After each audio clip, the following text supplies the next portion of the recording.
What if I paid you money to start today losing with Toxie Hand Buff? I would absolutely take your money to start with Toxie Hand Buff. Acceptable. Acceptable. I'm gonna start by looking at Untapped Data, but I would take money to make the first deck that we play be Hand Buff for sure.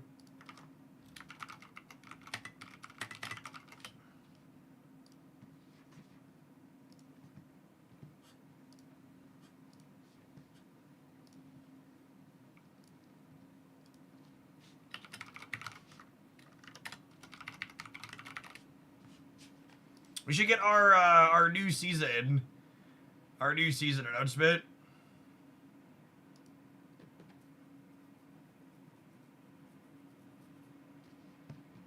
I should get that this afternoon too.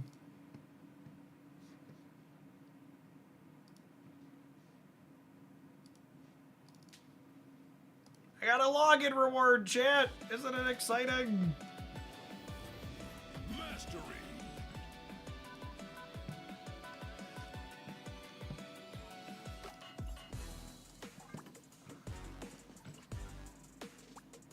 A colossal reward, yep.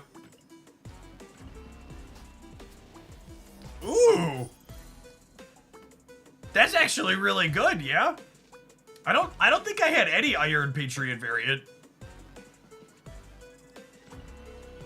There are variants in your inbox for the what's it called? Whatever the weird event was where people didn't win enough games to get the top prize. Global Bounty. Yeah, that's the one. Toxie's #1 fan. Thanks for inflicting pain upon yourself. Are you gonna send me a deck list or do you want me to build it? Dance, I can do either way. Oh, that reminds me I need to buy this Squirrel Girl bundle. I need to spend 50 Marvel Snap dollars to get my Hope variant. I don't think I want this Marvel Boy. He's a pretty mid card. I have better variants. I like this Squirrel Girl.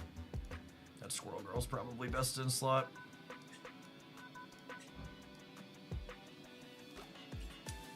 Not spending that much money on a Zorn variant. It's a sweet piece of art, though.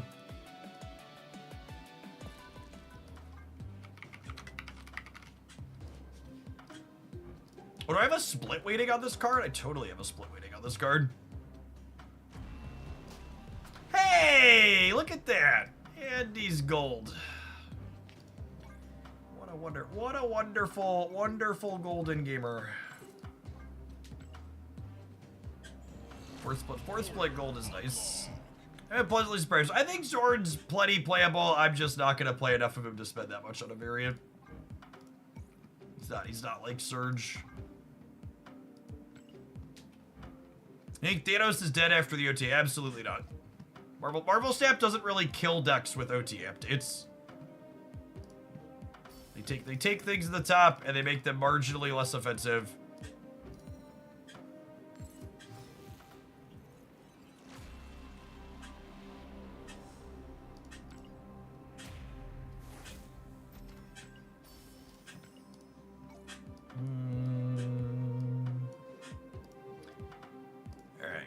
Finish clicking all of these.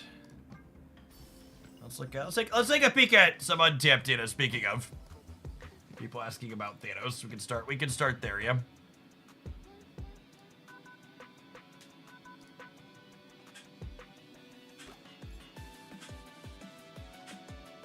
Cerebro 3 most played deck. I'm gonna be honest, that's a much higher than expected average cubes. Bullseye with Swarm is an adorable angle. Props to that.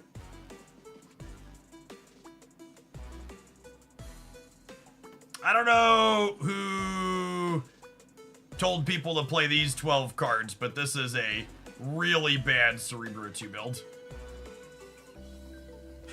Vomitly inducingly bad. Bounce deck that won the what's it called, still not good. Yep, that tracks. Destroy doing numbers. That's surprising. Pleasantly so.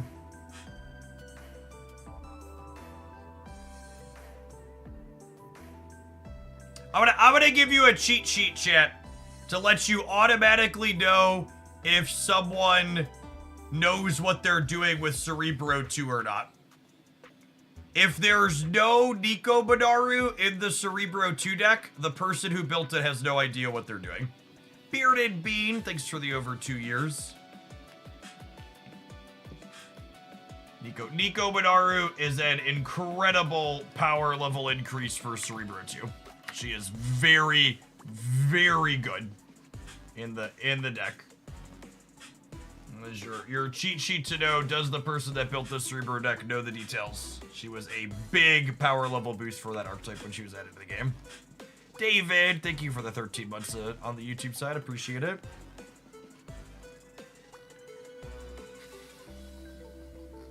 Nico Goose. I don't know if Goose is necessary. It's been a while since Goose was good in the metagame.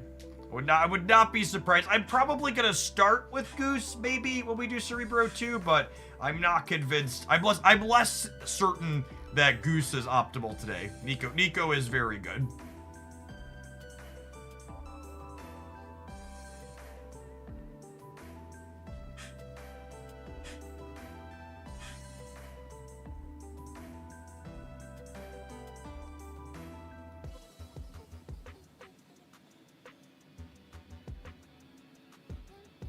Hey, look, it's a Toxie deck.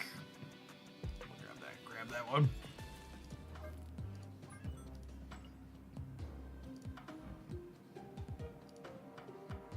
Oh my goodness. We're gonna have to split this card so we can get a black border on her eventually.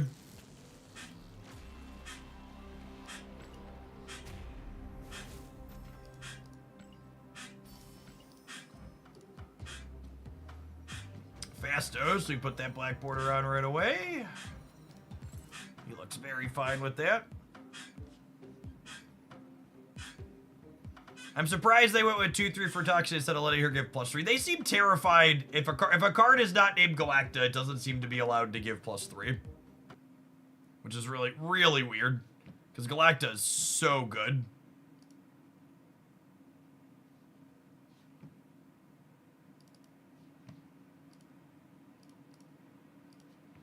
Your Marvel Snap is windowed. Yeah, we're clicking back and forth between Untapped currently. We're not getting ready to play games just yet.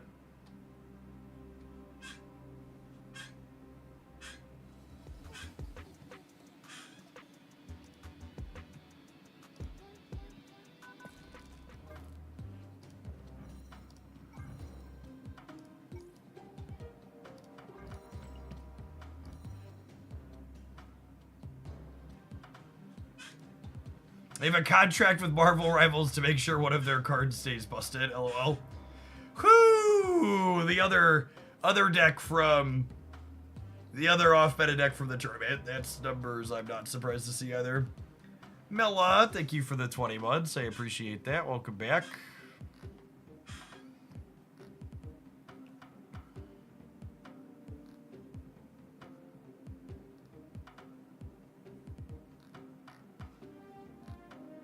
Yeah, the bike chair is not happy we switched to Marvel Snap. It was not squeaky at all while we were pedaling during Pokemon, and it's been very squeaky so far today.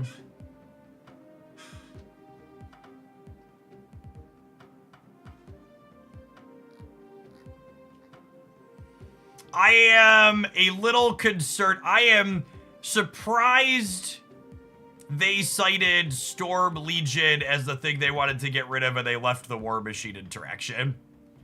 Yeah, I'll be curious to see if we eventually get a Legion rework. Storm definitely deserves to go back, but are there any Cerebro players that remember they're supposed to be playing Nico Banaru?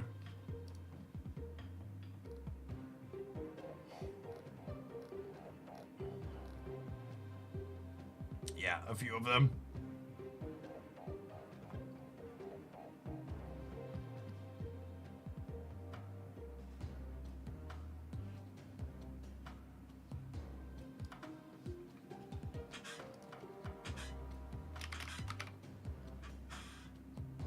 Not my dance. Does this constitute a Toxie deck, or do you want hand buff without Surfer?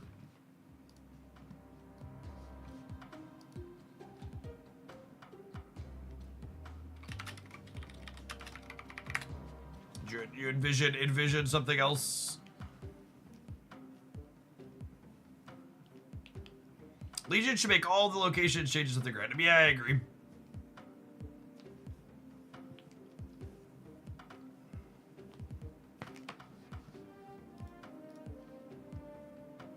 She needs a border to match. All right, we'll split Toxie. Pain and suffering. Doxie shall be split.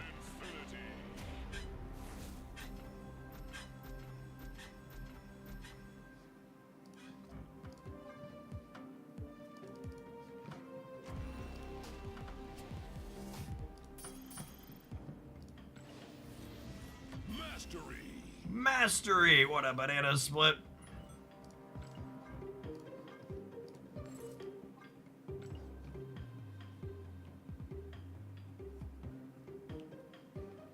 Do you think I've experienced this? The Marvel stat hangs while applying a border more than any other person? Because there's no way anybody else buys this many borders, right? It's like 0%.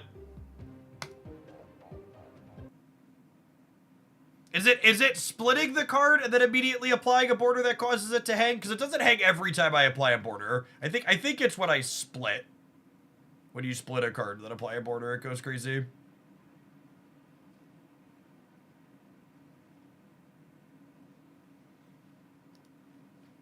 How was the tournament? I feel like I would describe the official tournament as beating expectations for viewer count. They averaged over 2,000 people for the day on the official Marvel Snap channel, which I think is very solid. There really isn't any, none of the channels in the Marvel Snap space are pulling in 2,000 concurrent viewers outside of drops anymore. They're actually going to be running back the official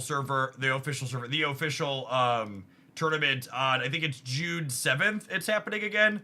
And it's gonna be 2 days this time. It's June 7th and June 8th. They're gonna have like 1,200 people playing.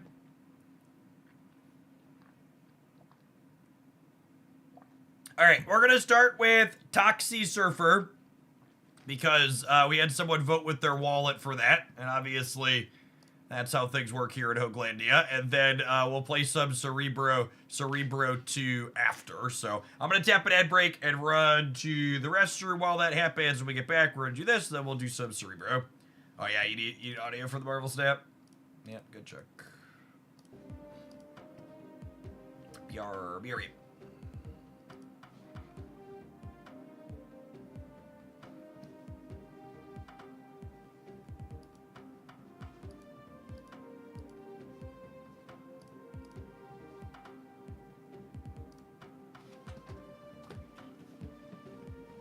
I don't know what it is with YouTube and the audio video desync. There's something that YouTube explicitly doesn't like about my settings. That causes it to audio video desync really bad sometimes. You should watch on Twitch if you're having issues on the YouTube side with that.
Am I gonna be done pedaling? Maybe I'll pedal for a little bit more. Not eating lunch quite yet. I think I've narrowed down the audio desync issue on YouTube to being worse on their mobile platform. So however they encode and play on their mobile app is different than PC. Because for a while I was checking all my videos, there was like no issue with it when I play it local, and then people were getting the issue on the YouTube video upload. So however the encoding is being done on my computer does not make YouTube happy. I've tried a bunch of different settings, but none of them seem to have corrected the issue.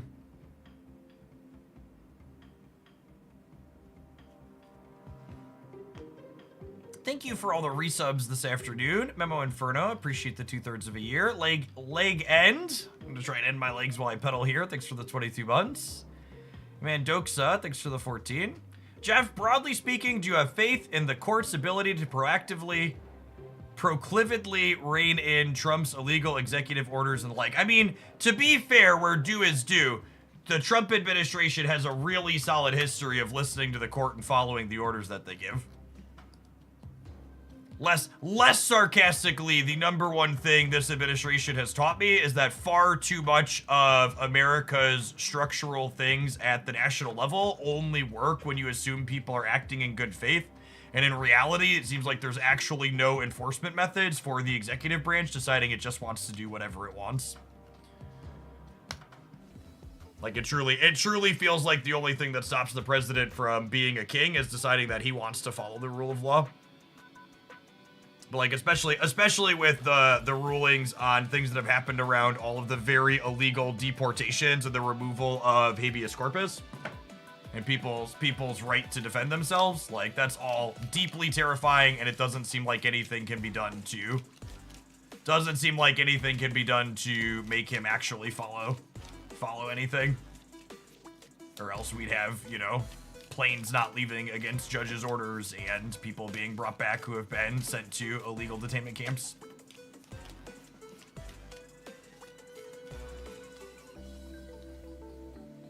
$20.99 does not need a buff. Thank you for the quarter of a year. It's Congress deciding they want to let it happen mostly. Okay, but let's play in a fantasy land where like all of Congress isn't complicit with what Trump wants to do. Like, the executive branch is still in charge of the military and enforcement, right? So like, let's say Congress actually decided to grow a spine. They're like, you're not following the Supreme Court and you're like breaking court orders and we're going to impeach and remove you. Like, do you think he actually leaves? Like, who stops him if he just says no? Like, what's the line? Is there an actual enforcement method on that? It doesn't seem like it.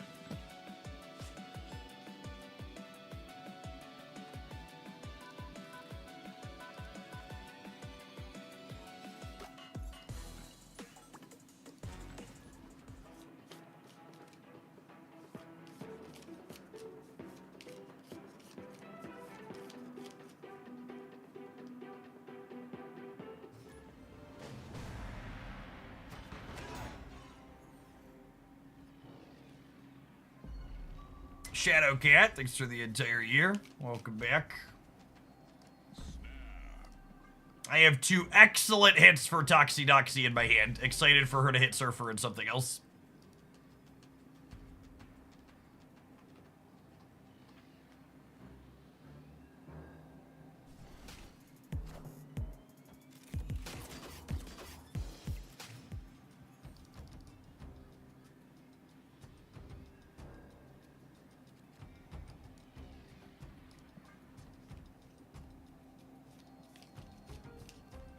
Those joining us, these are our very first games after the OTA. We are starting with Toxie because I was paid handsomely to do so.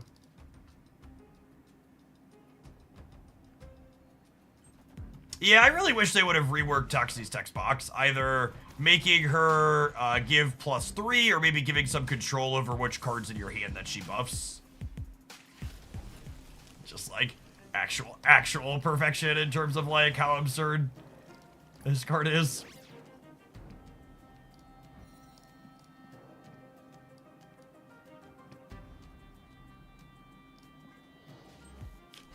Like, always buffing your leftmost cards, always buffing your rightmost cards, always buffing your leftmost and rightmost card.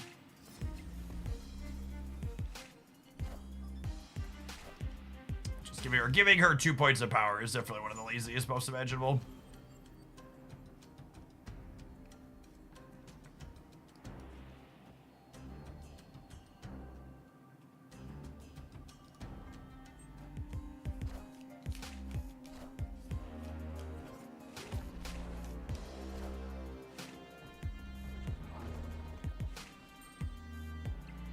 Not an ideal direction to put those.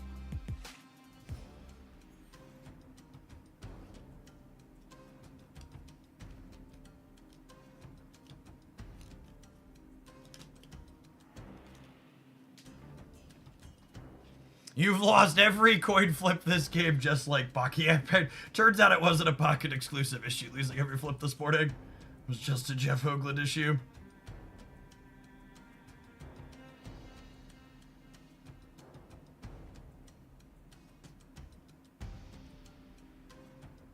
I can't even play this because it's freaking vast. And it'll shrink my hand.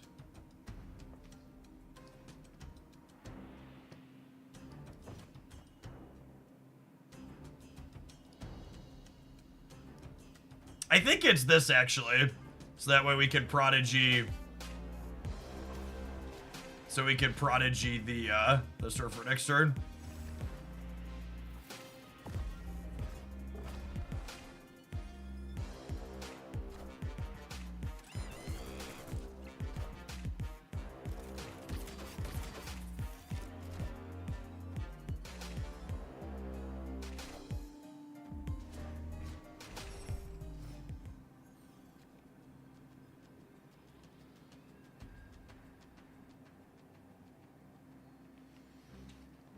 This gives me 8, 12, 16 here.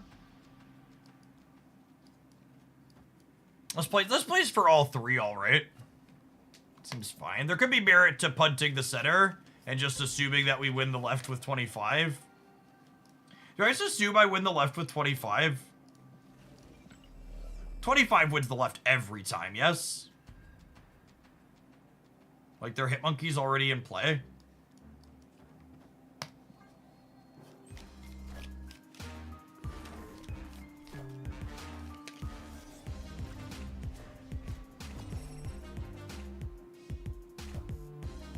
Ah! I forgot about Iron Man.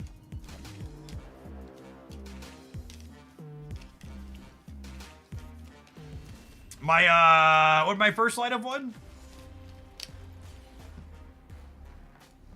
My first line would have been -5 here, right? Because I would have been +2, -7. Yeah, we're dead either way. The second Golden Gauntlet will have 1,200 players. Absolutely. I heard that. 2 days. I'm sure they're going to fill it regardless, but, like... I'm sure they're going to have no trouble hitting the player cap, but making the Golden Gauntlet tournament 2 days definitely, like, takes the odds that I play in it from, like, low to absolutely 0. Getting 1 day to play in a tournament is tough. Taking 2 days off to play in a tournament over the weekend, like... It goes from, like, taking just Saturday to, like, taking the entire weekend is just, like, firm pass. And obviously they shouldn't cater to people like me. They should let the hardcore people that really want to sweat, like, do the thing, but... Probably correct, because they're gonna hit whatever their player cap is regardless, I think.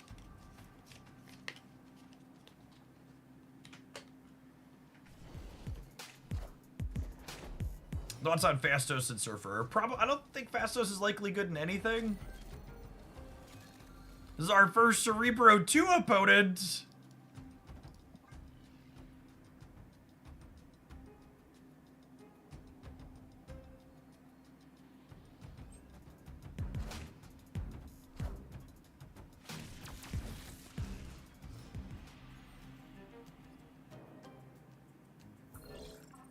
Love of God, bro, stop putting cards in my hands. Hands and knees begging you.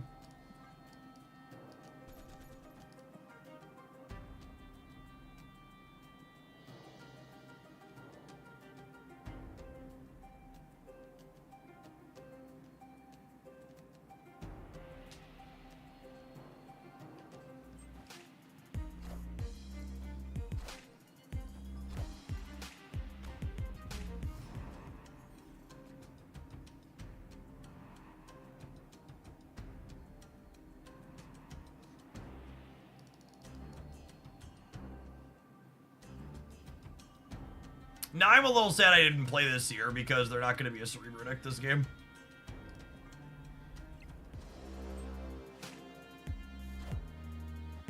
Oh, they have Drax. Well, I'm super glad I punted this location.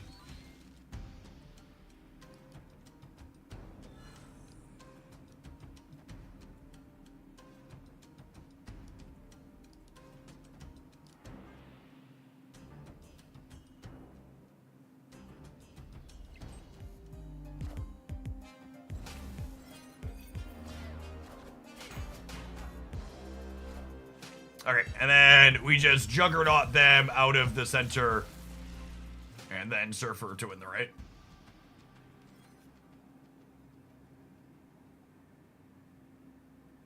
That's actually more points than Surfer, yeah?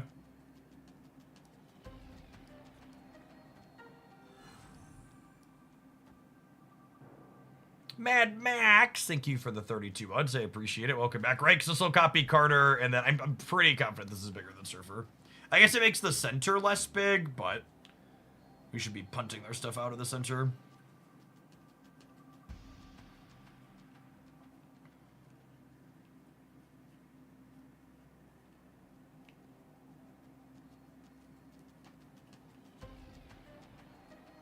My body isn't ready for hub shag. That would be unfortunate. Sarah's gonna let them fill. Maybe. I think it's pretty unlikely that they fulfill.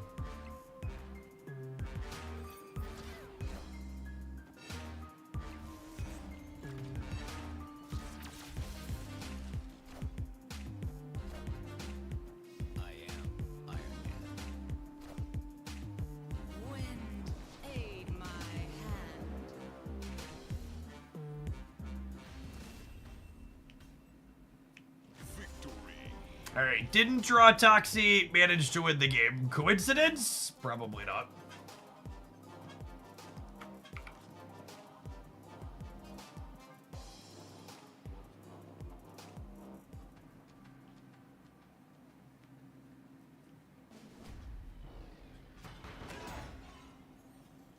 I think Prodigy is one of the cards my evaluations missed low on in recent months. The more I've played with Prodigy, the more reasonable he's felt.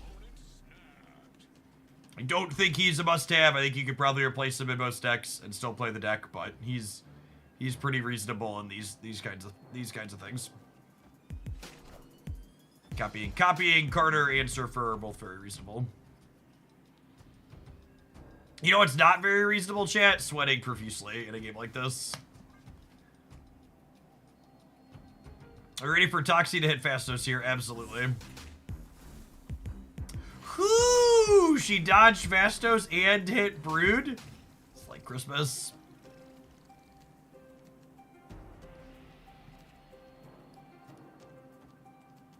Just shove Fastos right into her gas pit here.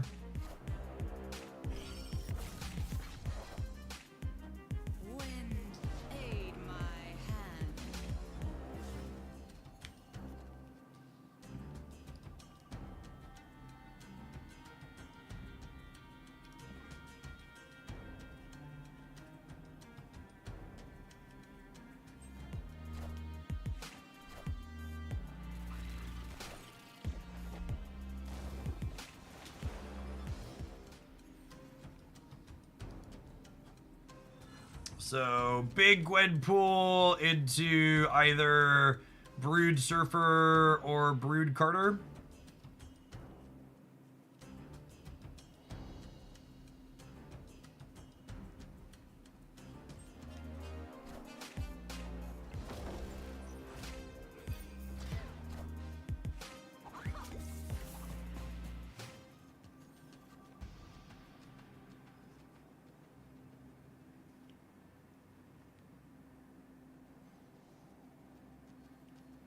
So if they move Nightcrawler here and play Cerebro Mystique, Cerebro Mystique gives 12 total, so they'd be at 18, 20, 21.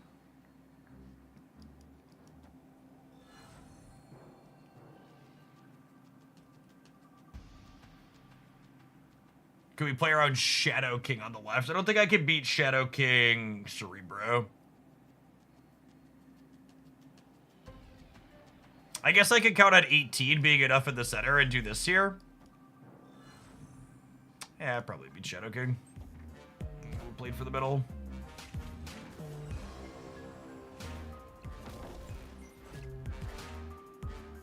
Cooked.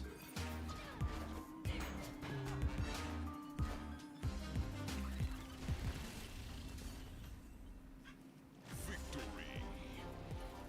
So long, Cerebro Gamer.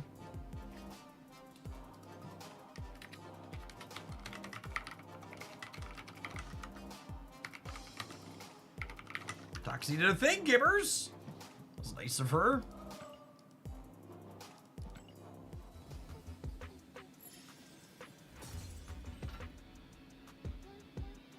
Toxie has defeated the oppressive Cerebro 2 deck. That she has.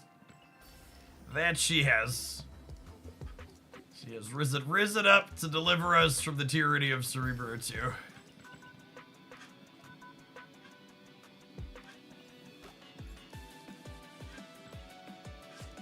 Let's see how far Toxie Surfer can go, huh? If she can get to Infinite, we might let her play an Infinite ticket. Nicholson, thank you for the 4 years. Appreciate that. Welcome back.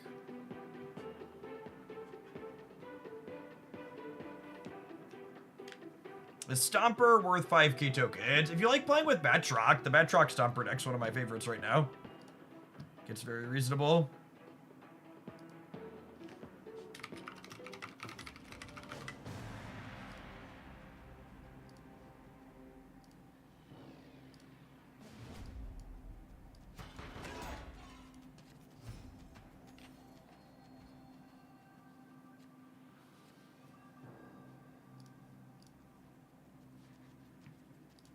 Ooh, piece of condom.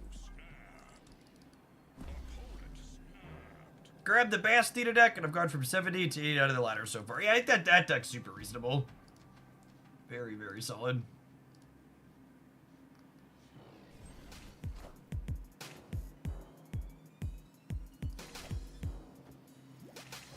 Turn 1, Pixie. All right. Hey, Cryer Chris, thank you for the 2 months. Welcome back. Quinjet, not super useful. This is like Gwenpool into the bar angle, yeah?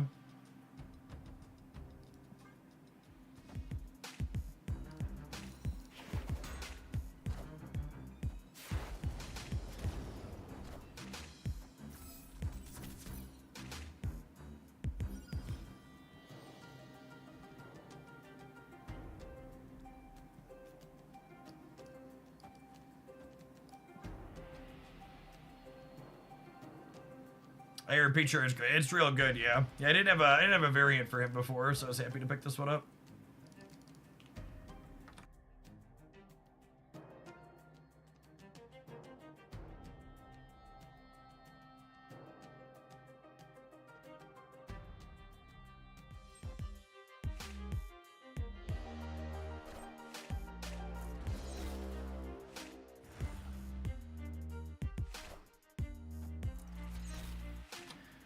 Oh, why can't I ever win by 50%ers?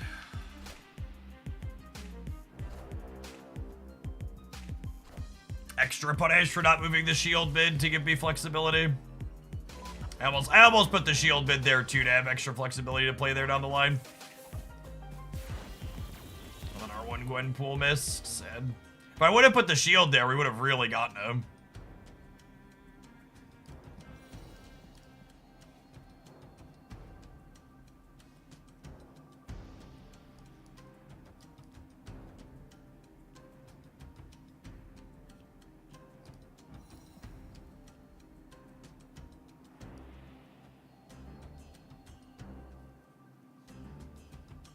Should we play Jug early to try and trap the middle? Yeah, maybe. Might be a line for next turn. I still believe in heroes. Is Sam here to fill space for Carter? Sam not only fills space for Carter, but he's also really good with Prodigy.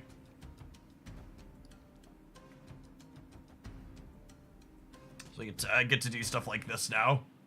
And then we get to slide this out and have Prodigy in the front row. Oh, is it ideal to have him in the back row? Maybe it's not, actually. Am I dumb? I'm dumb. I want him in the back so he gets that buff. Yeah, let's do this. And ideally we fill them on the left, and then, like, they can't compete on the right because we have double Carter here.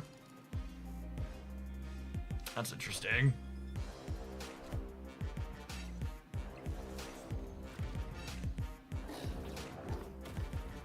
No. That explains a lot.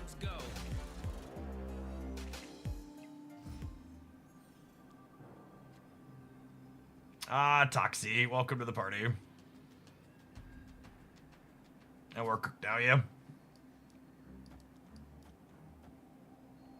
This is because this is only big because of these two. So this will be 17, 18, 19. I only get to 23 over here.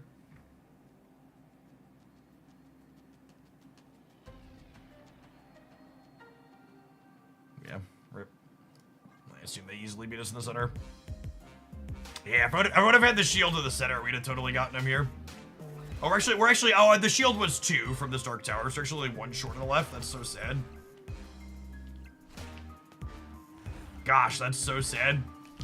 If I would have shield center on the turn they had the acid arrow with Kate, we'd have gotten him. I should have done that too to play around acid arrow. I just wasn't thinking about Kate.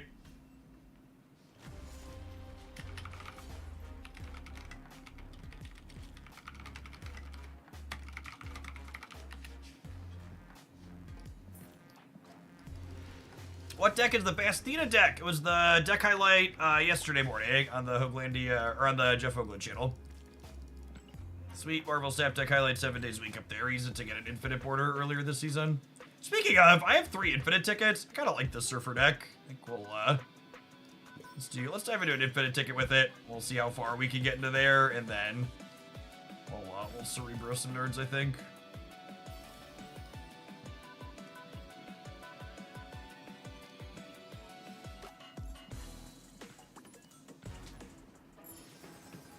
I have 6,000 tokens. Should I get Sam Wilson, Galacta, Gwenpool, or Agent Venom? I think Sam Wilson's the best of those cards. Very, very unique synergies.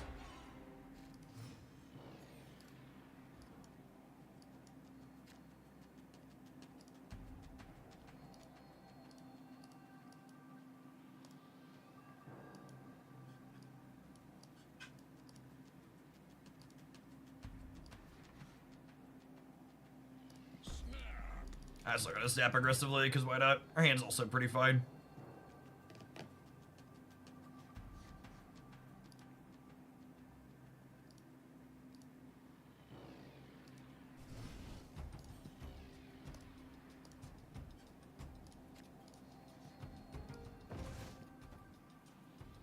Lead on. God, if you don't play her on 2, there's just no good point to ever play her out, huh? Unfortunate. I think I want to go Sam into Fastos here, and then we just like won't play Toxie this game. But she's kind of like 2-drop or bust, like, or tier 2 or bust, because the other chance you would have to play her is typically you'd typically be playing your other 2-drop on turn 5. But if you play her on 5, you can't play your cards on 6.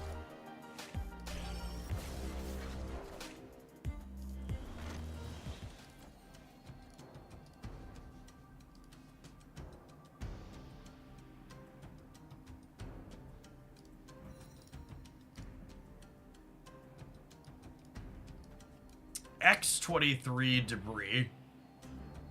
Interesting. I guess I don't want to fill center though, because this could be the Avengers compound next turn. Yeah, they must not be Clog.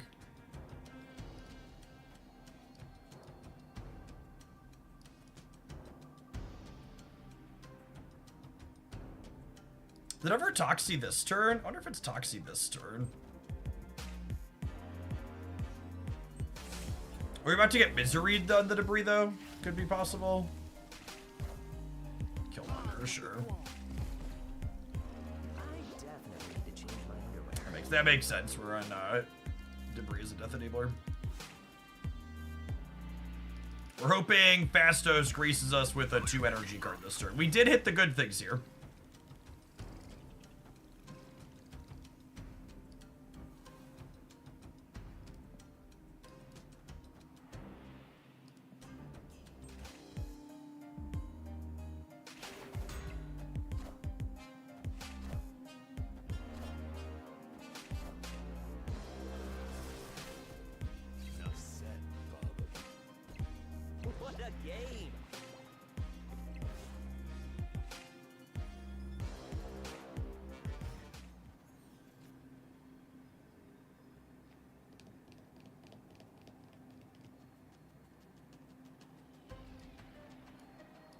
What do we think of this?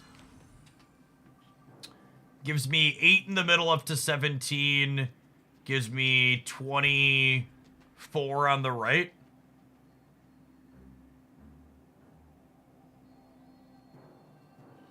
Two cost death gets equal. I mean, that's fine. I think I want to play for these two, though. Or this plays for all three. It demands they put something in the left to beat the Sam there, and then it plays for decent sets other places.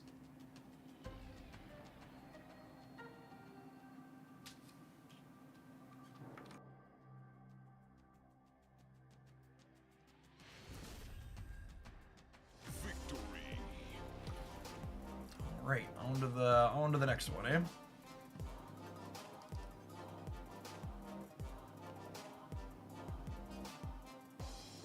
Carter shield right, Brood left. Carter shield right is only...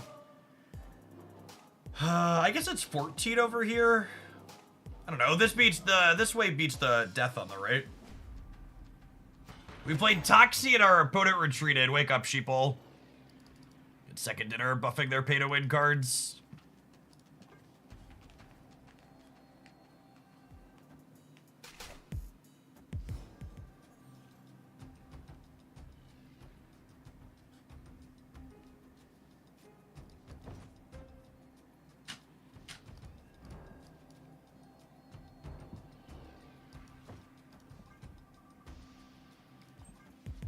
What queue is this? This is Infinite Conquest.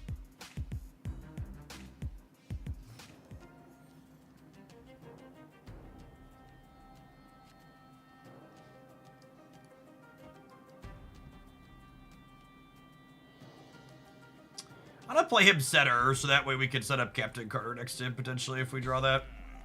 Got the DC with our Brood. I'm gonna go ahead and snap here, too.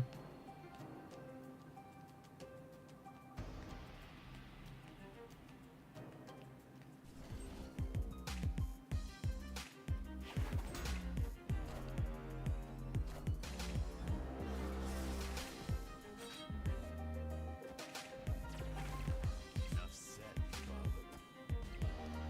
What a game!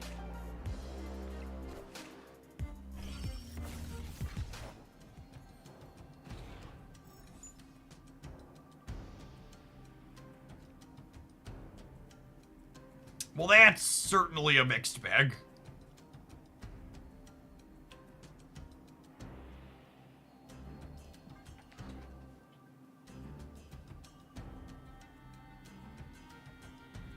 I mean, they can't do anything themselves over there either. It's probably a net win for them overall. Are we supposed to Toxie Surge here? If I Toxie Surge and I hit... If I Toxie Surge and I hit Gwenpool, I'm, like, pretty sad. But getting Surge going is also kind of appealing. Yeah, I could see that.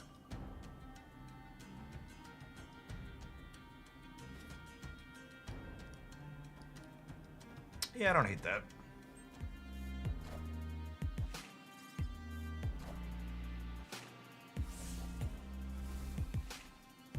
Okay.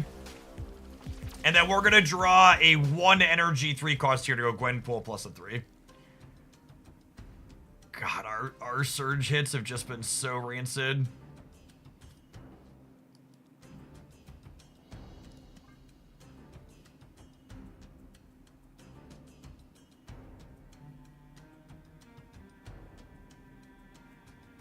Professional Toxie player? Yeah, something like that.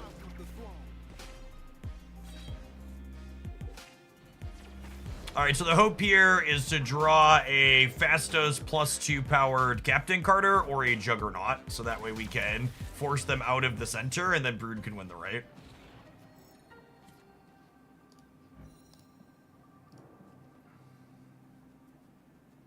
Well then. Well, that was the best case scenario for not that. We also know they don't have a copy of Death. They have Null plus Deadpool though. Can I beat Null plus Deadpool? This is 9, 11 over here up to 15, which is probably not quite enough, yeah? I assume I'm losing this. How big is their Deadpool? They blow it up once or twice? Anybody know?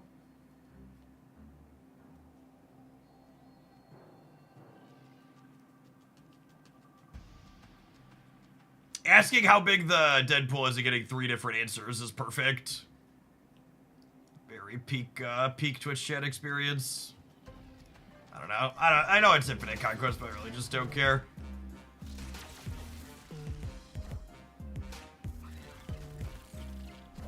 If this Deadpool is bigger than 2, I like to give a big old fuck you to Twitch chat. We'd have actually won the game by putting the Brood on the left. Oh, you know, I really hate that the Marvel Snap client lacks really super basic features, like not telling you known information like how big their Deadpool is. But the play to win line here is we could have gone Copycat plus Brood and then Surfer here. And then that beats Deadpool here and it beats Deadpool here, and then it loses to the null in the center. Yeah, so if I would have gone Copycat, Brood, and then Surfer here, we actually beat their Boomer Snap there. It always feels a little bit bad to beat the Boomer Snapper out of the person that made a shit play. In small part just because like we're playing very casually and like not following what they're doing, and the client also lacks basic features like telling you known information.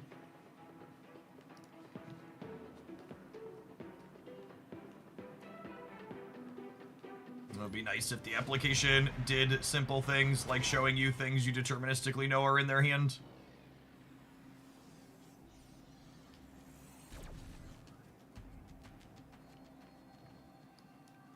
Ooh. It's the secret to using Toxic Chat. Just have Tinkerer's Workshop on one.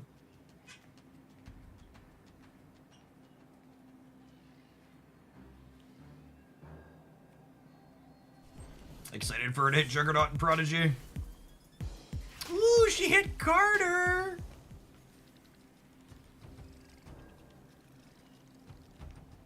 It's fun.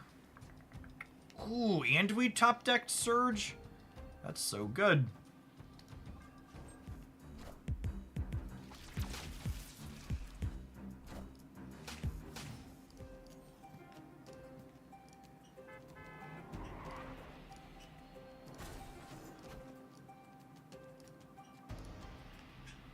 Oh my goodness! Oh me, oh my. I think I'm putting him into Tarnax, as sad as that makes me.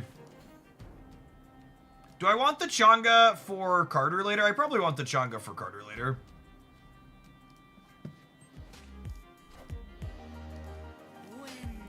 Aid my hand.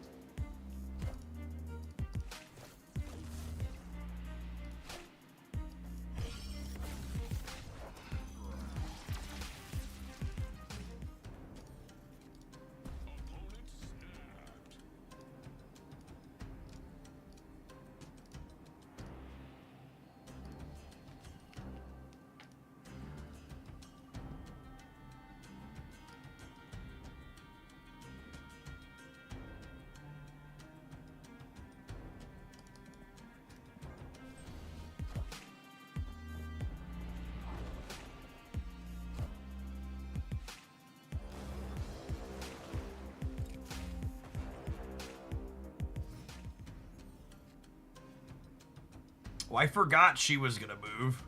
That's funny.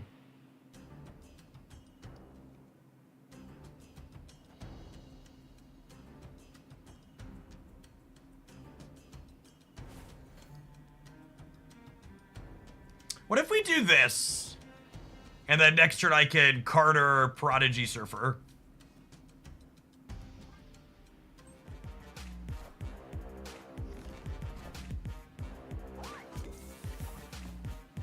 Well, I mean, oh my fucking god.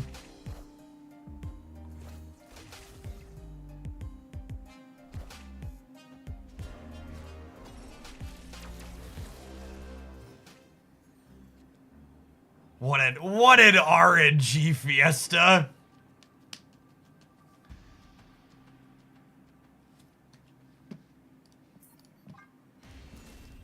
gonna be muted.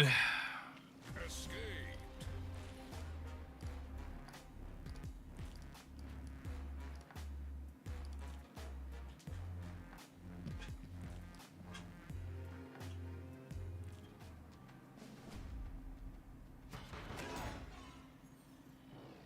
Oh, snap.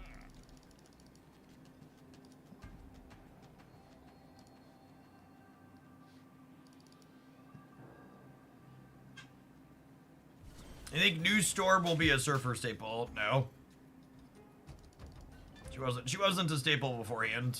I'd be surprised if she was a staple now.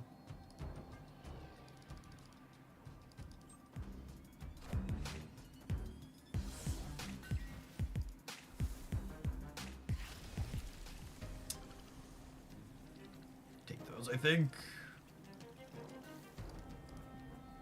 It could be good.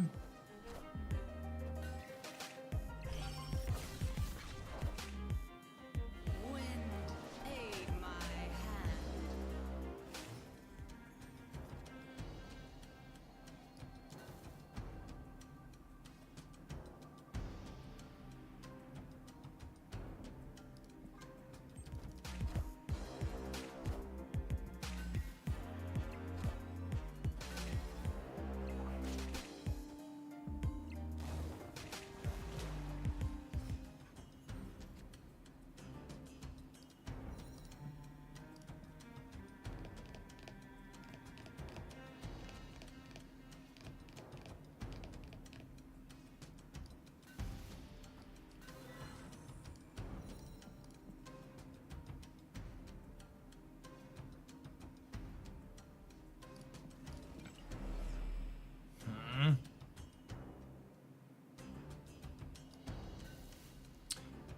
I suppose this drags them into the center and maybe fills them up.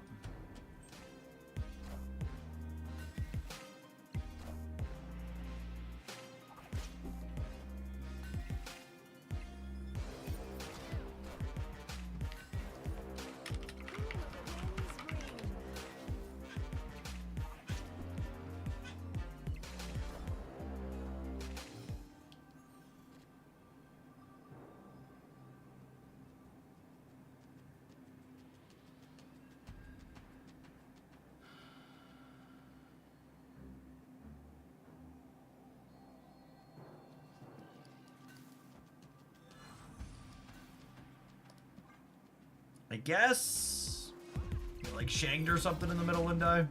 One of their three unknowns.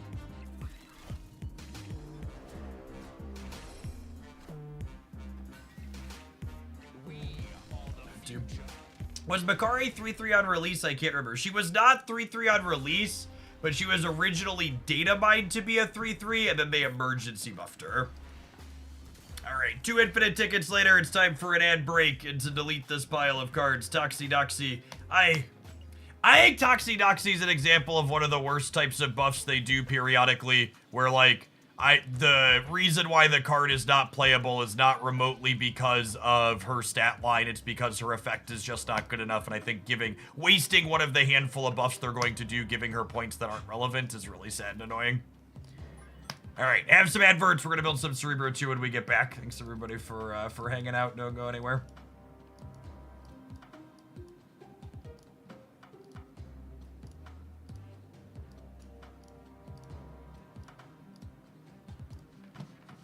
If you're watching on YouTube, consider tapping the like button. Doesn't cost you anything, helps the content reach some more people. Appreciate the almost 100 folks that have done that already.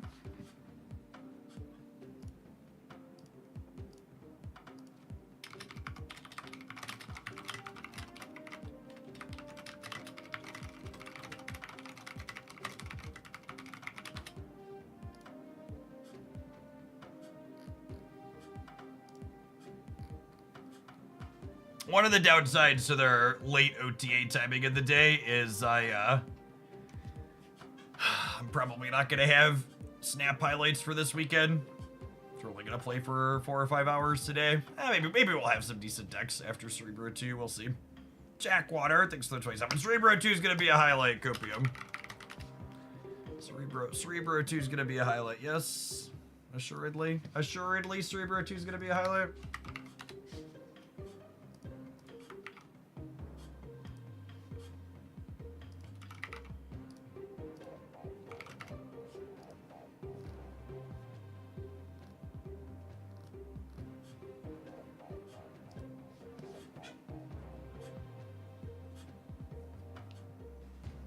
I think your old Storm Proxima deck could work. That's a fun one.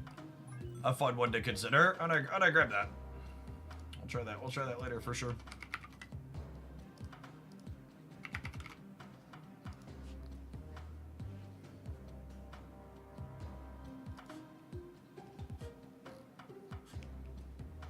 Played a lot of that one.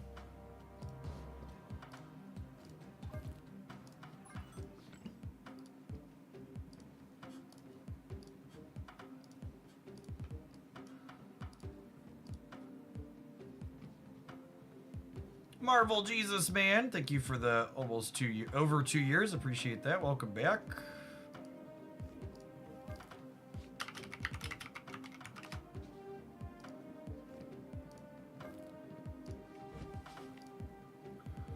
All right, let's distribute some black cosmic borders here, huh?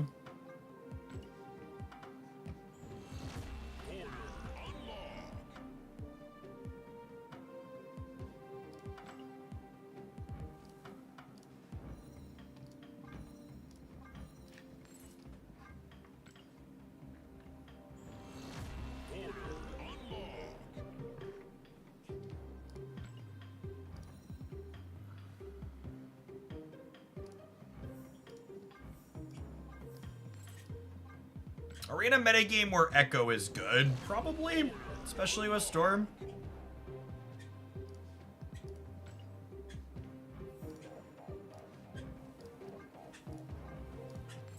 She restricts where their ongoings can go. Lasher is probably better than White Widow. I think the last time we played this, Luke Cage did not have 2 power. God, am I gonna have to split Lasher? I am.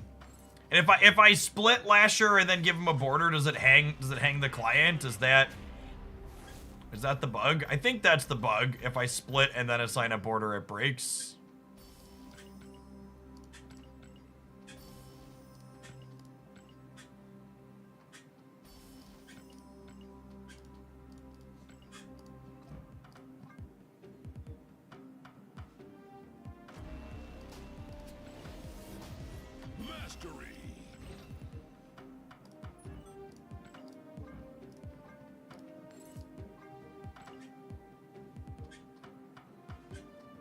Yeah, that seems to be the bug. I'll have to forward that to Second Dinner, because pitting down how a hag like that actually happens to reproduce. Hopefully that's a reproduce on demand they can look at and chase down. But that's definitely been when it's, because it doesn't happen every time I assign one, because we've been assigning some to older cards, like we assigned one to Storm and Blue Marvel there, and it had no problem. It's when we split the card, and then after splitting it, immediately assign a border on the new what's it called. Could someone clip that for me, by the way, so I can send it to someone at Second Dinner?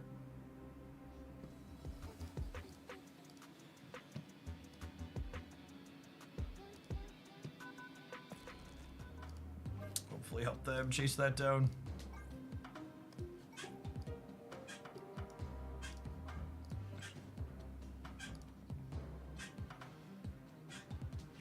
We are definitely a Luke Cage deck.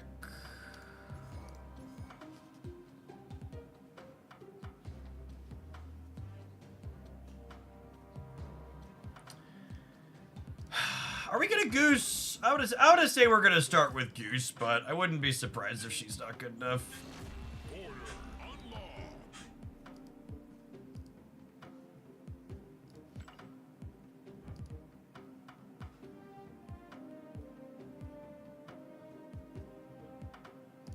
I think it's truly funny that someone in chat is in here lobbying against Nico Minaru when we had the discussion earlier where I said the #1 sign someone doesn't understand Cerebro to is they're not playing Nico Minaru. I wish I could say that was a plant, but that's just actually how human beings work. I think with the addition of Luke, I might actually want Mr. Sinister instead of Brood, potentially.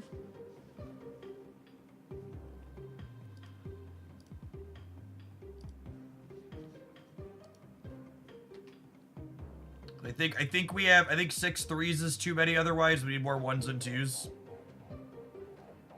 Yeah, Sinister is also good Nico fodder for destroying to draw cards. Are you ever a Ravona deck? Absolutely not. Way too many good cards to play Ravona. Does Ravona help with Cerebro plus Mystique? No, you want a Cerebro plus Mystique. The thing to understand about this deck is Cerebro plus Mystique is either your turn 6 play or something that you do while playing out into your Storm Path before it locks up. That is how you sequence your Cerebro in the way to minimize the odds of your opponent tagging it with a tech card.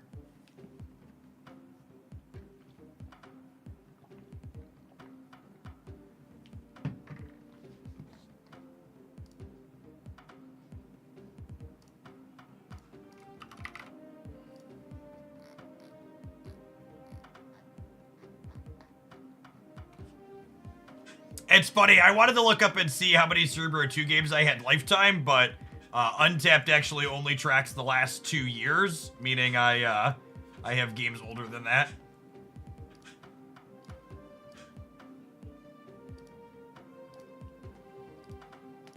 And are no longer up there.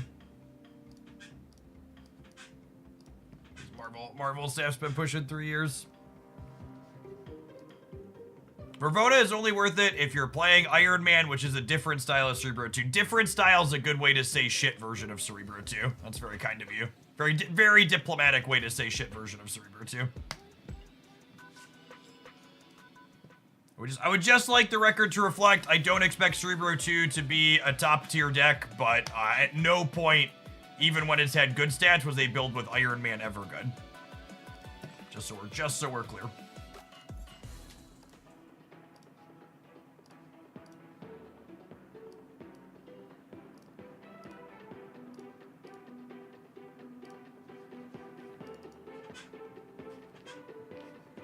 What's the buffing sound? It's my bike when I'm pedaling but don't have things muted.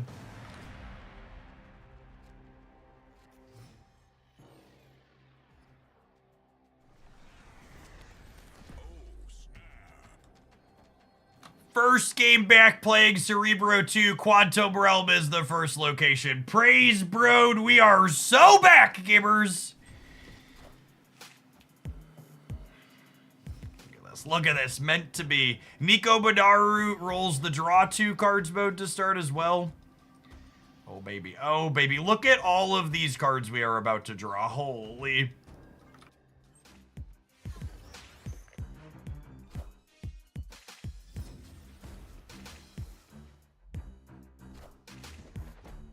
So just to run down the many reasons why Nico Badaru is really good in this deck.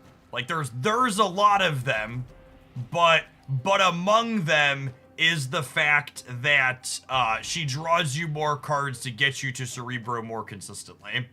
So I almost stormed the Murder World instinctively there.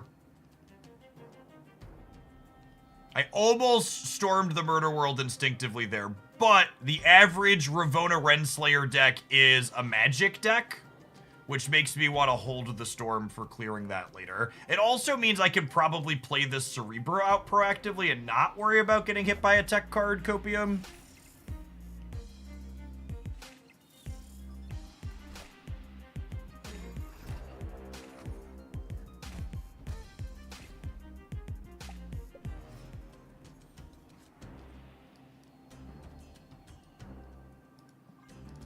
Yeah, sometimes they have Rogue.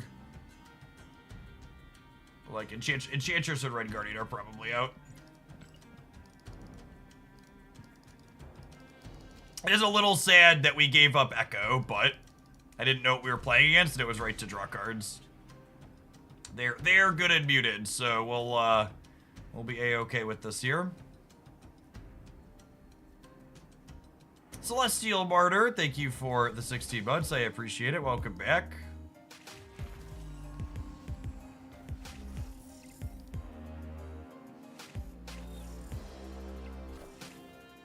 Lasher's gonna be worth a lot of points in the middle.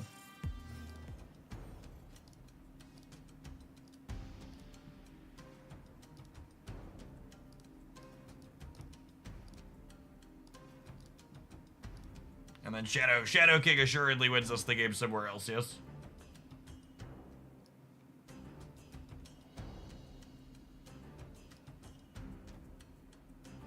I think I want a Goose here, so that way they can't Null and Zola unless they're both inverted.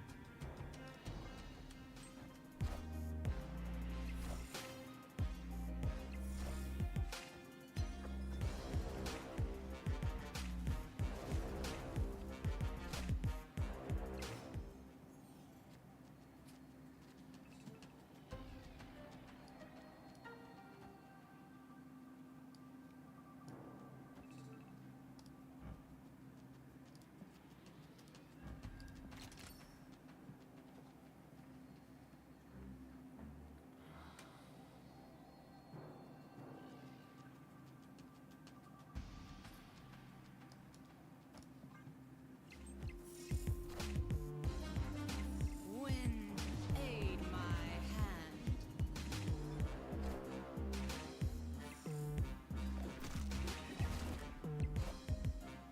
What a freaking delicious casserole to start off our Cerebro 2 gaming today.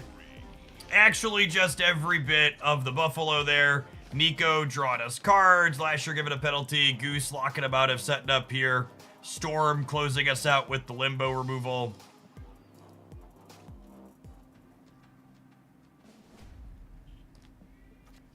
Opponent snapped.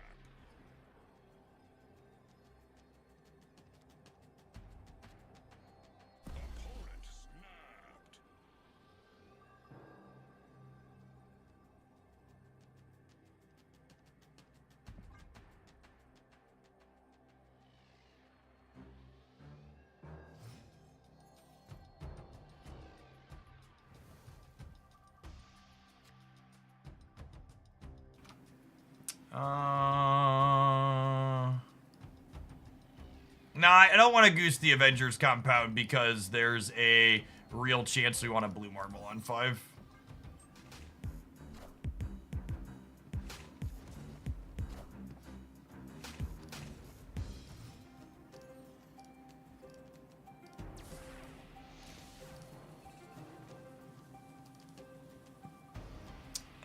That's a pretty good one for them.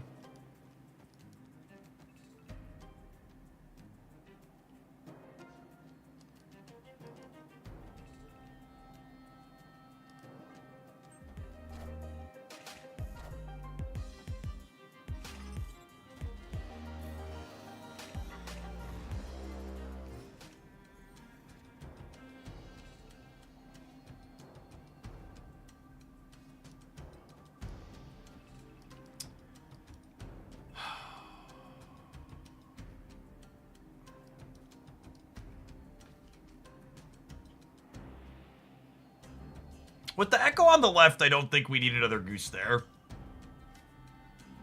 I think there's value in Cerebroing here. Now, I'm not going to be able to beat Rogue if I play Blue Marvel next turn anyways, right? I was going to play it here to give us the most flexibility.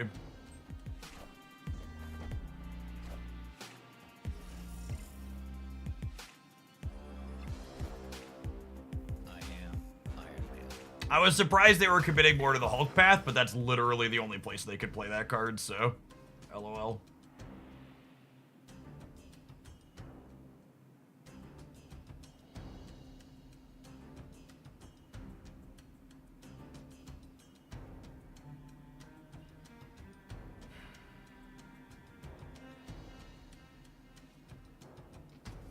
Can they win this game if I don't give them a rogue target?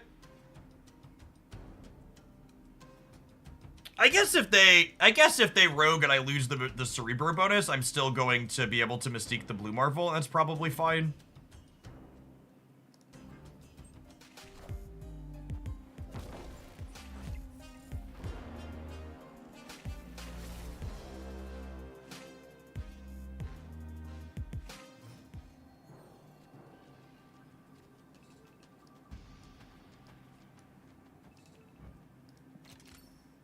Yeah, it seems fine. They're gonna Zola right on the last turn. We're beating Zola right, yeah. Regardless of which one they hit. I'm so happy they gave us this deck back, chat. It doesn't even have to be good. It just, like, has to be remotely serviceable, and it just plays the type of Marvel stamp I love.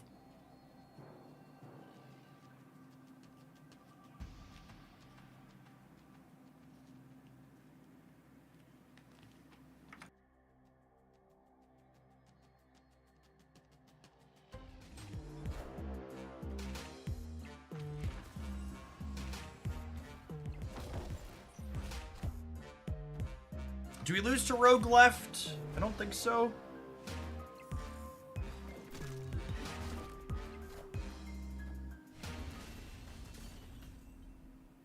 Victory. Why are we playing Mr. Sinister over Brood? Mr. Sinister curves off of Nico's draw on the first turn better, and we have 4 threes, which is a lot of threes.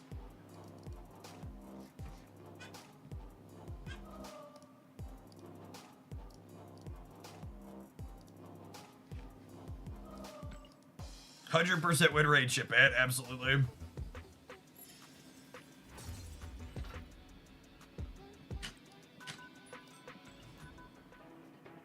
Good, clean living right there.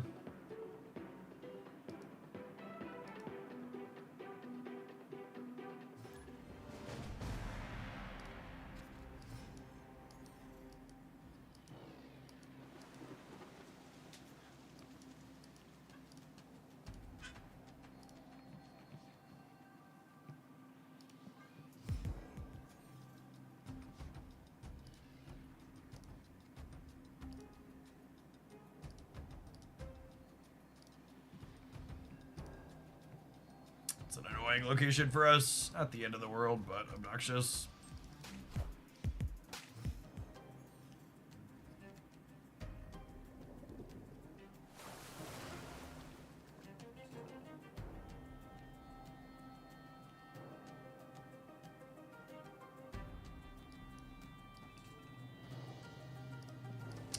Strictly optimal to sequence this way to give us the flexibility to Mystique Goose. I don't think we're going to Mystique Goose, but I want to leave myself the choice too. I'd like to dedicate this Nico Minaru to all the haters out there. You absolutely need to put more Nico Minaru in your Cerebro decks. Like, it's just like, truly, I get it's hard for me to overstate how wrong your Cerebro deck is built if it does not contain the card Nico Minaru. Like, everything you can tell about does a person understand Cerebro 2 is, does their build have Nico Minaru? She was such a huge power level increase to this deck. And for people that are newer to Marvel Stamp and haven't seen all my Marvel Stamp content, I would wager I've probably played more Cerebro 2 than most humans on the planet. Just an incredibly unhealthy amount. It was one of my favorite decks for a very long time.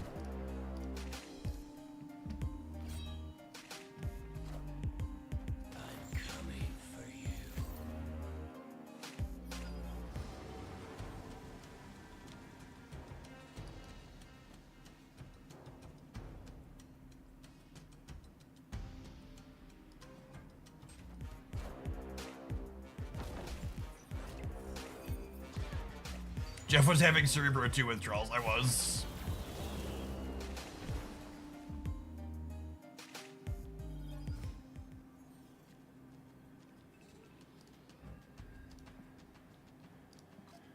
Okay, so this gives me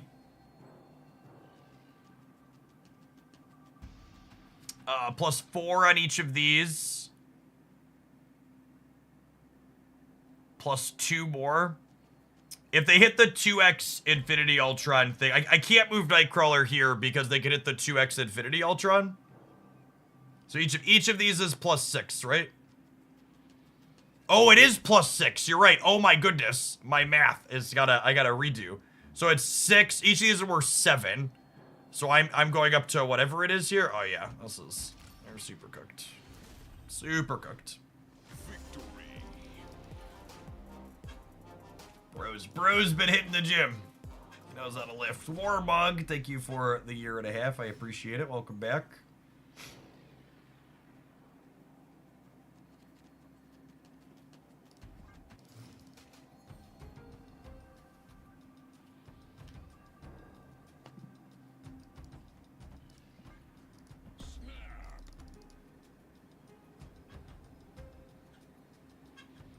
Ford Smith. Thank you for the over 6 years of support. I appreciate the 75 months. Welcome back. It's also awesome to have so many people in here for some Snapple app in. Got almost 1,600 people between the two live streams right now. It's great to see.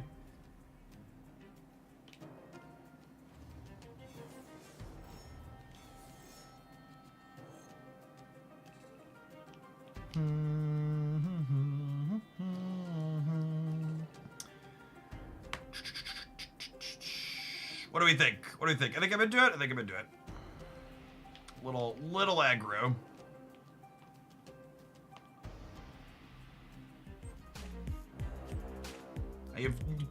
I am very confused why people keep suggesting Captain Carter. Please stop. I'm begging you, hands and knees. Wind, aid my hand. Captain Carter, Forge, Elsa Bloodstone, these types of things are not good. Oh, they're hella.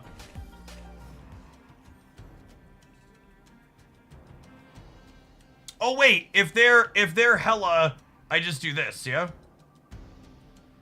I just goose them.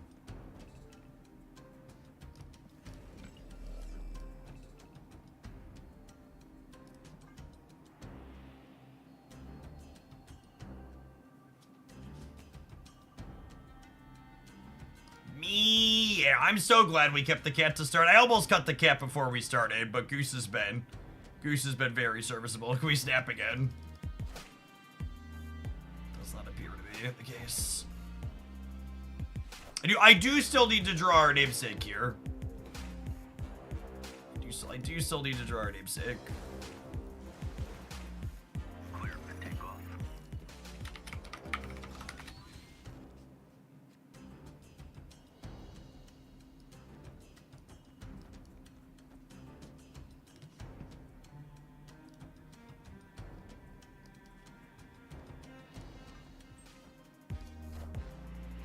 Are ye worthy?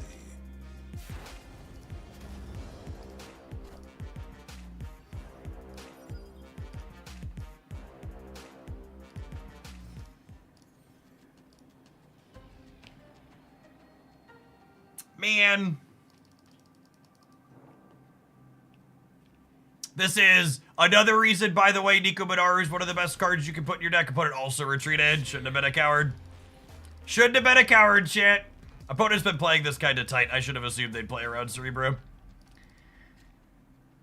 Nico helps you draw your Cerebro more frequently, which is important.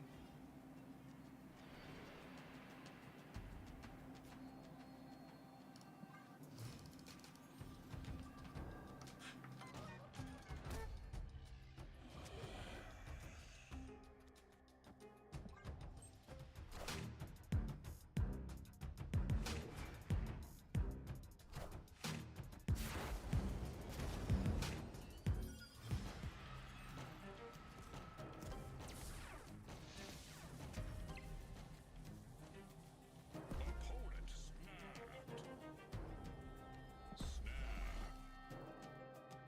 I'm gonna be honest, I really just don't want to play 800 games against Hella. There's a chance our opponent's favored from here, but I just want to play more games against more people. Wind, aid my hand.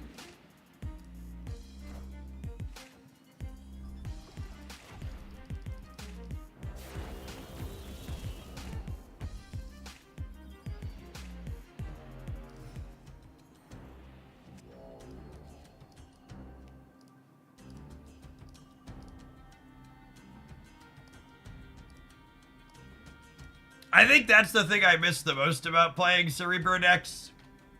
That's always very funny to me.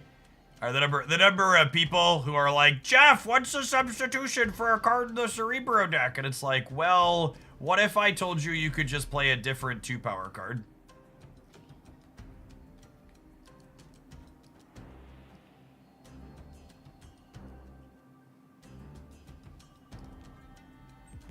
Nico could screw us here, for sure.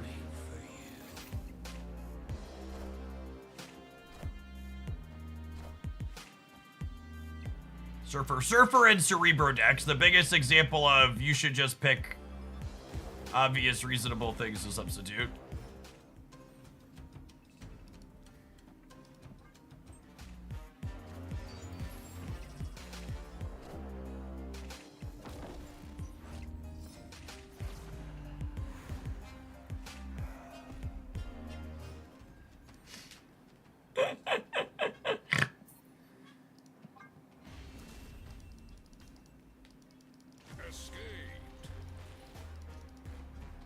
Nico, I've spent so much time defending you today, girl.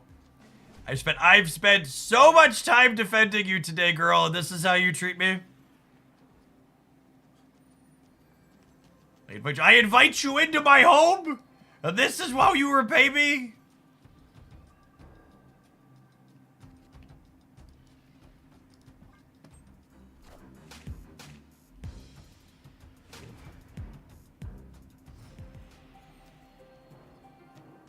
Cerebro 2 with Captain America was never good. Just so we're clear. Again, all of the really cutesy builds people did at various points over Marvel Snap's history that involved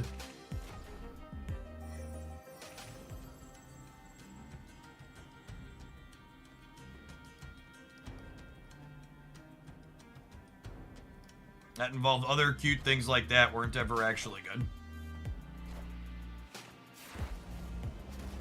Why is Cerebro back to being a 3-cost card? Because it gets +3 power per thing now.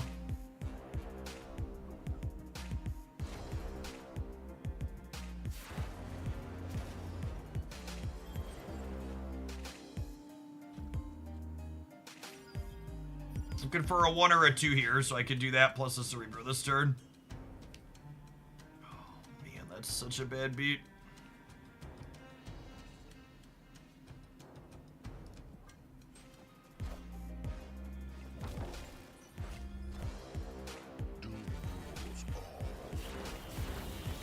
Well, that was one of their Iron Patriot cards.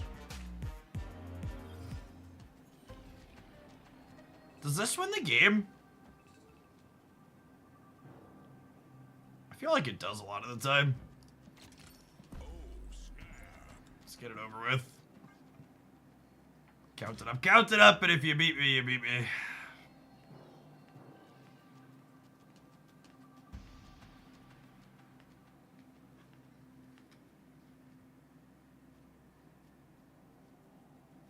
Activate Lasher. I did activate Lasher. We're going to 27 on the left. We're going to 28 on the left, yeah. We'll have three 9s and a 1.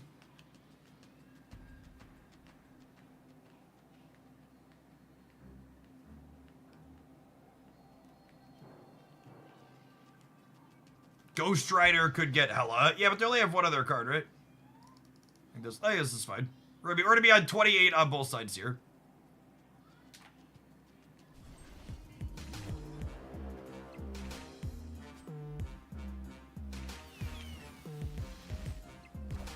And unironically, this is the power of Cerebro, which is to say a lot of this deck's cube equity is people refusing to count.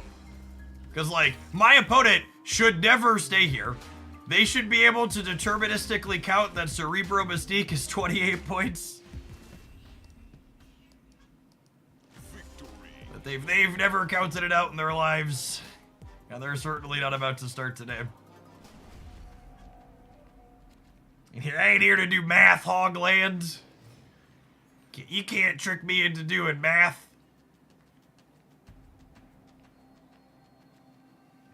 What a nerd. Expected me to do math.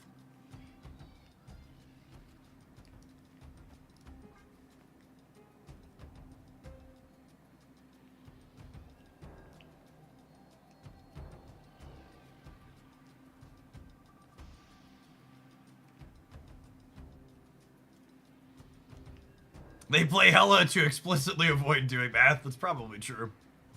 And this last location is neutral or positive. We probably snap here.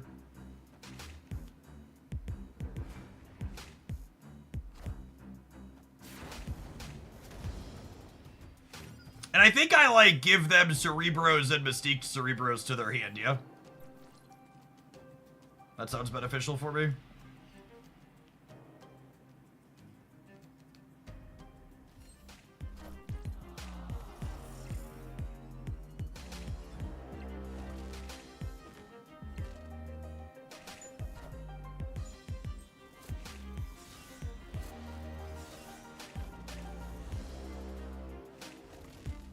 Build your own master mold, yeah, basically. Looking for any of our ones here. Best you could do is a 2. Awkward. Because of curve purposes and the consideration of Mojo World, am I supposed to Mystique the Blue Marvel this game? What's my curve look like otherwise? If I Mystique this turn, she ends up over here, which means I'm at 1620 total.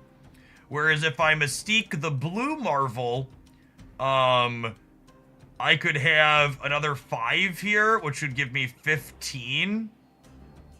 And then I'd get 4 twice. It's very similar amount of points. I think I do this to favor getting the most cards into play with Mojo World out. That messes up Cerebro, doesn't it? It absolutely does not.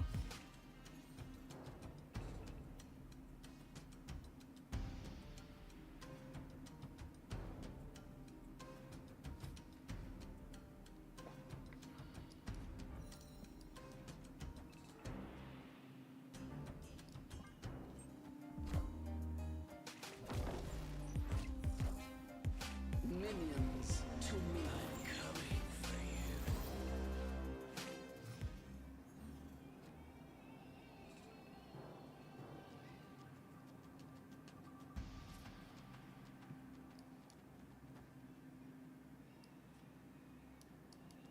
Hold.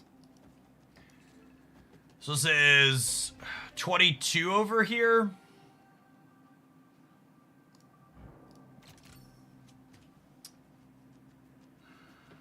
They have like another big number probably, right?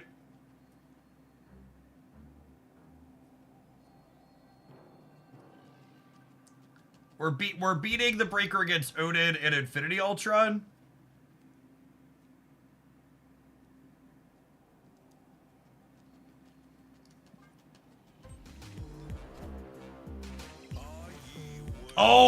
Oh, because they get to Hela again, though, with the Corvus is the problem. We probably still win the breaker because of Mojo World, though, yeah? Minions to me. Don't you dare. Don't you dare. God, what a fucking RNG fiesta. I really don't miss this archetype being in the metagame. That's so miserable.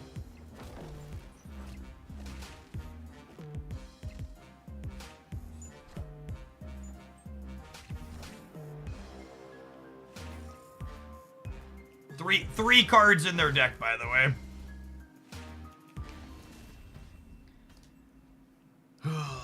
It's such an awful gameplay experience.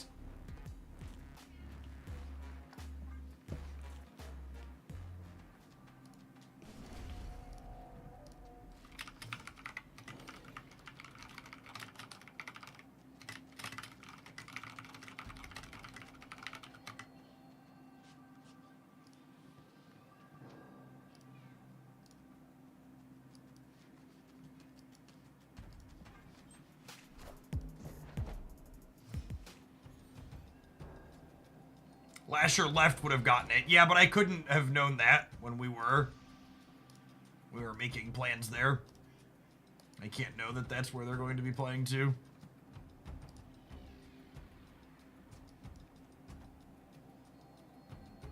If only I could have seen into the future.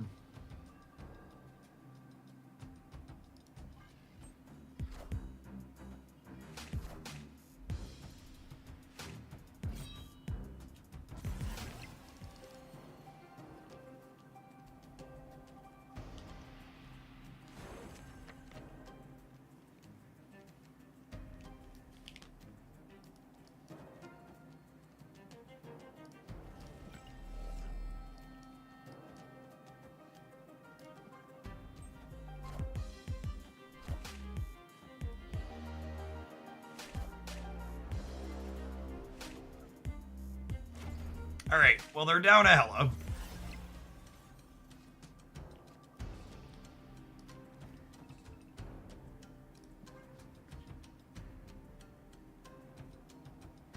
Gambit is easily one of the most frustrating cards in Marvel Snap. Honestly, I complained about Hela in that last game, but unironically, Gambit is the problem child.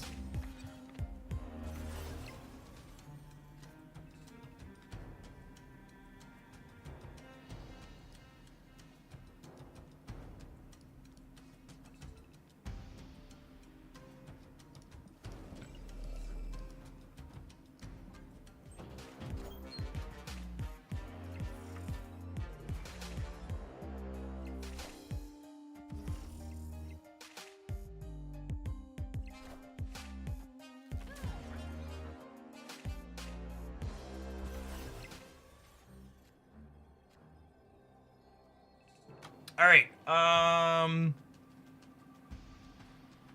So we're definitely doing this. And then we're doing this, and then we're doing this.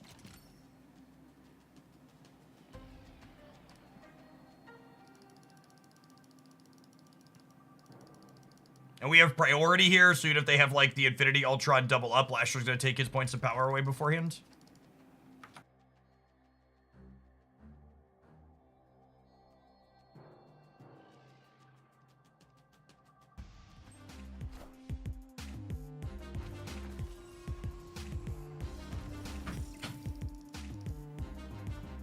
You look at my Pixie Cerebro deck. You should post it in the Discord, and I'll take a look at it after the stream.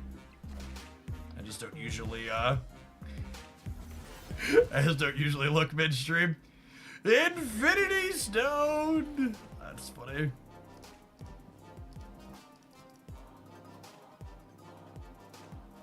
Doubled it. Alright, all the marbles, chat. For all of the marbles.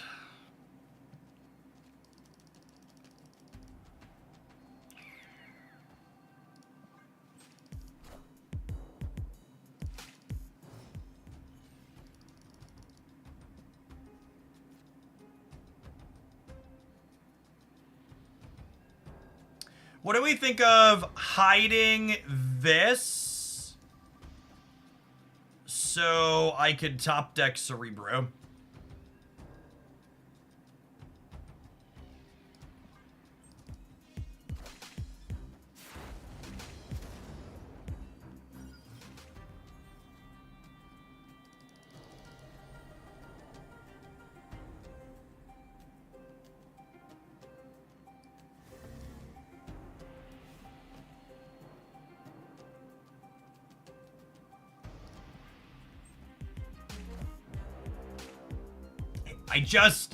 I hate him so much. It's hard to overstate how much I hate him. They did discard their Iron Patriot card though, and an Iron Patriot and Goliath went to the mid. So we've got that going for us at least. Was that actually that had a variant, right? Is that not the Iron Patriot one?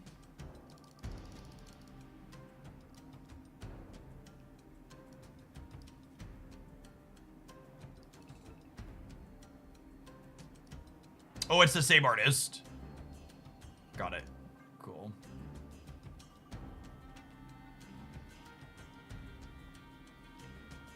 Unfortunately, it's looking like our deciding game is going to come down to us drawing Cerebro or not, which is how this deck goes sometimes. It's unfortunate we hit such bad variants in a couple of those others. Storm the gym for all those game turns. The gym actually doesn't work in Conquest, so storming it is irrelevant. Bad variants aside, this is a pretty solid set of games. I feel like it was a relatively good showing for our pile of cards here.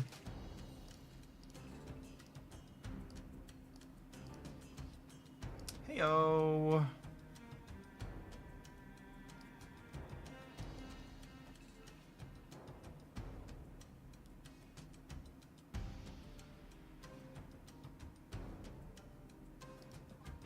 And I wanna put Cerebro in the face-up path so that way Lasher is boosted when I apply his penalty.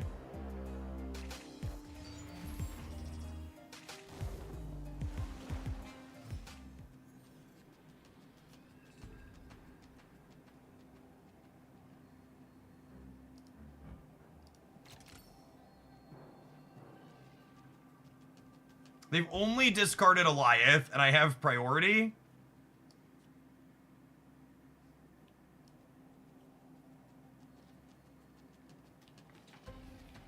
This gets me -2 here, so I'm beating the Goliath. I think it's this, yeah? What do we think? This is a Mr. Sinister, so I'd have 15 over here. I'll have 15, 15, and then effectively 15. There could be merit to saying just stack everything here.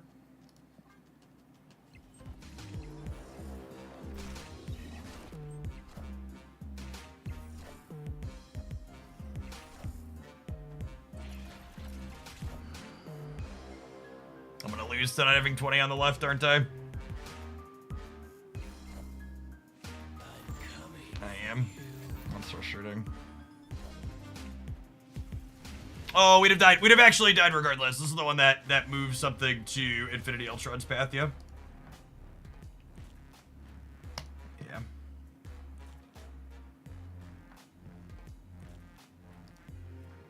So, would have lost regardless here, unfortunately. Really? Just was there any other combination of Ultron? Was there any other combination of Ultron Infinity Stones that wins me the game? That wins them the game? I don't think there is, right?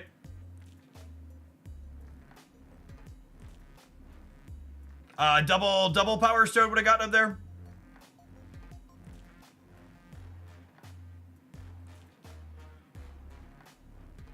Should we have played Cerebro right on turn 5?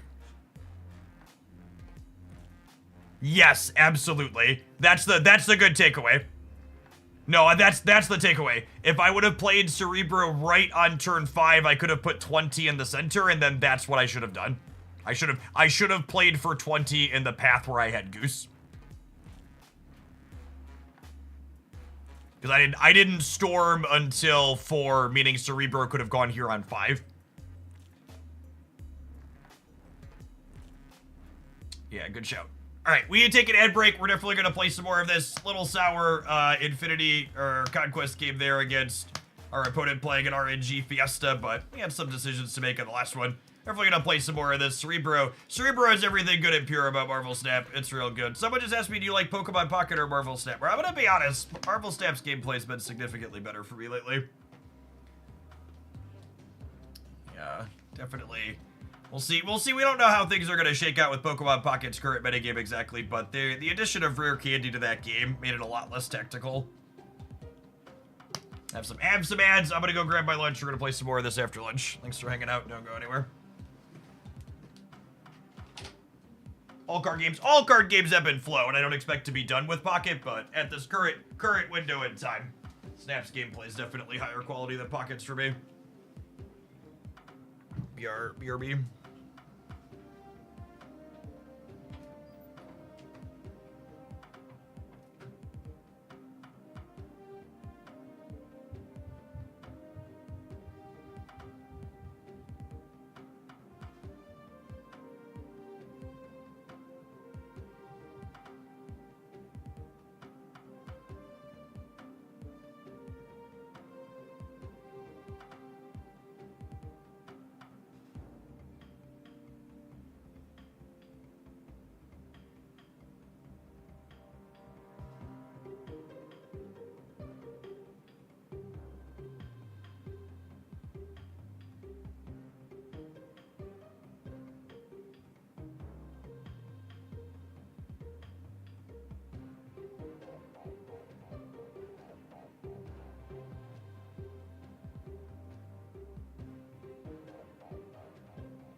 White Widow after Storm is fighting this deck. Yeah, you just don't really have room for another 2 that gives you numbers.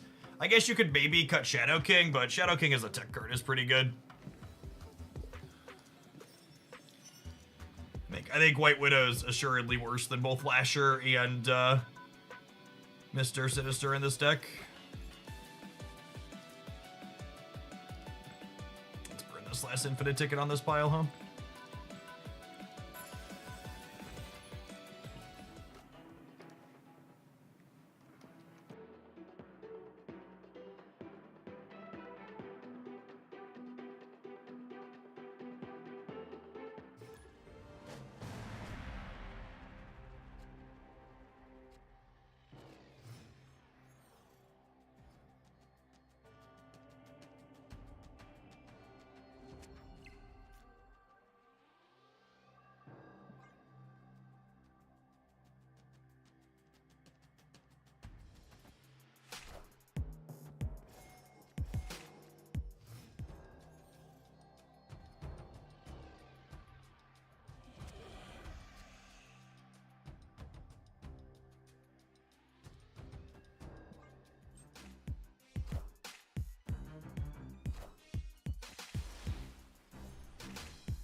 Or Killmonger deck is part of the problem here.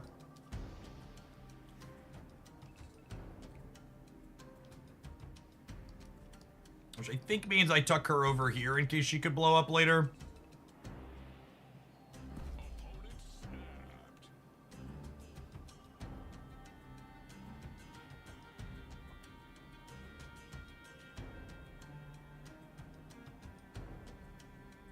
Lady triggers if I do what? If I do this? If I do this, it triggers? With just this here? Why?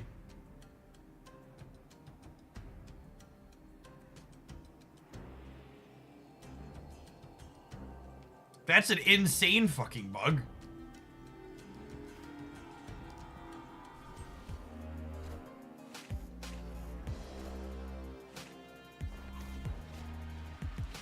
That's really frustrating.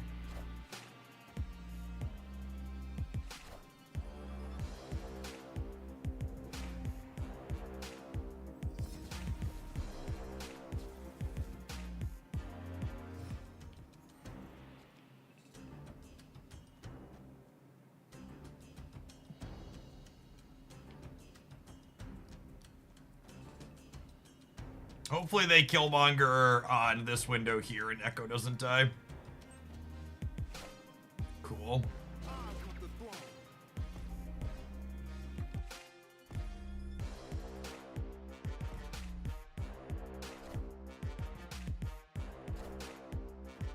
Wind, aid my hand.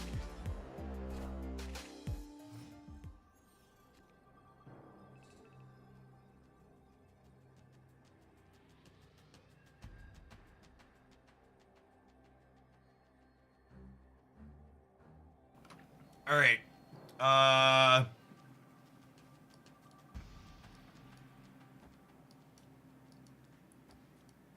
This wins the game a lot of the time, right? I guess I'm losing to death on the right.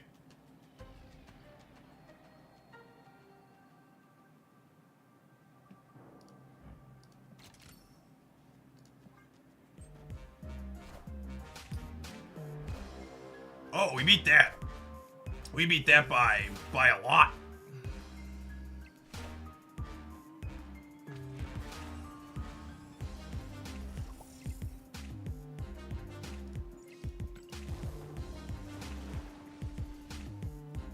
Oh, Lasher doesn't do anything because of Luke Cage. Yeah. Victory.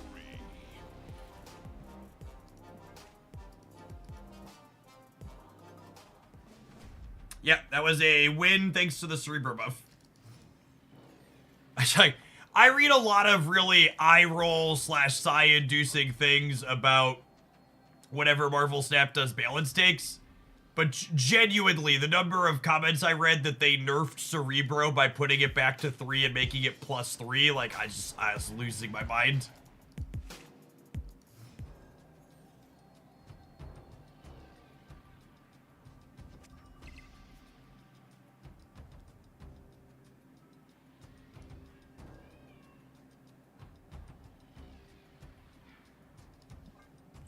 I need to storm that one, obviously.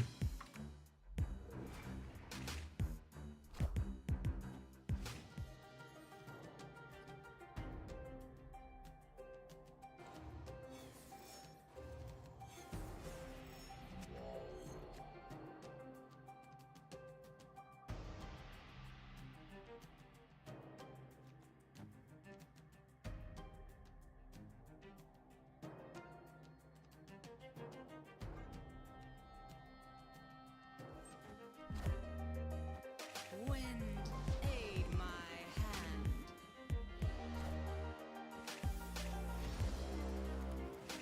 Live from the Daily Bugle. Live with the throne.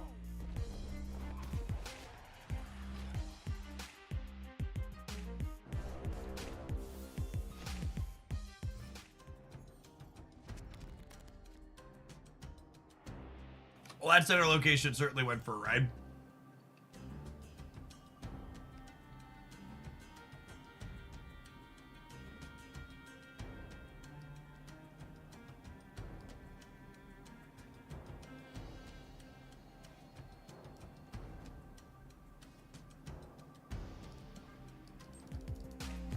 What's your feeling on Goose in the deck so far? It's felt better than I was expecting it to. I'm gonna continue playing it.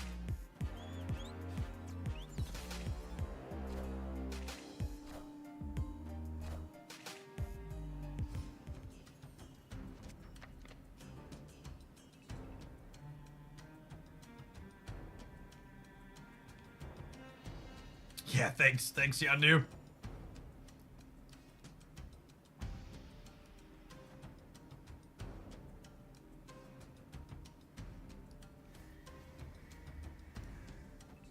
Do I snap?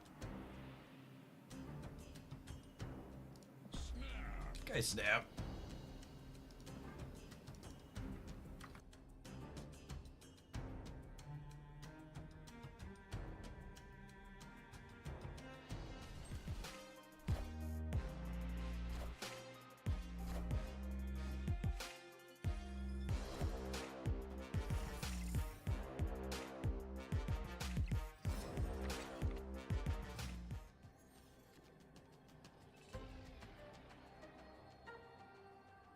Again, truly, I don't know how many times I can say this until it comes across, but just like, I really hope anybody who came into this set of games being a Nico, Minaru, and Cerebro 2 doubter, like,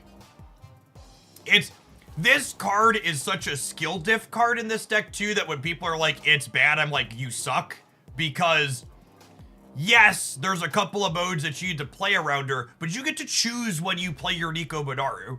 When the mode that she rolls is not beneficial for you, don't freaking play her out.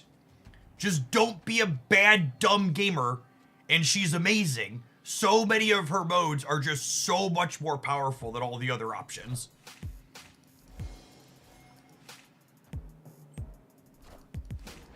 Nobody is forcing you to put Nico Minaru into play when... Nobody's forcing you to put Nico Minaru into play when she's on demon mode, right?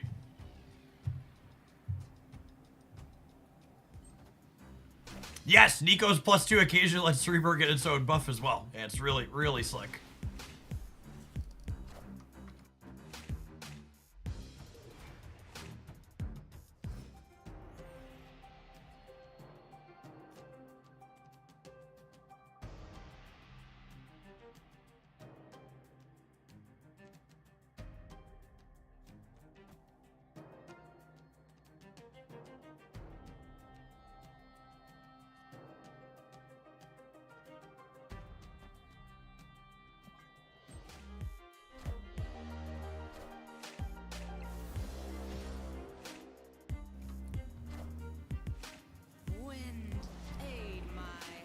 That is a very fortunate roll here for them.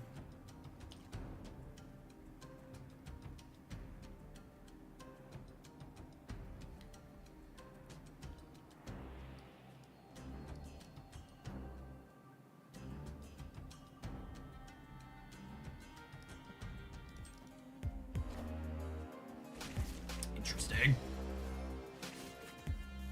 What do you think of Brood in Cerebro 2? I think Brood is fine. I think I don't have room to play a fifth 3.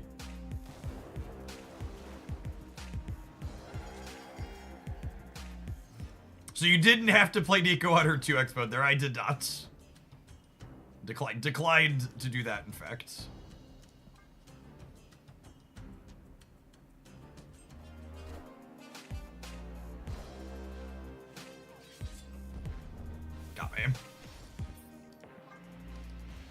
Our opponent might learn how to snap someday. Today is not that day.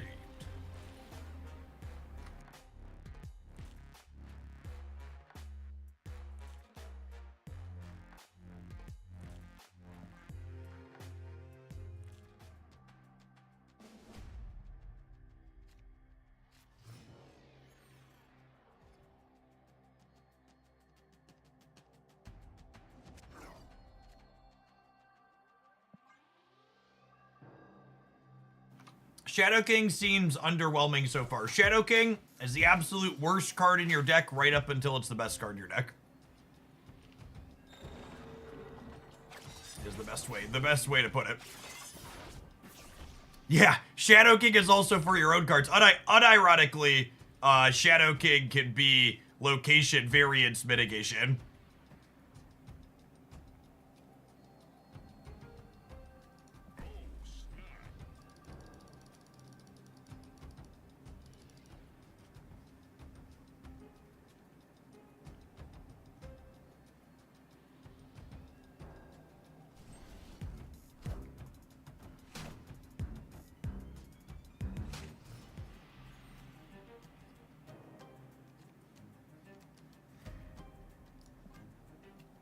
All right, don't reality stone me on the left one time.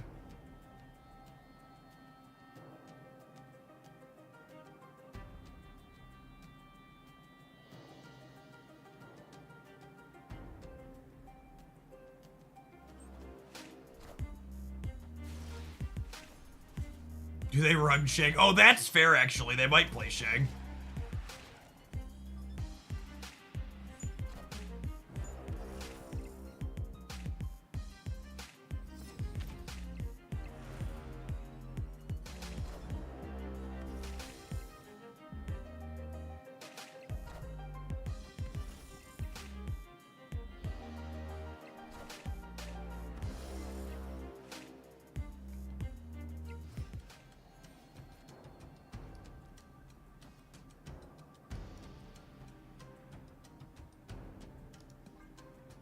At least it looks cool. It does look pretty cool.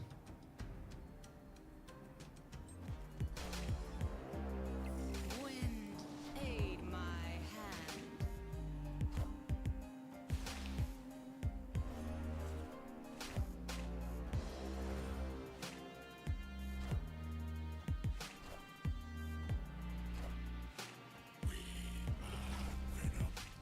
It's pretty good.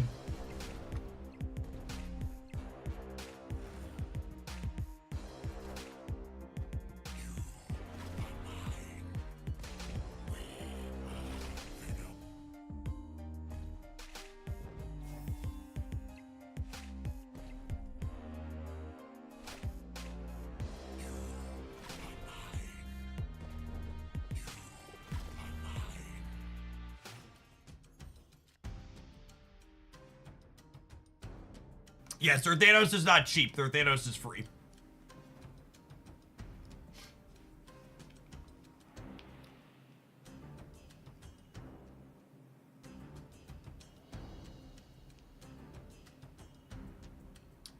The fire here rallies up the discounts here too.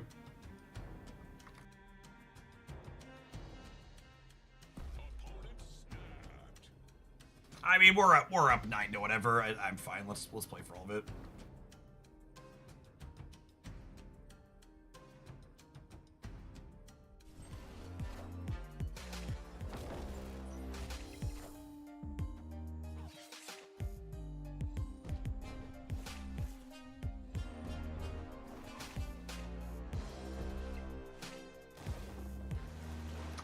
I mean, Gooseman on 5. I assume they're about to go demon. I assume they're about to go demon Shang. Would be my expectation. Thanos over here is plus 36, right?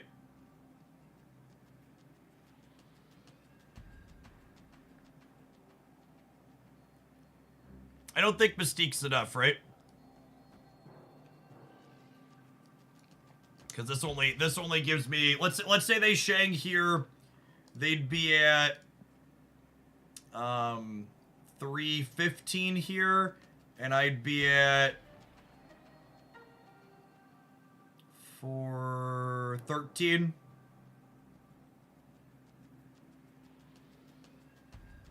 Yeah, dead to Shang.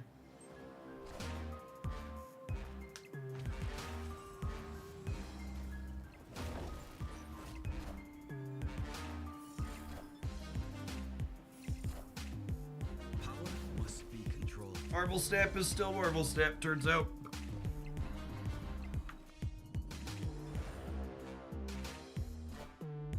They have the free Thanos as well.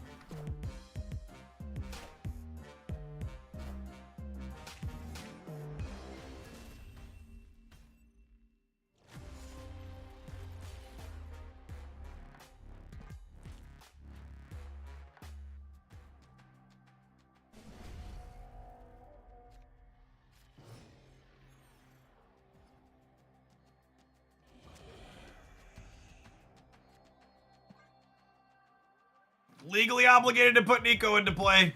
Can't decline making something a demon. Guess I ruined my Cerebro bonus.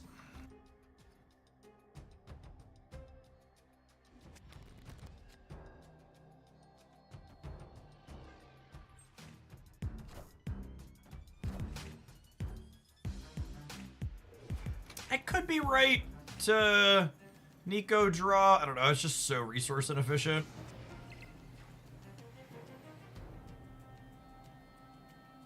I absolutely want Adelan to happen, given the option.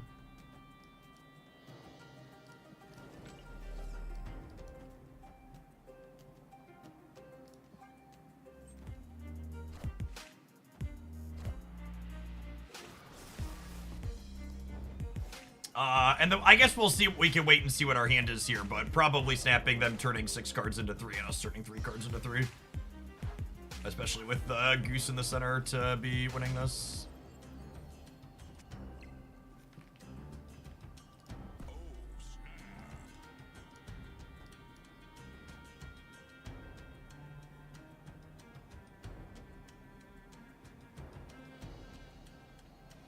Wait, do I do...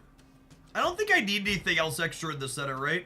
I think I want these points left and right here. 15 wins the center every time, yeah?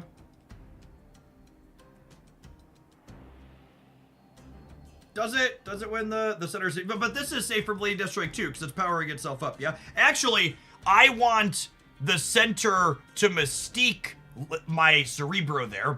Is another reason. I want the Mystique Cerebro to go here, so that way I can't get Lady Deathstriked.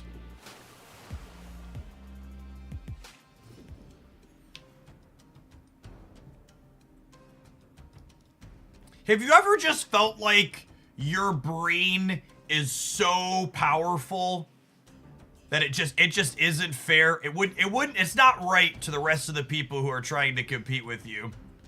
That like the brain is just it's tough to get into the room sometimes. The brain is so wrinkly.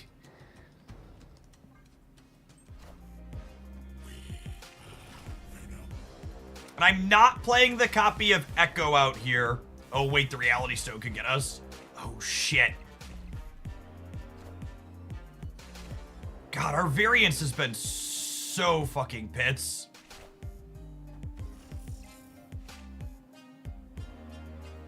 That's such a bad beat. God damn it. All right, hopefully we draw a 2. If we draw one of our 2 2s and not a 3, we're in a fine spot.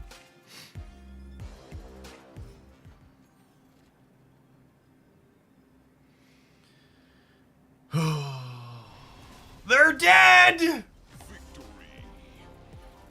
They're dead anyways. They're dead anyways!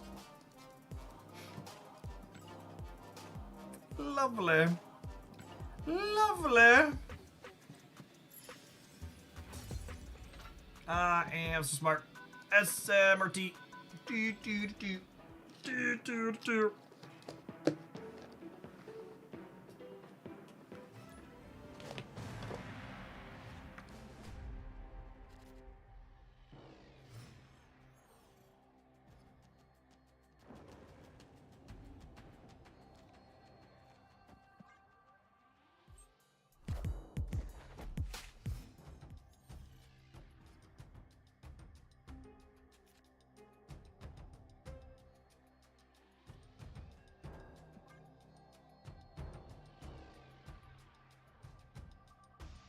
Is Cerebro 2 back? I personally look forward to pulling up this deck stats on Untapped here in about 24 hours and seeing a solid 47% win rate.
Can we win this? I think we can win this.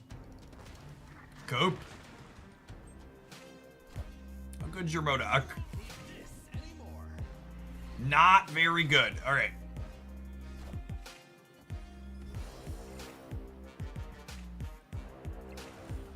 So they're just completely cooked then, yeah?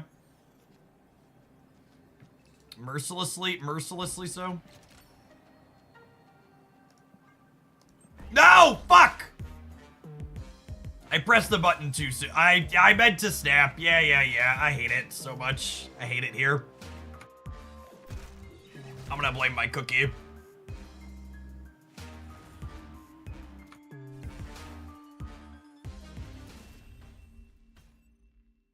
Victory.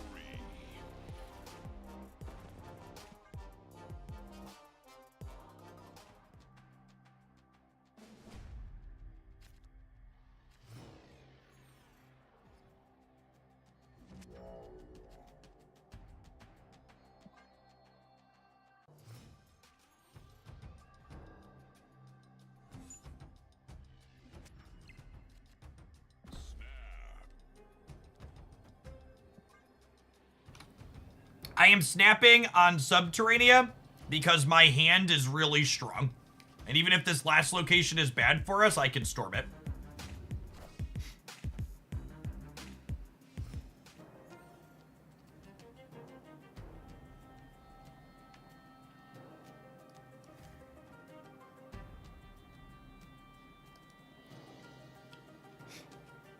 With the rock draw, do I vibe on Cerebro to give myself more chances to Mystique it?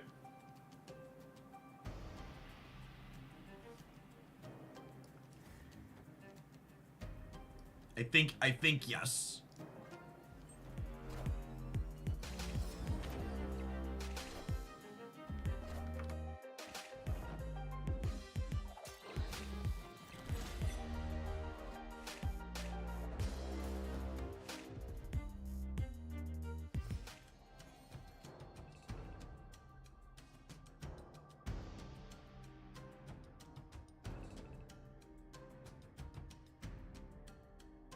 They actually Moon Knighted Silver Samurai last game. We know they have it.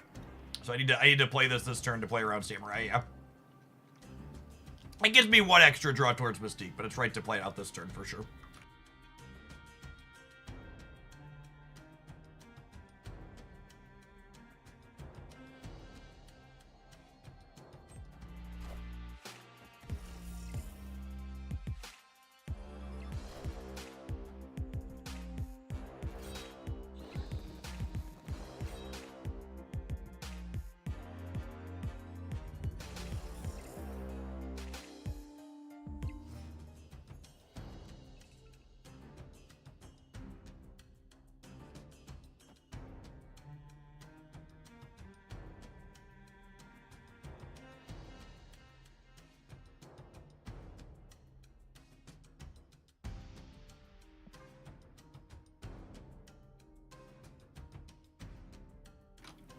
It could be right to play the Shadow King in case we draw exactly blue Marvel, but I'm only 1 and 8 to do that.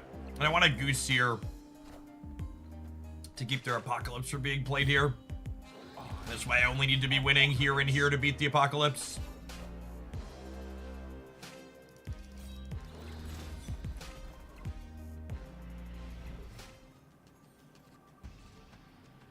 Damn cooked.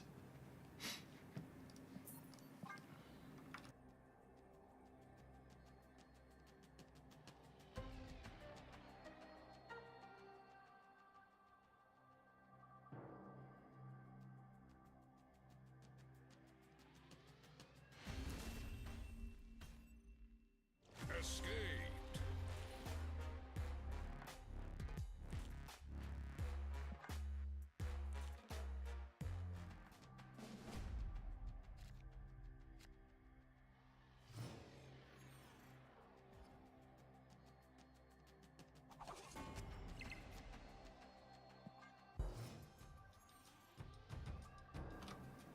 Tactically not playing Nico out when she's on a bad mode here.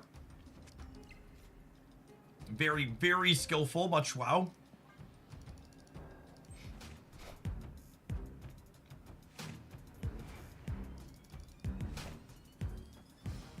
That's Storm Split. Actual top schemers, that's Storm Split.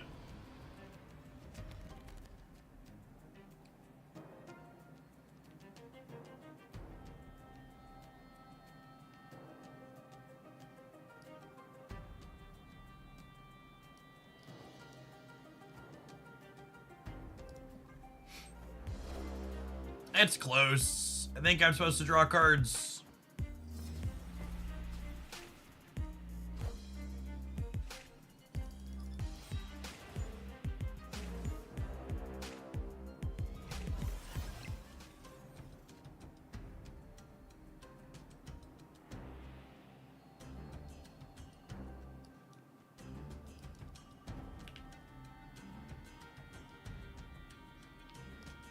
That's probably playing with fire. I'm probably just supposed to do this. Yeah.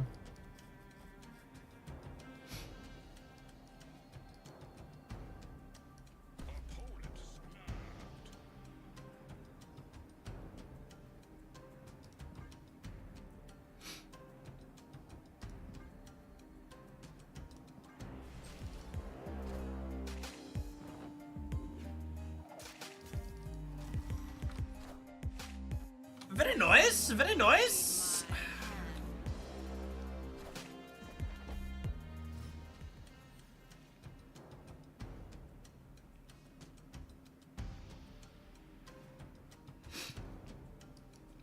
Samurai could catch us slipping on the 50-50. I think we're supposed to get the marble down.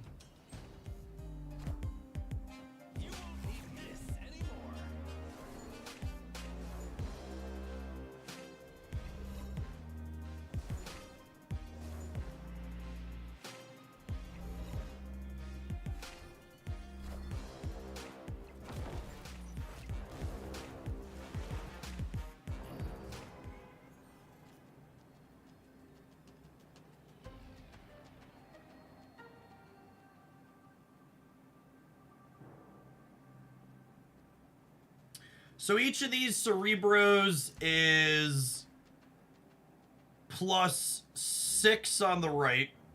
However, they could discard a card here, yeah? A swarm, and make the collector bigger.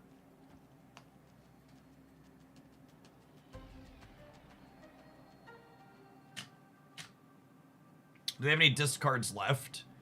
Colleen, Moon Knight, MODOK. Blade is gone. They have Gambit. Gambit's another reason to put a card over here too. Can we leave Nico left? I didn't move Nico out of the left. I moved the ninja out of the left.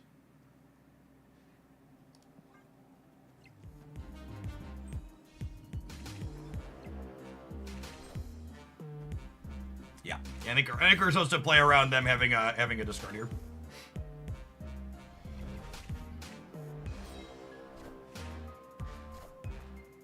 Cool.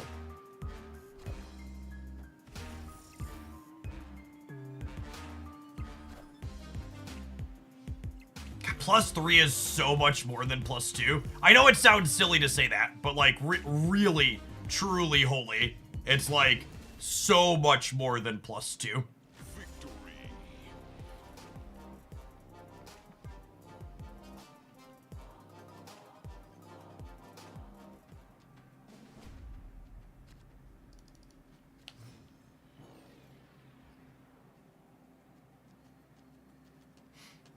It's 50% more, yeah. Unfortunate hand for Time Theater to happen in. We didn't have any cheap things here. It's a great top deck. Is Lasher necessary for this build? I mean, you can play it without him, but he's definitely optimal.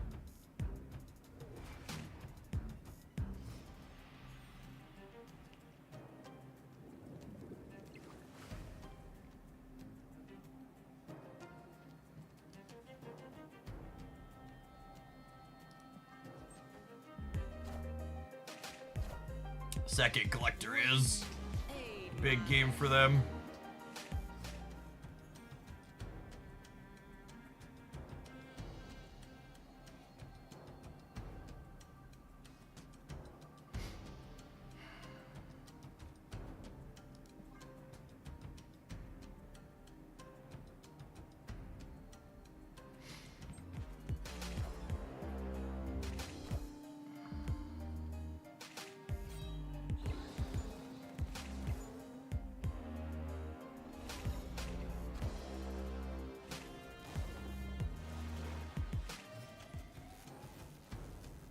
Tim FL, thank you for the 20 months. Appreciate that. Welcome back.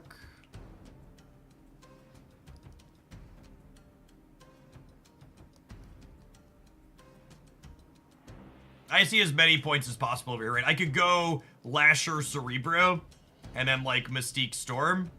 But actually that would get me on the Atlantis too, which is not good. I guess I could do this, but I think I need more than... Do I need 3 more over here? I would be at...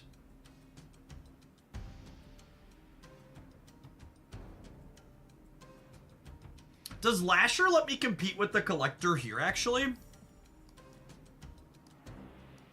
at 24 without Blue Marble. Well, that's probably fine. Lasher might let me compete here, actually. I'm gonna do this.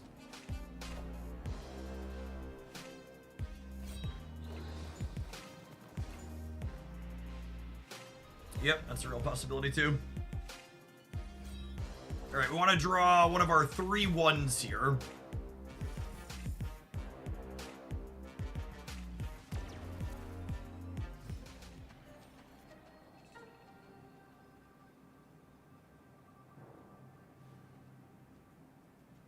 So they've been to Swarm, yeah? They've been 2 Swarms, so they have 3 Swarms in their hand. So if they Modoc, we're absolutely cooked, yeah?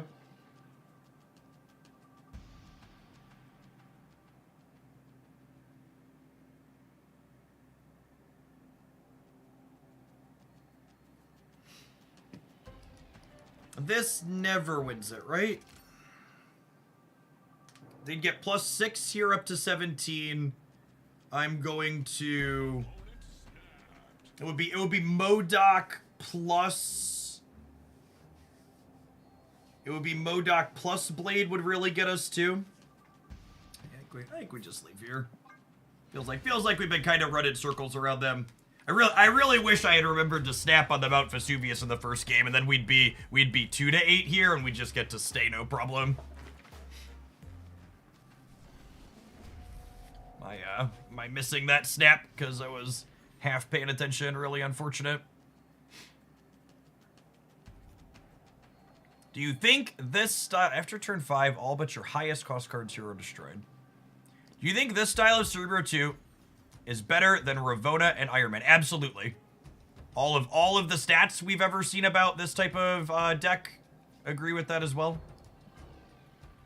At many points over Marvel Snap's history when Cerebro 2's been remotely playable, people have always tried to play Iron Man in it, and they have always had worse stats than the non-Iron Man builds.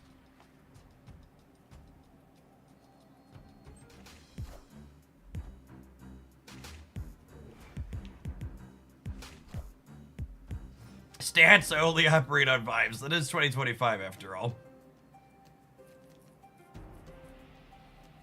This is probably going to mean we have to leave again.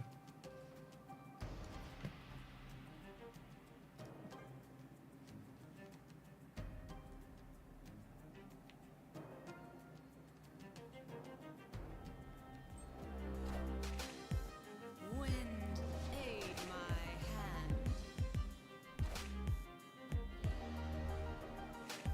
Lasher mid could win. Maybe.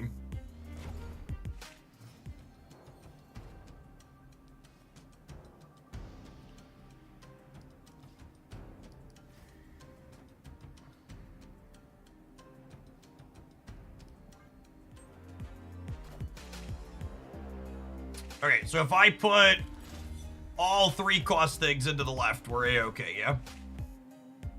Is Nico good in this deck? Does anybody know?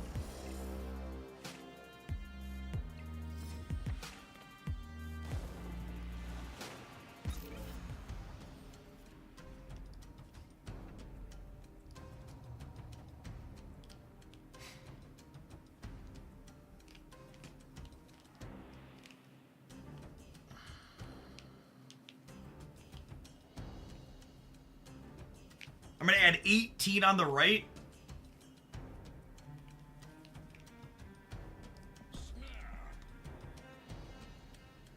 No Lasherman. How do they beat 11 power Goose in the middle?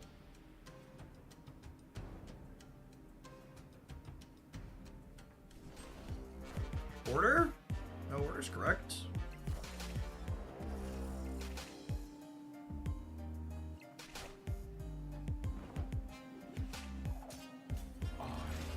Apocalypse. Lasher left would also die to the location, yes. Really, really bad play for people who are illiterate.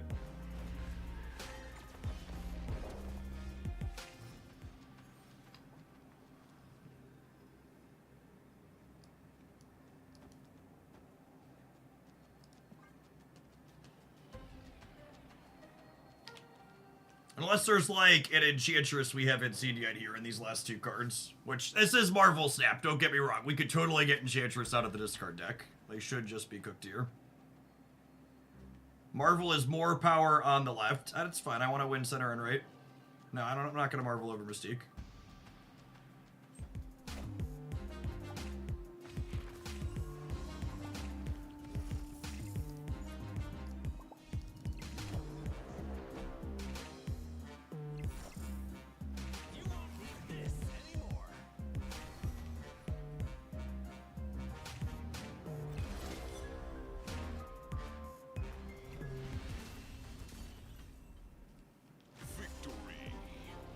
Guys, gals, and non-binary pals.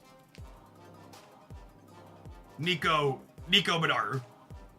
I can't hammer home enough how much you, like, it's crazy to me how we scrolled through all the Cerebro 2 decks on Untapped today, because we weren't playing yesterday, and basically none of them had Nico Bedaru in them. Like, she is such a card that lets you leverage skill and good decision making in this archetype. There are so many spots where she wins you a game and no other card remotely wins you the game. And she actively solves two of Cerebro's biggest problems. Number one, she draws you cards so you can find Cerebro to have your namesake more frequently. And two, she can re-roll problematic locations for you. Occasionally, she gives Cerebro a +2 as well, which is great. Like, that also good. But just, like, so much of what she does is just everything you're interested in.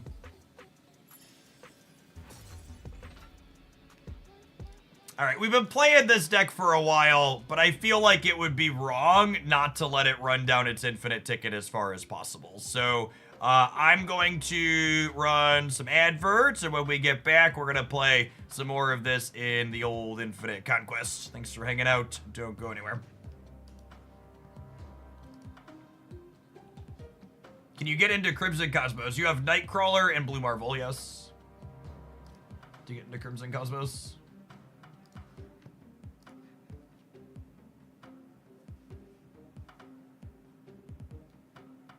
The drinking game when we play this build of Cerebro 2 is definitely going to be Why Not Brood.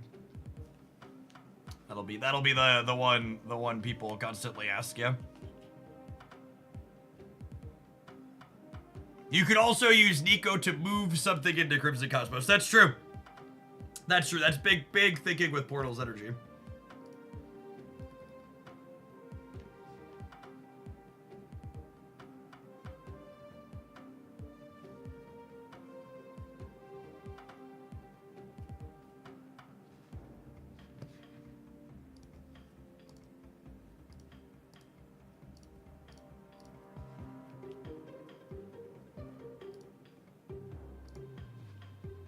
Can you play the Ultra Hawk deck next? What on God's green earth is an Ultra Hawk? That always tickles me when that happens in every card game. People come in with such confidence, or like, could you play named archetype? And I'm just like, I have no idea what that is. Ultron Hawk, I have no idea. Also still no idea what an Ultron Hawk is. You're not helping me get any closer. What is an Ultron Hawk? What is an Ultron Hawk and what does it do? Can you play the Bingo Bong? We will absolutely play Bingo Bong after Cerebro. 100% in on Bingo Bong. Hey, Ash Hanzers, thank you for the 2 years of support. I really appreciate that. Welcome back.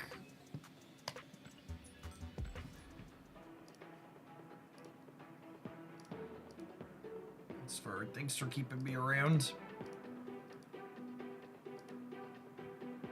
Can you play Ultron in Marvel Rivals? You know, I'm actually planning to stream some Marvel Rivals next week when their auto battler mode goes live. For folks that didn't hear, they're adding an auto battler drafting mode to Marvel Rivals at the end of next week. We are 100% going to check that out on stream. Please don't post deck codes in my chat.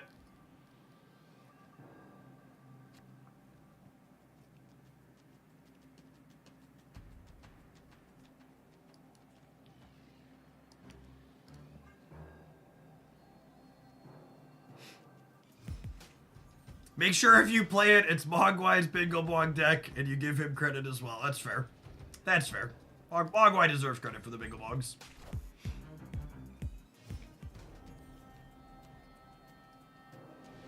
What do you think of Mercury's potential place in C2? I think if she's in retrograde, it's probably a reasonable inclusion.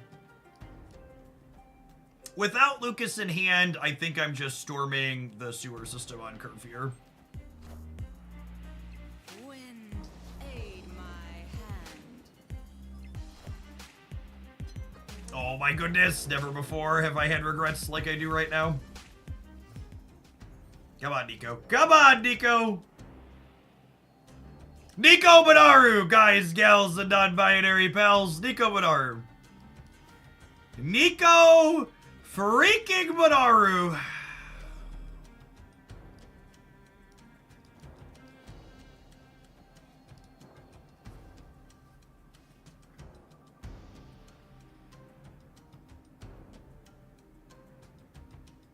Am I pressing the button? Nah, I'm gonna make sure Nico doesn't screw us, I think. Am I? Maybe we are pressing the button.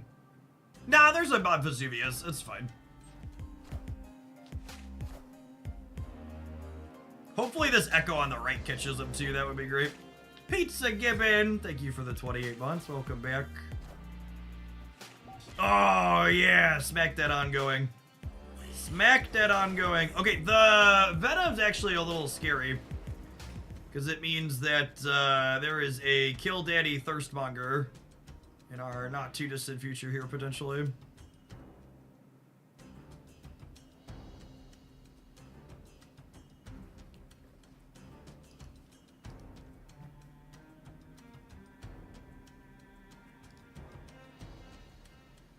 Yeah, I think I just play a Shadow. I think I'm staying. I think I'm playing for 4 here. That's so close.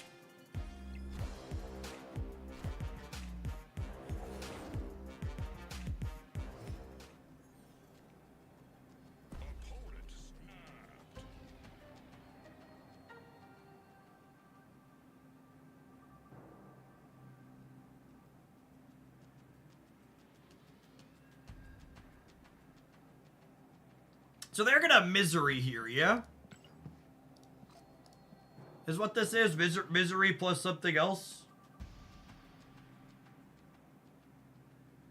What do you think? Do you think it's just Killmonger?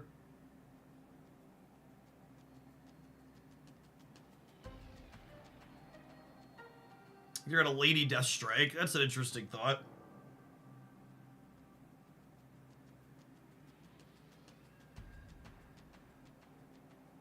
Odin. I think we're beating Odin, yeah? I'm debating on if I want to snap them back. I'm debating on if I want to snap them back.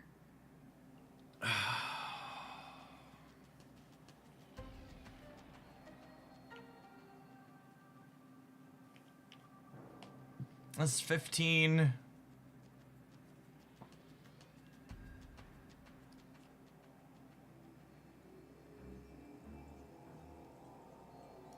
I'm not gonna snap them back. I think we're winning this though. Killmonger is scary is the problem. Although I guess Killmonger would have killed their Vibranium on the right because of Echo. Yeah, I should have snapped it back. That was a coward. Oh my goodness, they don't even get the Tiger because the Venom was there. That's so funny.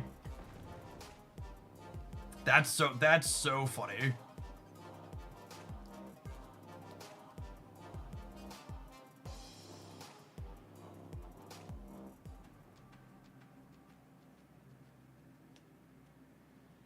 Oh, Misery would have worked that way too, yeah? Goodness me, oh my, oh my. I mean, they're definitely a Killmonger. I don't think I could snap back there because of Killmonger. That's close, though. It could have also just been a case of who cares. It's just Infinite Conquest. Should have fired it off.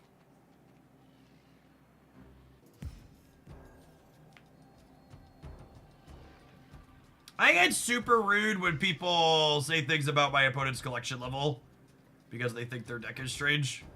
Like, I'm playing Cerebro too. There's only one Series 5 card in my deck. Am I playing it because I'm low collection level? My deck's weird.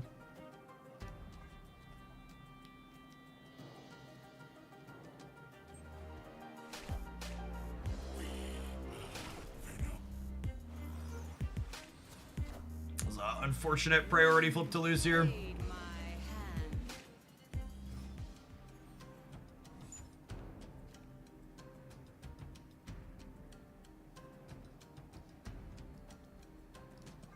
Without Cerebro, we probably have to leave if they snap.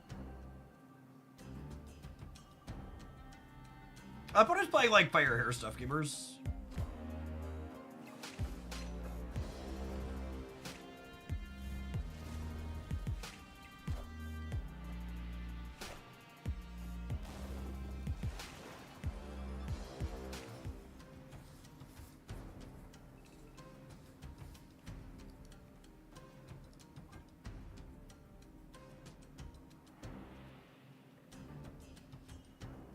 We have a 7th turn, theoretically, and they could be Killmonger decks, so I'm not playing out these ones super aggressively. Are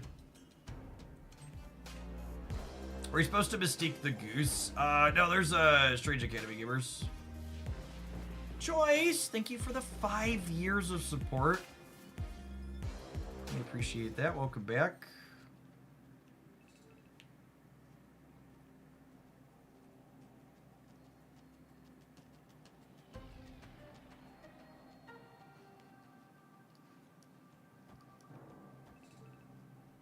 Opponent snapped. I can't play around Lady Deathstrike and Killmonger. I think it's this, and I think I'm staying. I'm not gonna lie, I had a small panic attack there just now and thought I might have been getting Galactus when the 6-drop flipped up. I'm so injured.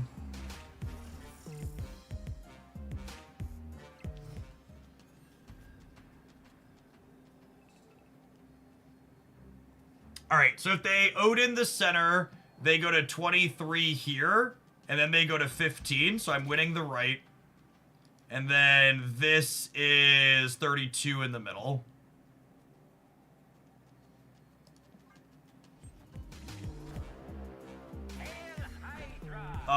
Same difference except worse for them.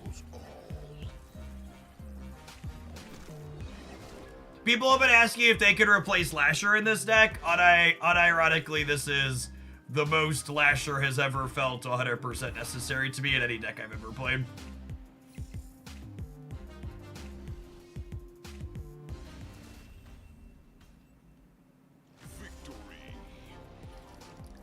Victory.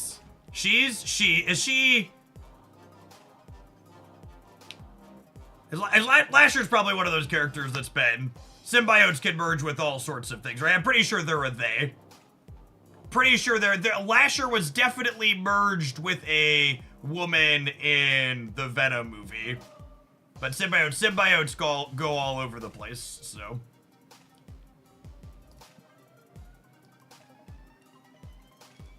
Lasher is better than Mr. Sinister. He takes up less board space. Sure, it has more strict sequencing restrictions, though, Tepek. And he has counterplay in the form of Luke Cage.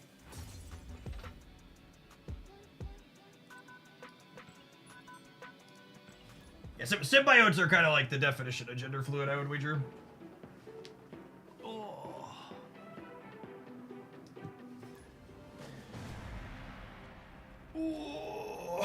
Cerebro 2 is everything that is good at... Cerebro is everything that is good and pure about Marvel Snap. Oh, also, someone mentioned the Shadow King being awkward earlier. This is an example of Shadow King being good, by the way. We'll get to Shadow King off the Wakandan Embassy bonus. Oh my goodness, they have Loki'd my Cerebro deck. God damn, I want to stay. I want to stay so bad, but my hand's so awkward, but I want to stay so bad. They're airish him, though.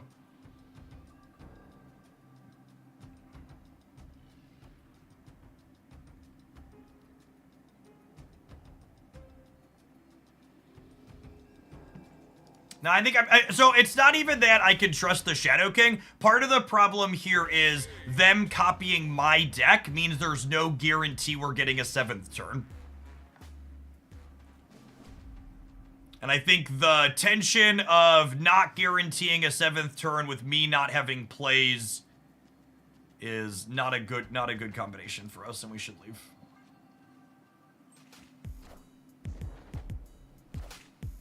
Hey man, I'm cool.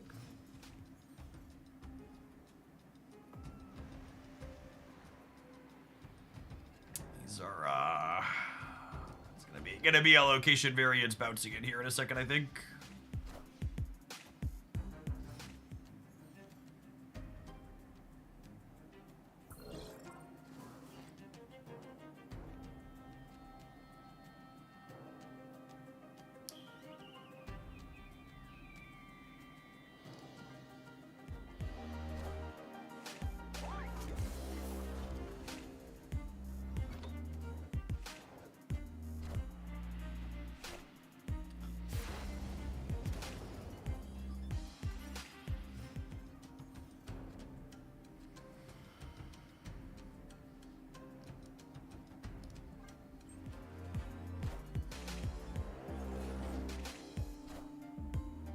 Wind, aid my hand.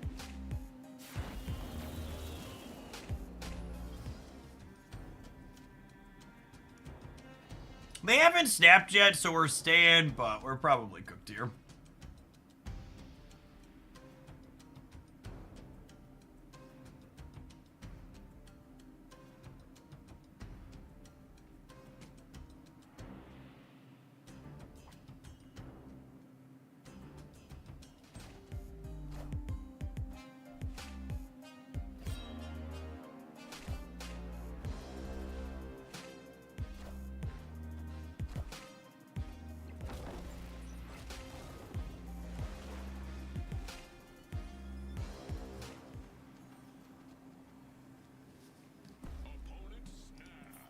Is there anything more peak Airship player than snapping after that turn 5? Like really, I can't imagine anything more peak. I play Airship than snapping after a turn 5 like that.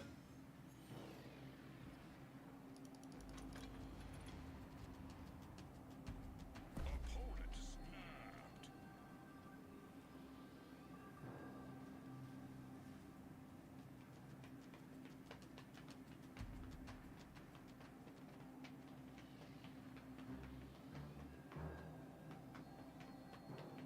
My hand's only okay. They think their hand is good. I'm gonna leave.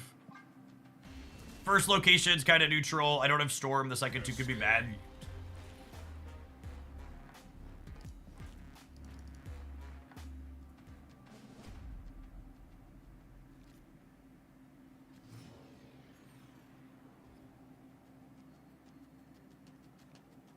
Opponent snapped. Okay, they're just constantly snapping on one. Got it. Our hand's good enough. We'll stay. I think they're just trying to bully at this point because we retreated the first two.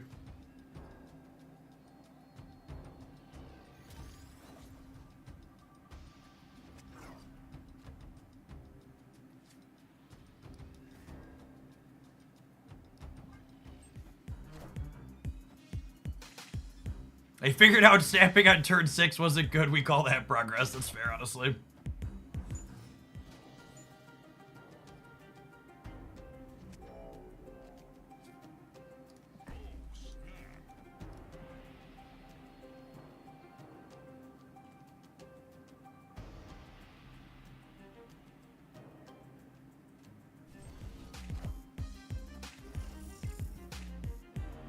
going on, Lucas? Appreciate you, bud.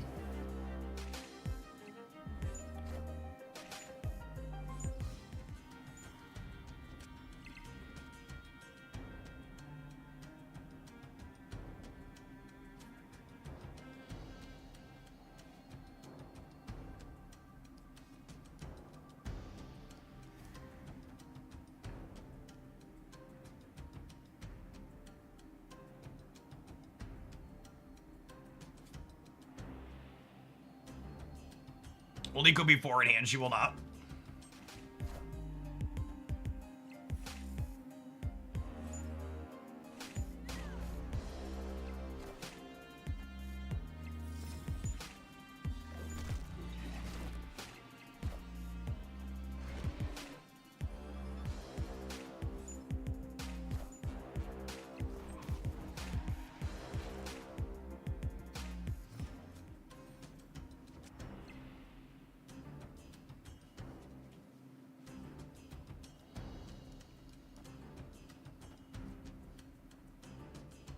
Guys, gals, and non-binary pals, Nico Benaru.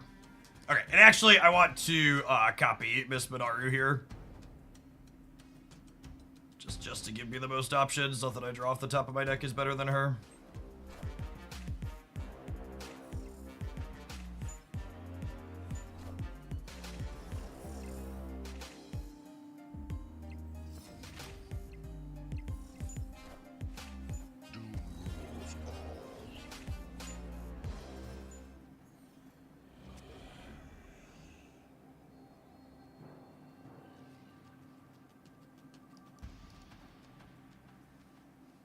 This puts my goose to a massive number in the center.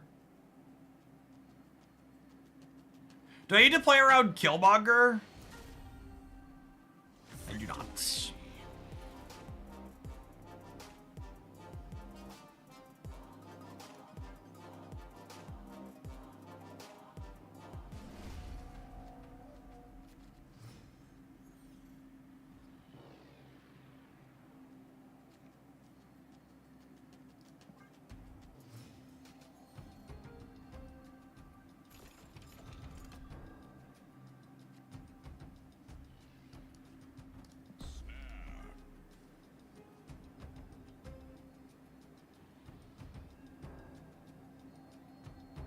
Yeah, they haven't seen the Luke Cage yet, which is great for the snap on the Necrosha.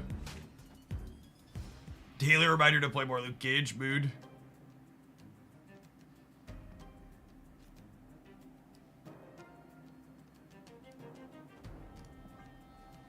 So we goose the center, we storm the right, we have Luke Cage to keep up on the left. It's a very reasonable shot to play for all three here. They might have seen Luke with Loki. That's fair. They only drew two Loki cards, though.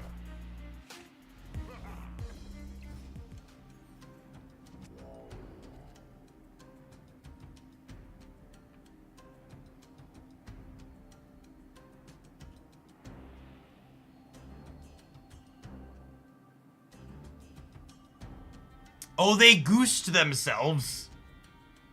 They totally goosed themselves.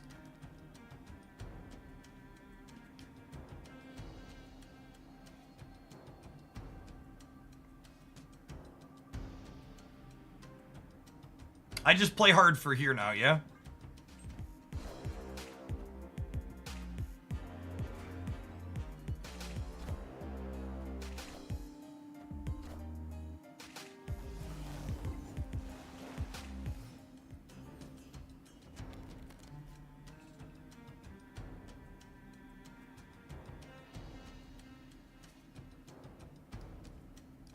What do we think?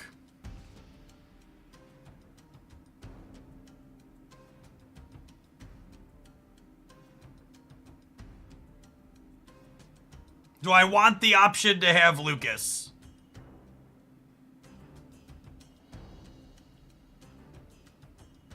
Do I want to kill Luke or Shadow King, is the question. The upside to keeping Shadow King is I can go 1, 2, 3 on the last turn. We can't film it. That's true. We don't want to film it. That's close.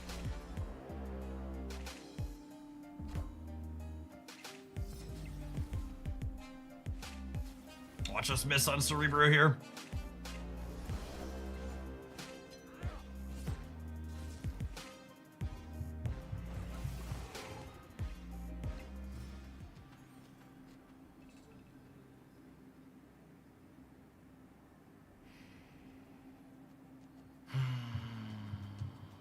Like to dedicate this fat fucking L to Twitch chat.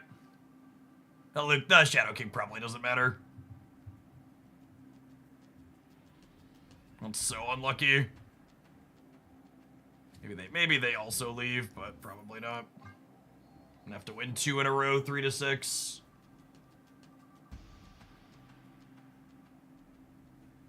It's a tough spot to be against Erishim.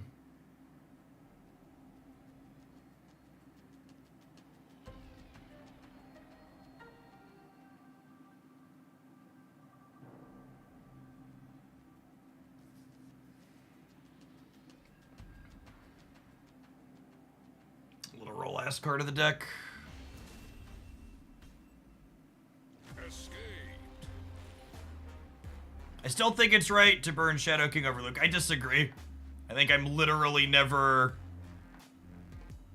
I think we could have won this game with Shadow King plus another 2 in the middle, yeah? Nah, probably not. Probably not. It probably doesn't matter. I'm never... Can Cerebro 5 make a comeback? Coming back would imply that it was ever here at one point.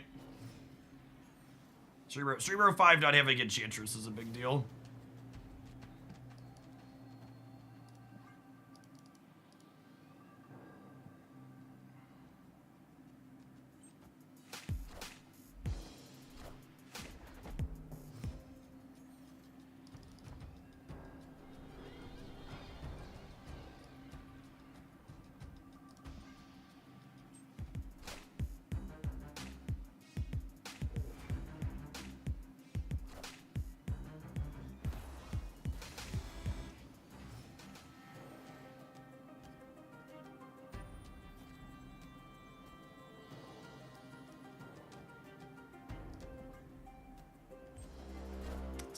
Get that one down here and hope to not die to a tech card. Oh my goodness, holy. Oh, what an RNG fiesta.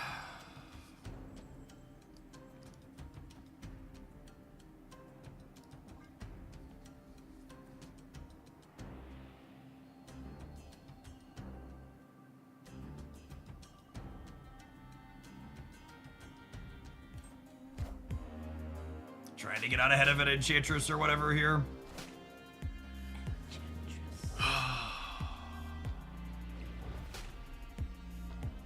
Friendly neighborhood Spider-Man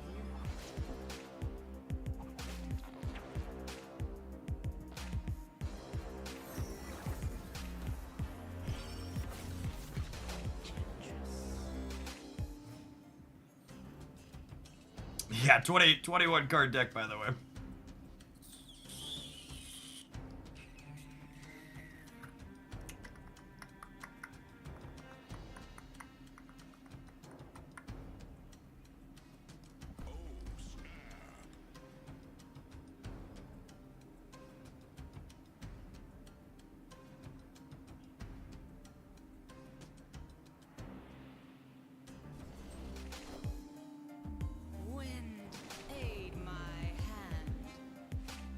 We top deck Mystique every time we top deck Mystique.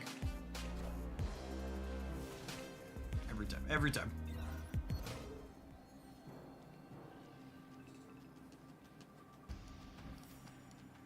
Excited to lose the game to Eliath here.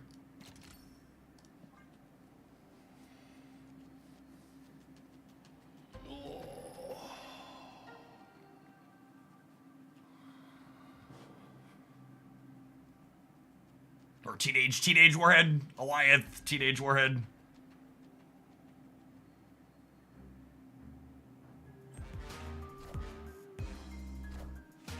Oh my goodness, they actually would have killed us with our own Echo on the left. If they would have played, if they cabled us and could have killed us with our own Echo on the left. Holy crap. Whoo! Snuck that one out. Oh. All right. Live to fight another day. 3 cubes to 3 cubes. Giddy up, cow. Giddy up, cowpokes. Yeehaw.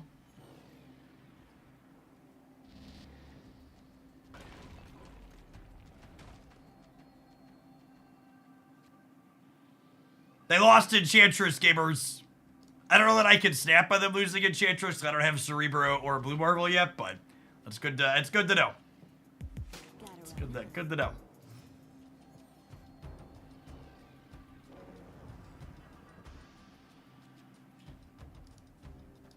Not having Goose is a downside for us too.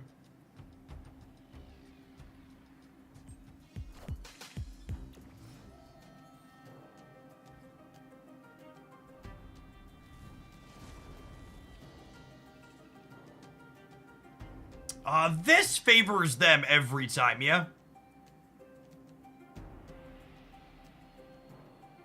I think I just get rid of it while playing on curve. Wind, aid my hand.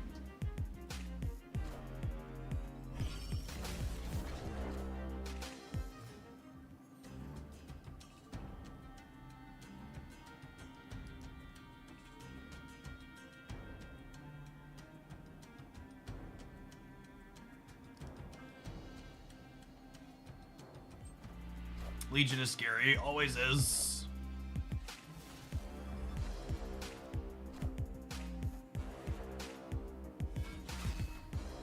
They could have our copy of Echo again.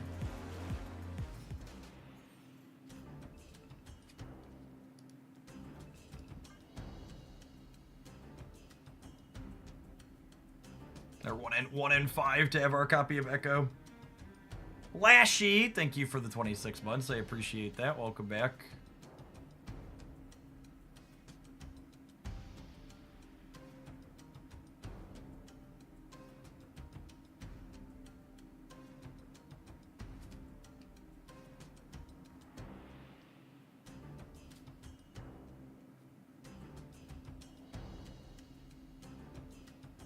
Infinite for the first time with these pile of cards 10 seconds ago. Nice free to ride. Echo mid here is a game loss takes throw. Yeah, I don't think I'm supposed to play around the 20%er though. I need Blue Marvel's points in the center to win the game.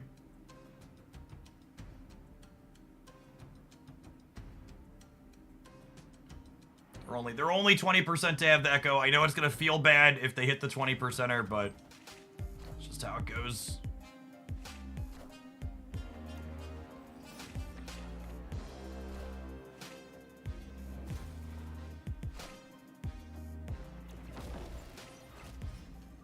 Oh my goodness, they have Rogue.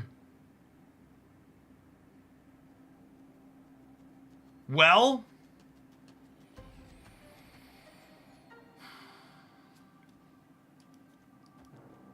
I do lose the game to Rogue taking Blue Marvel, but I'm just gonna give them the 1 in 3 on that.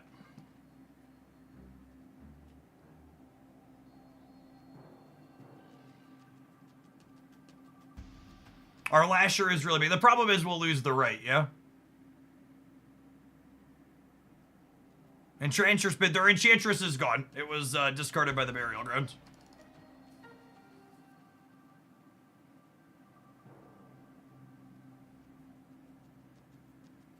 If Blue Marvel's ability gets removed, chat, I lose my Cerebro bonus everywhere for people that haven't played this for a while. What if they have a randomly generated Ghost Rider? If they have a randomly generated Ghost Rider, you best be ready for your 10-minute break. Alright, 2 shots to take their last cube away. 2 shots to take their last cube away.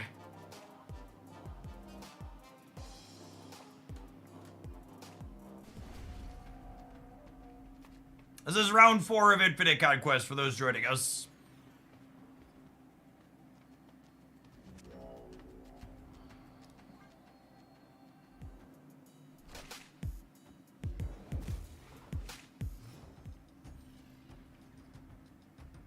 I think them Lokiing us is good for us, yeah? Anybody else agree or disagree?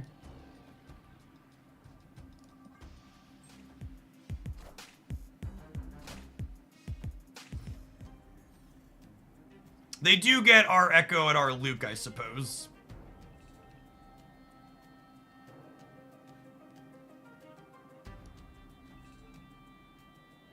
Yes, they are playing Rogue and Enchantress. Probably safe to assume they're playing Shang-Chi and most of the other tech cards as well.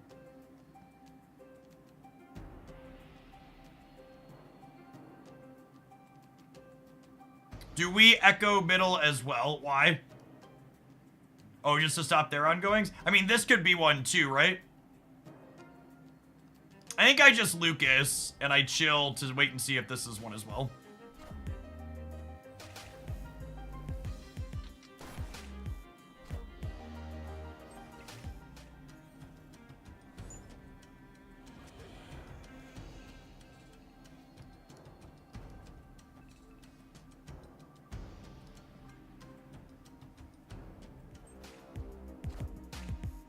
Oh, man.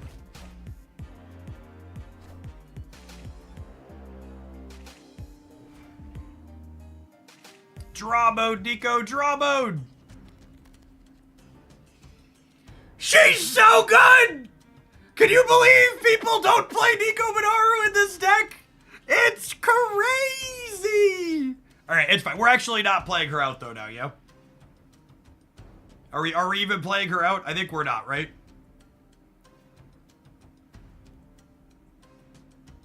If that card had been literally anything else, though, Nico would have been insane. You still need to be careful about Enchantress, do I?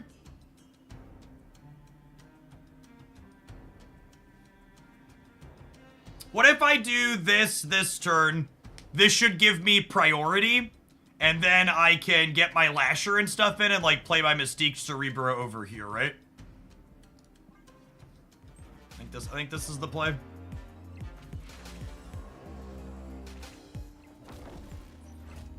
You want a Shadow King left? No, I'm Shadow Kicking on the right to try and grab priority here. Although it looks like I'm gonna fail at that, unfortunately. They're all in, so like we're in the business of making them have it.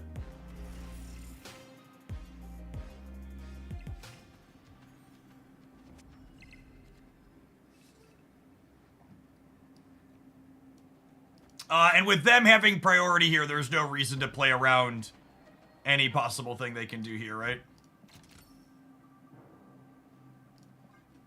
So, looking to dodge Rogue and Enchantress here.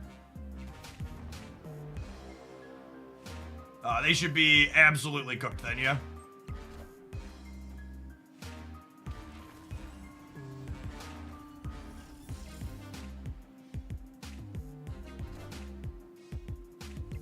Wind, aid my hand. Casual 28 power Lasher, no big deal. Oh, the sweet release of not playing against deck cards anymore. Till I hit the Q button again. Until I do something stupid like hit play next match. Oh look, the 2 p.m. rollover happened. Alright, we need to run some ads. We're obviously gonna let Cerebro 2 play round 5 here in a minute. Thanks everybody for hanging on. I'm gonna roll my galactic thing and whatever. Don't go anywhere. If you're watching this on YouTube and you're enjoying the show, make sure you tap the like button. It doesn't cost you anything. I'm out here playing against Aeroship for your enjoyment.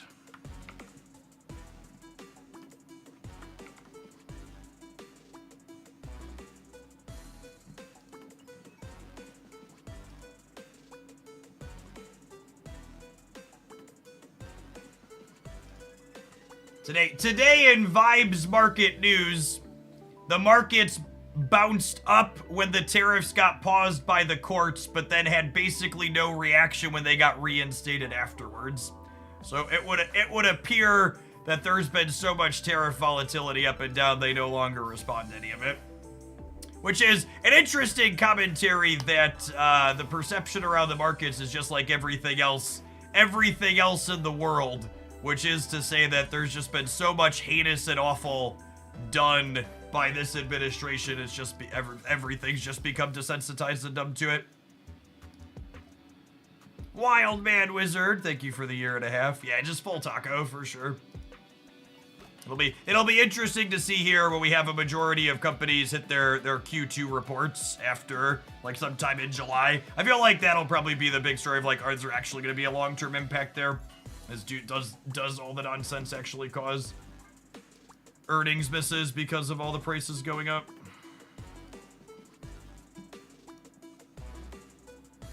All right, I hit ads. I spawned the web shop. Anything else to do? I think that was... Oh, I need to figure out what border we're playing for. Need to figure out what border we're playing for. Do we want a Cerebro? I think I already have a Cerebro and Infinite. Oh, do I not? Well, I mean, that's only fair then, yeah?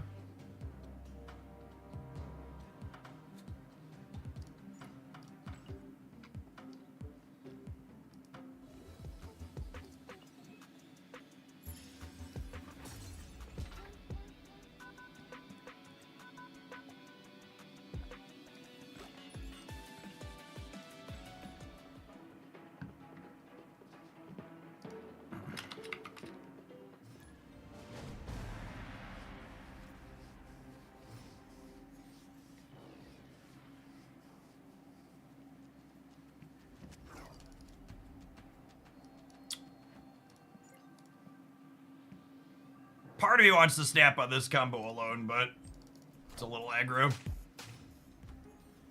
Until we see what they're doing and see what the other locations do. They are a 12-card deck. We've got that going for us.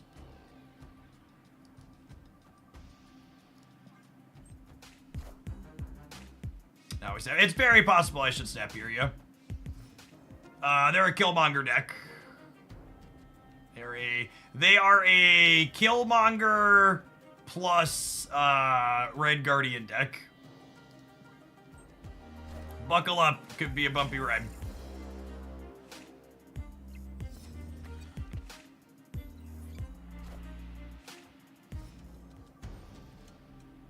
Wait, are they hand buff? Is that what's going on here?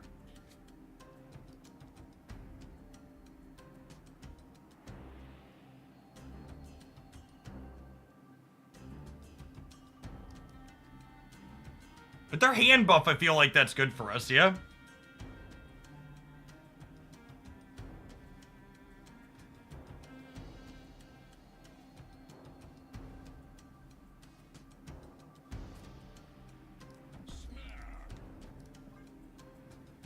I press the button reading hand buff.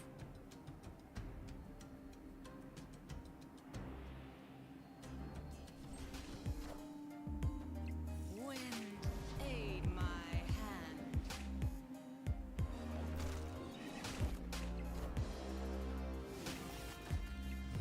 Oh.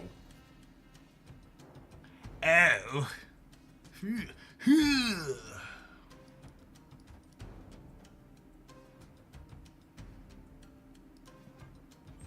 Lucas!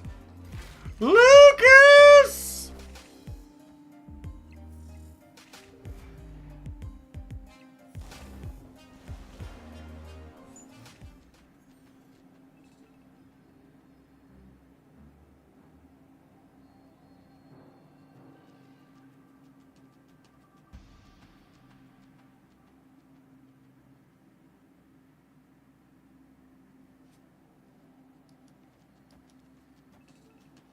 Does this win? Because if they hazmat me... No, they have priority, so if they hazmat me, all my things get smaller. What if I do this? Can this win here?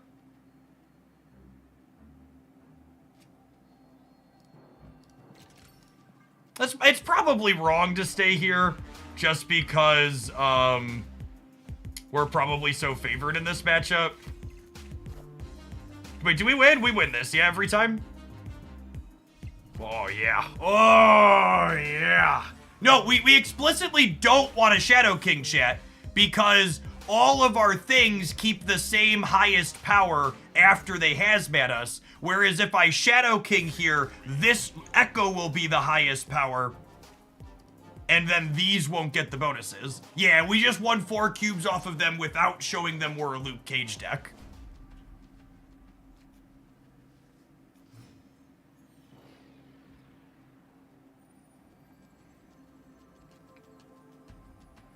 Oh no, chat! What if they moved up the next OTA so they could nerf Cerebro back to +2? Glenn knew. Glenn knew! No, Jeff, don't think that way. I don't know how else you expect me to think. It's terrible. Why would you put that evil out there? I know.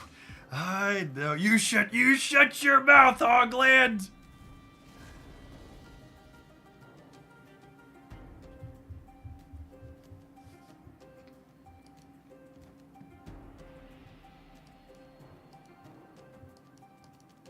Oh, you know, I might want Mr. Sinister in the center here.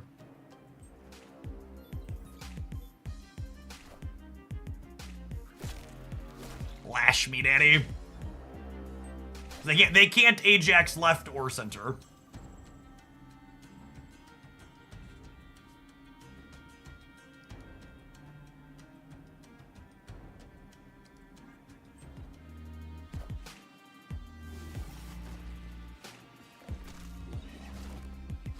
Order on that one, gamer. We have Brood at home, yep.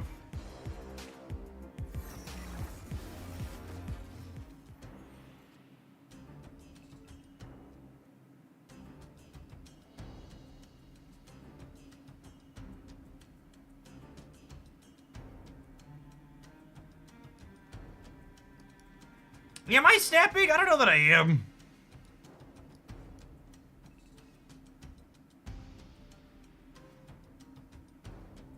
I feel like there's a world where we could still get into trouble.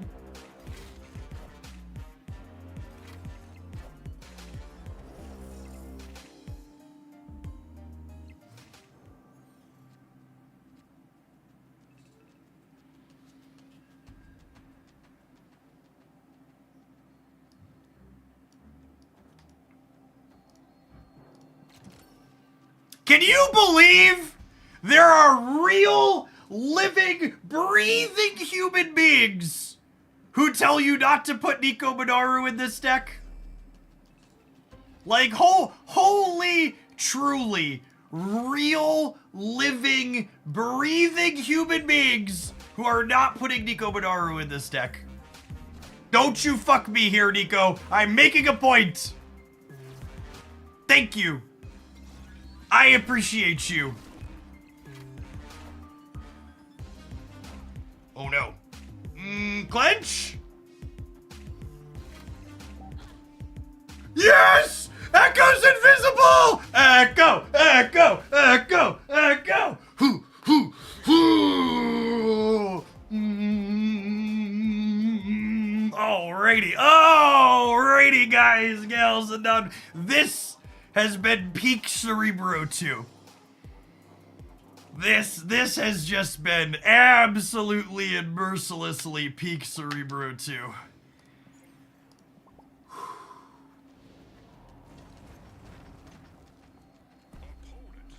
The stuffed dream. I think I actually leave here. Do I? My draw's not very good. I have no Luke, I have no Storm, I have no Cerebro. I'm actually gonna leave for 1 cube. I'm not gonna get cocky. We're gonna play correctly here. There's no reason to lose 5 in a row. We could throw this one away and then try and get a better hand to the next one. Better hand, better starting location.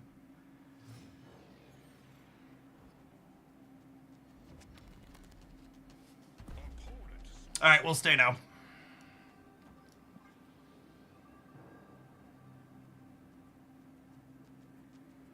We need to try Cerebro 0 with the new Sam Wilson.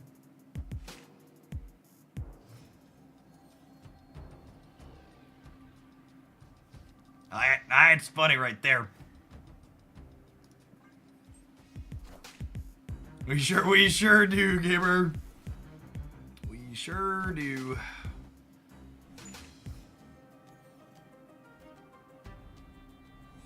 Don't you dare. You son of a bitch! Oh, man. That was freaking rude, Benjamin. Scovia!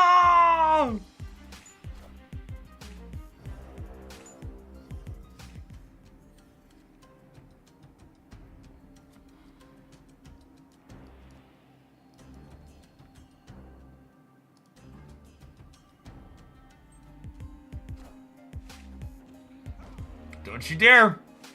Don't you dare. Okay, cool.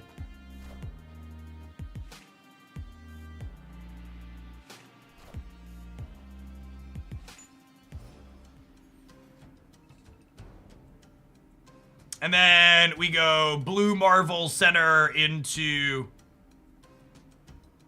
Mystique. Well, do we?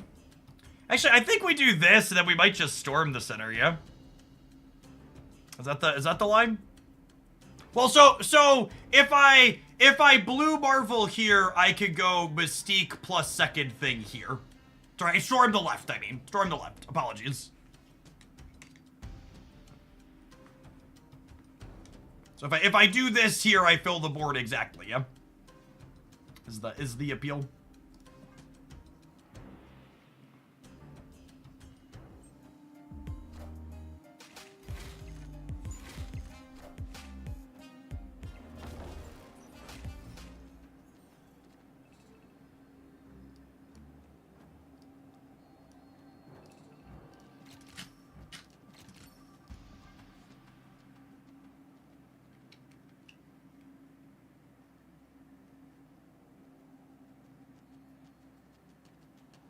We could lose this, yeah?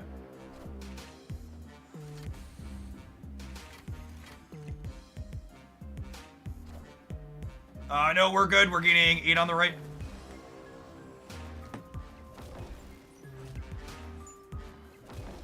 Might be enough on the left, too, honestly, with the Lasher.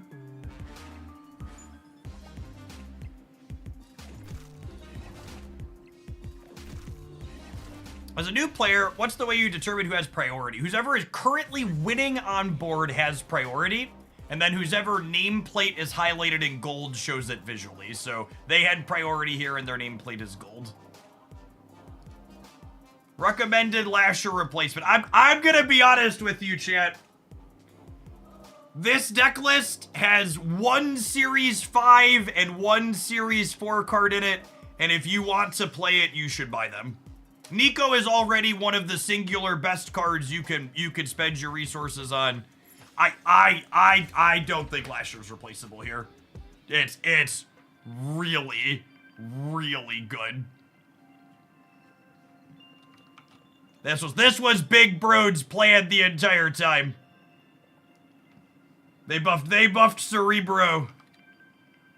They buffed Cerebro to take your collector's tokens with Lasher. That's what they did.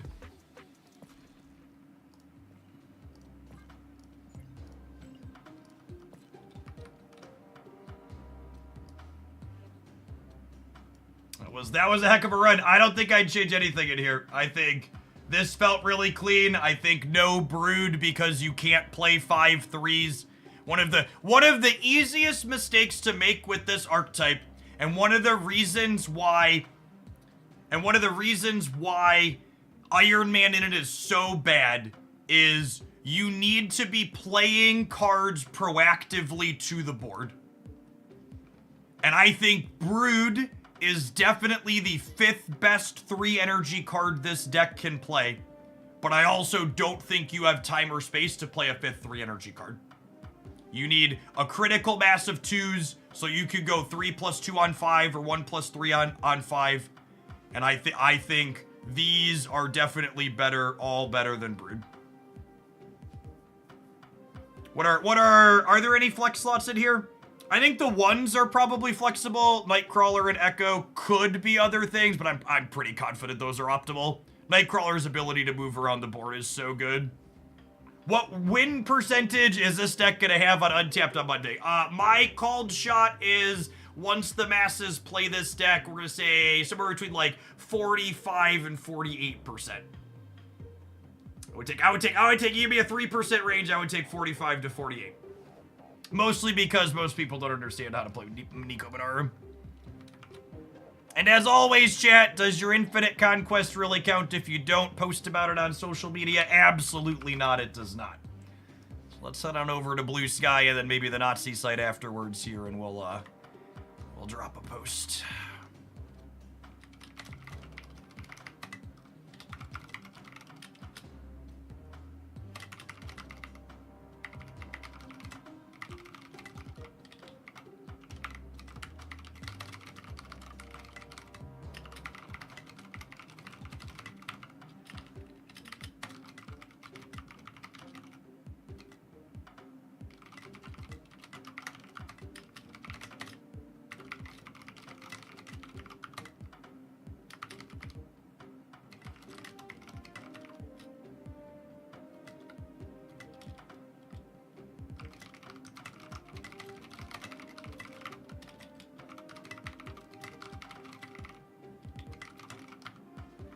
We're so back, gamers! Most appropriate infinite border added to the collection with Cerebro 2 fresh off the buff.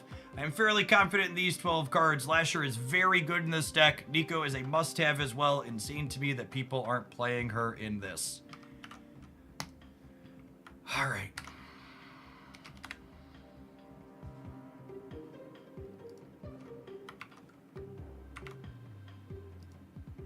I have 5 fewer characters, 3 fewer characters on the Nazi site. All right, fine. All right, fine. We'll get rid of a couple of O's. Because Lord knows I'm certainly not paying Mr. Musk any money. Fuck that guy.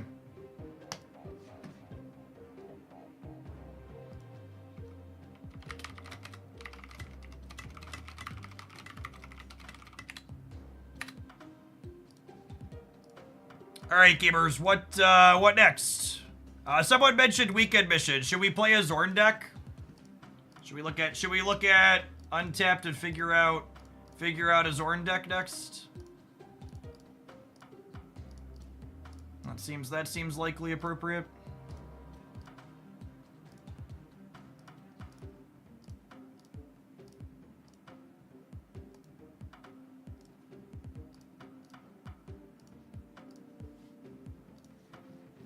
It's Zornin time.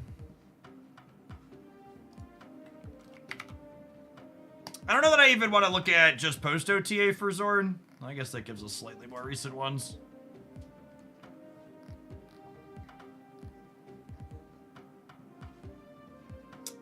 Yeah, I think I'd be down to do some Red Wing jank. Although, Alliance seems kind of weird, yeah? What's Lasher's text? Lasher is activate, apply a penalty equal to its power. So this is probably fine, just like sub Alliance for a different big thing, yeah?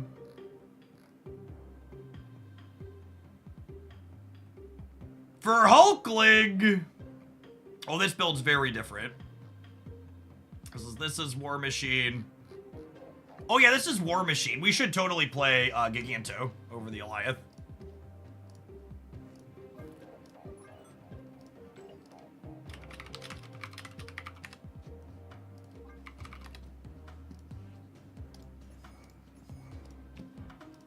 I'm gonna be deeply sad when they nerf Cerebro in the OTA next week. And by sad, I mean I'll be happy I had the memories. Thank you, Glenn Jones. I appreciate you. Or is Glenn's not the balance lead anymore, right? Is it Michael Majors? Are they the balance lead now? I thought I recall vaguely someone else taking over for balance lead.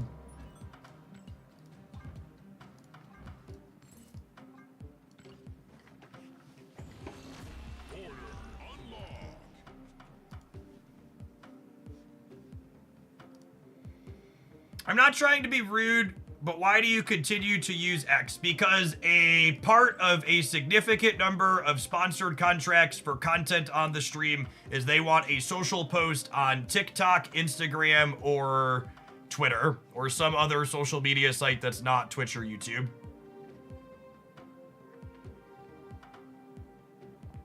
And I can't just have the X feed be only, can't just have the Twitter feed be only sponsored stuff, because that also doesn't look good. So I cross post work stuff there. I don't really post personal stuff there anyway. I see like adorable pictures of my children. That's all on Blue Sky.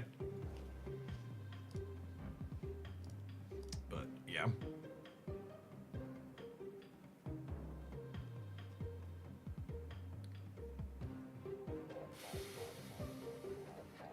Literally only use it still because it feeds my children. Or assists in feeding my children.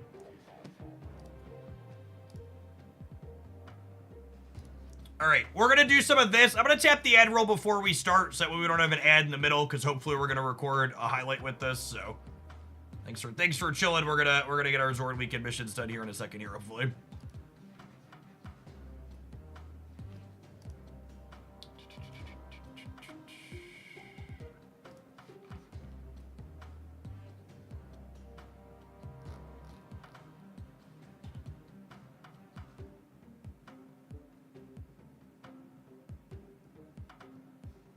Oh, is this Zord variant person is terrible? All right, we'll swap off of it.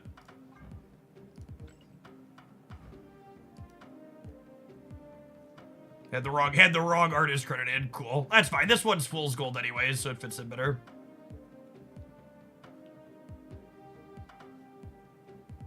I can't believe you'd take money from that horrible site. Twitter doesn't pay me, you fucking dipshit. Fuck you, get out of my chat. Look at this. Look at this person trying to morally grandstand me after I very clearly and transparently explain what's going on. Imagine that. Too late to retract your message, Dylan. You've been banned. Please fuck off and don't come back.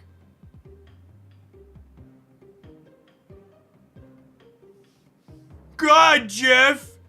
You're such a hypocrite. You profess to hate the crappy parts of capitalism, and you engage with it to feed yourself and your family.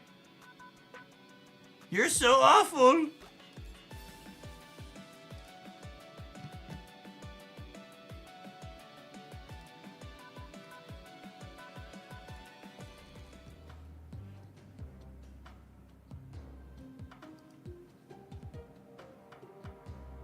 Do we split Red Wings that has border? I don't have Red Wing boosters, and I'm not spending what it's going to cost me 500 golds. Not paying 10 bucks to put a border on it. If we get enough boosters organically at some point, I'll put a border on it, but I'm not spending money on a card like this. So I'm still spending some money on Marvel Snap. I've completely cut my cosmetic spending on Pocket because income's been pretty far down this year.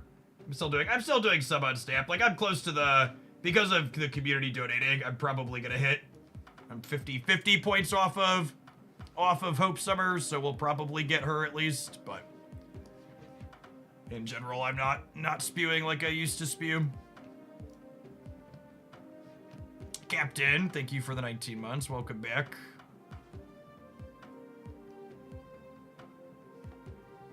Like, the fantasy variants are my favorite range of variants for sure. We actually got through all of my tickets by spewing here. That's fun. Pocket demands fun. It's so expensive to whale in Pocket. Their cosmetics are outrageous. They were on the YouTube channel, 2099.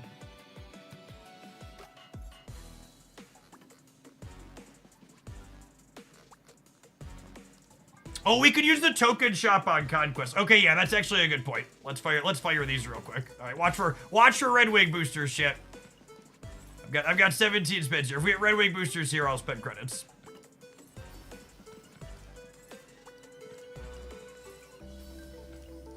Looking for Red Wing boosties. Looking for Red Wing boosties.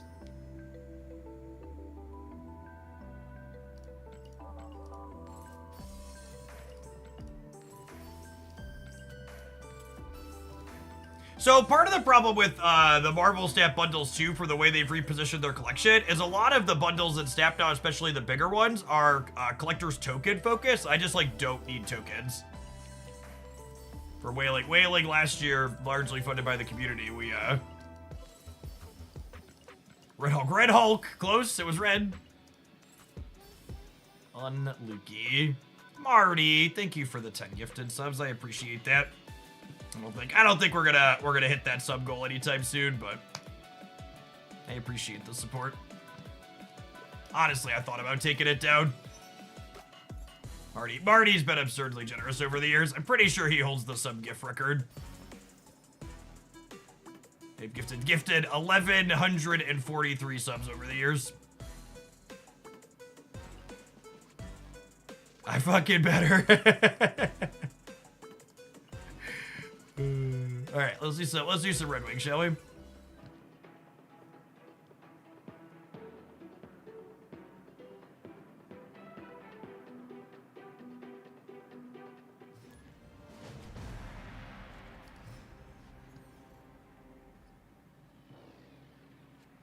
Opponent snapped.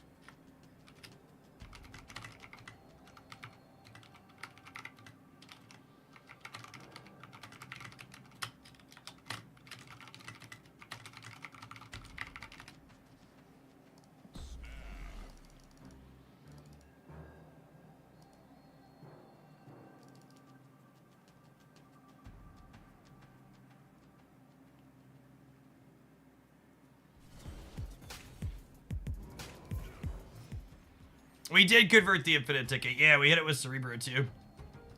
Good fun. All right, I'm gonna go out on a limb here and say I want to put Zorn on the Fisk Tower as opposed to kicking people into it.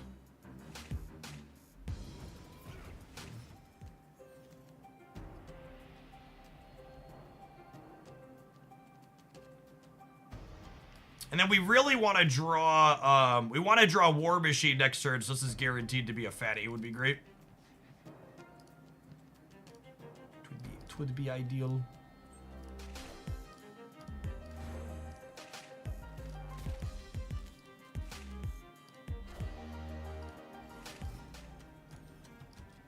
You know, something that someone actually pointed out in a comment to me that I didn't think about when I reviewed the Electro change is the Electro change actually means that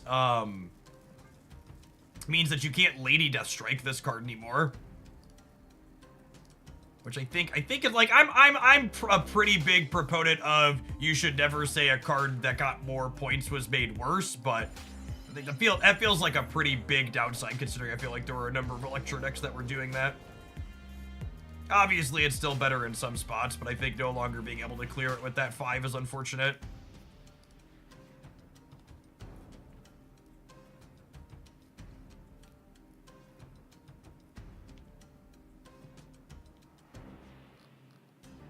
They are using the new Magic variant.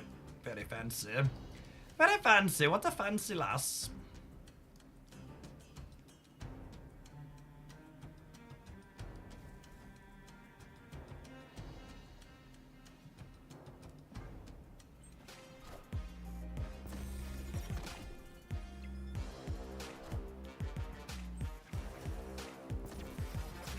Oh, there is a random blue shard on the right side of Limbo. That is funky.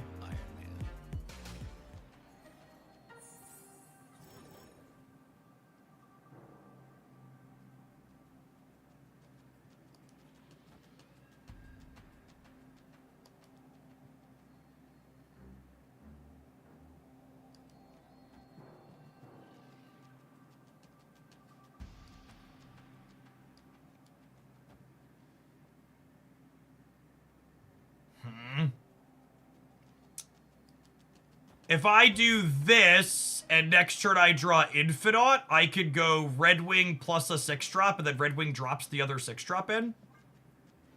That's kind of fun.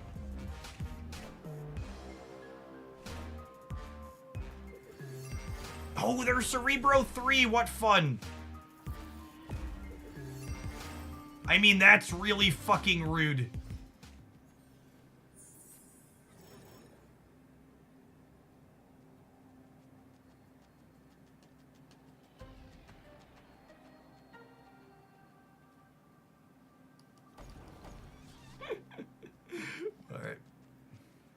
I assume we're cooked here. Oh my goodness, never before has anybody been cooked as mercilessly as we are cooked. That's so many points, gamers!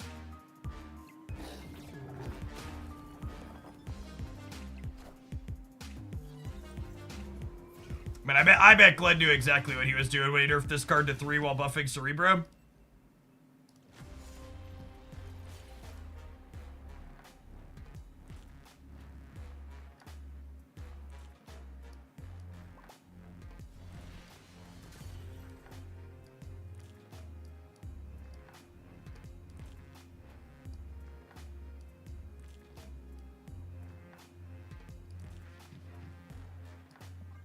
Oh, did they leave? Oh, well. So, should we be playing Luke Cage over Red Wing? Asking the real questions.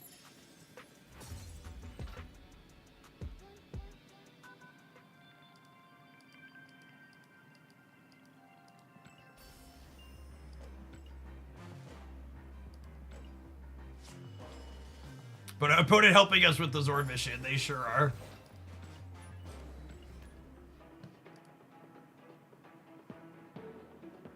God bless us, everyone.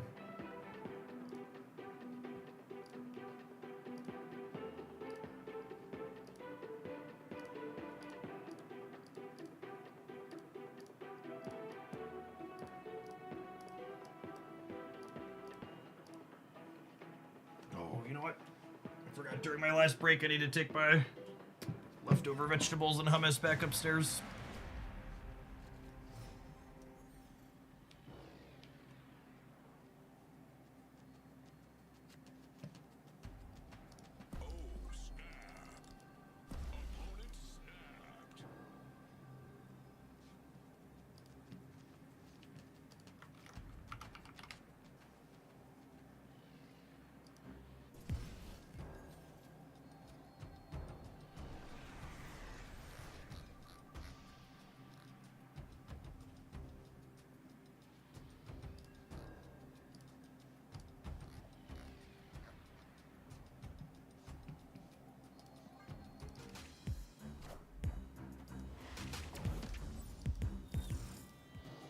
I'm about to get baked by a Mr. Negative.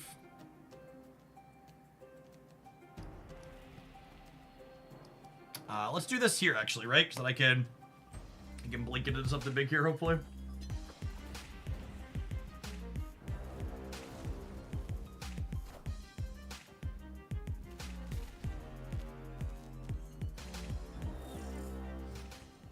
I will single-handedly take the stance of the Cerebro 2 deck so second dinner can't nerf it. God bless, Warrior. Doing the Lord's work. That's cute. Okay, so they're punting the left to have strong positions in the left and the center, and the right and the center. They're punting the left to have stronger positions on the right and in the center. Oh my god, our opponent's a Democrat.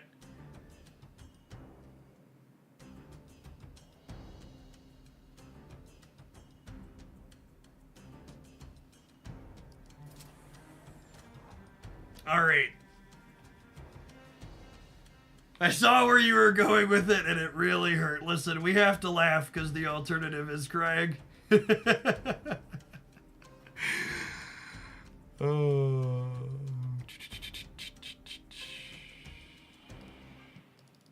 I doubt it's pretty uncommon for the opponent's archetype to play. I guess they could be Living Tribunal, but it feels unlikely that they're on like Blue Marvel. It hasn't been a Mr. Negative in a long time, so I think I just count on War Machine winning left. I'll try and keep up in these other two.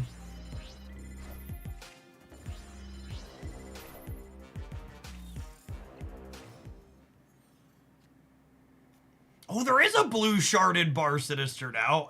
Is Blink doing it? One of our animations must be doing it.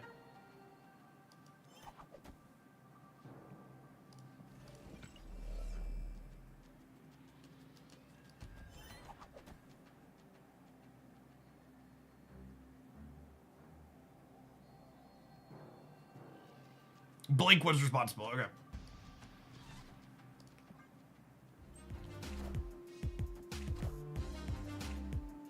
We Ghost Giganto. No, I think I want to play for all three.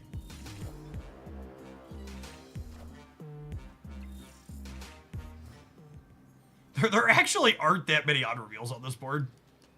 It's kind of funny.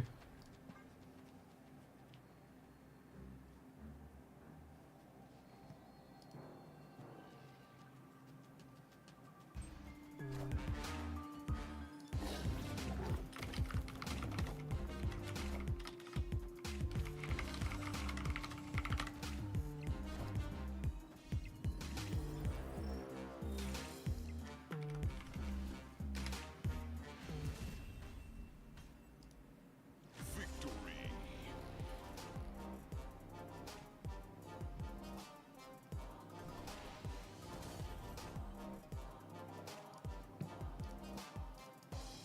Remember when War Machine was on reveal? He was a good change overall. Hopefully, changing Stormback doesn't make him toxic with Legion again, but outside of the toxic combos, he's very reasonable.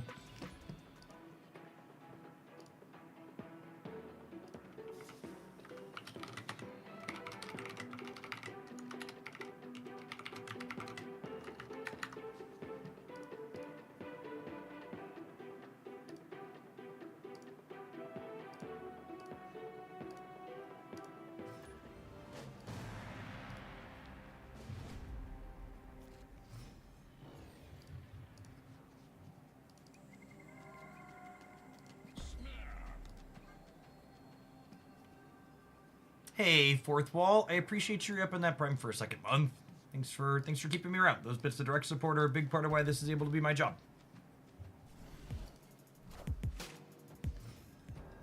Destroy, Gamer. Their linear draw is probably scarier than ours. He's not ongoing, he's a triggered ability.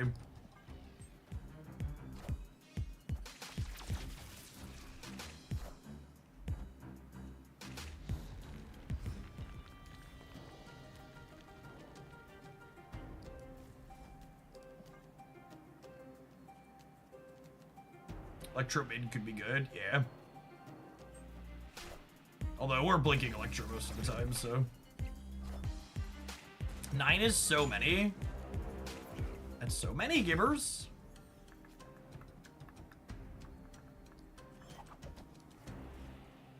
This probably denies them the extra from Luna Snow, yeah? They're gonna fill there and we have priority.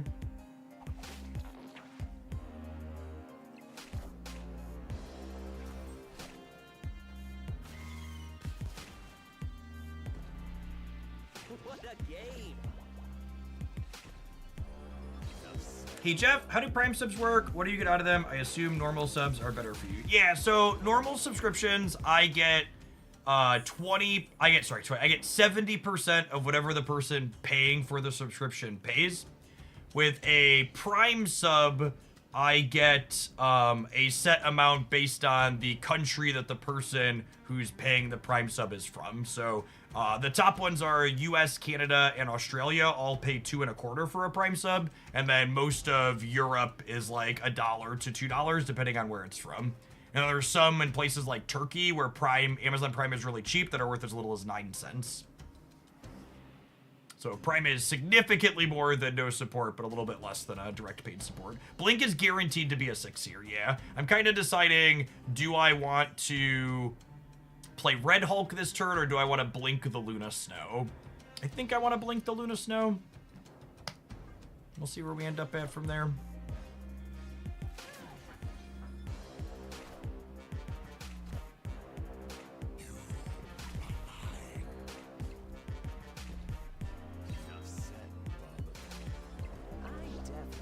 All right, and then we have to consider Arnim Zola on this Venom on the last turn.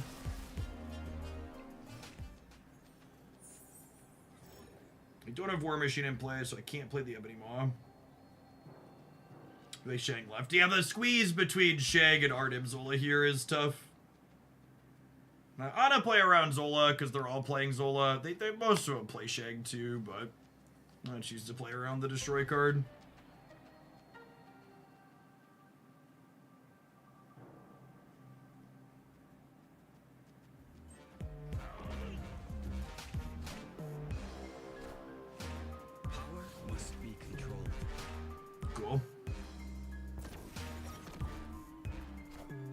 Oh my goodness, that's so funny. They forgot about Zorn, and I would have won the game if I would have put the Red Hulk on the right.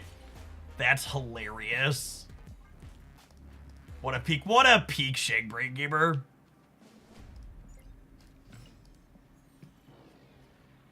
What's the rationale for characters like Zorn and Kraven, as another example, for abilities that are similar to ongoing abilities, but not with the ongoing tag? So they're actually not the same as ongoing abilities. So Zorn and Kraven are, to use Magic the Gathering term, what I would refer to as a triggered ability. They say, when thing A happens, I make thing B happen. Whereas ongoing effects are continuously applied. And the best example of this difference / distinction is look at the card Collector versus the card Morbius, where Morbius gets power bonuses from cards you discarded before it was in play, whereas Collector needs to be on the board because its trigger impacts, that's so unlucky, because its trigger is determined by, where it was at, essentially.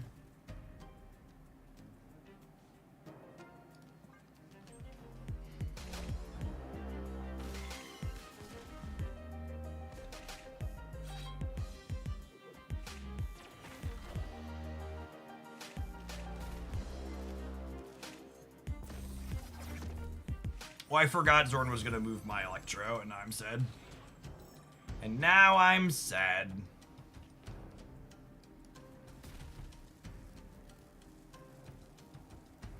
Couldn't you argue Ant-Man is a triggered ability? So Ant-Man, to be a triggered ability, would have to say, when you fill this location, I get +3 as a static ability. Meaning, if the location was no longer full afterwards, it would keep the bonus.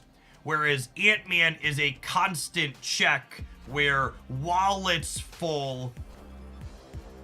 Yeah, Elsa versus Ant-Man's a good comparison there. Elsa checks that her condition is met and then applies a permanent buff, whereas Ant-Man, while the condition is met, for any of the, I've also think discussion about this really reveals the programmers in the audience. So an ongoing effect is basically a while statement. It gets checked constantly. Whereas triggered abilities like Zorn and Collector and Kraven are if-then statements. When this happens, do this, as opposed to a continuous effect.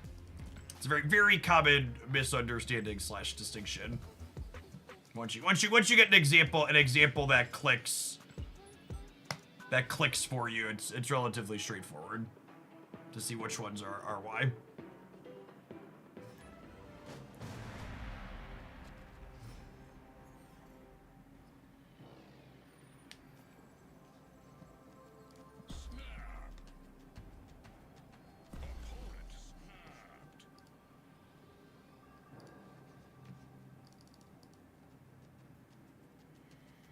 I'm pretty sure this chat is basically programmers and people who think they are programmers. Nah, I bet we got plenty of business analysts in here too.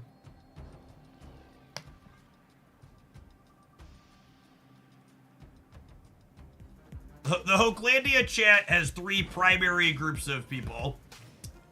People who work later or third shifts, so they're off during the day.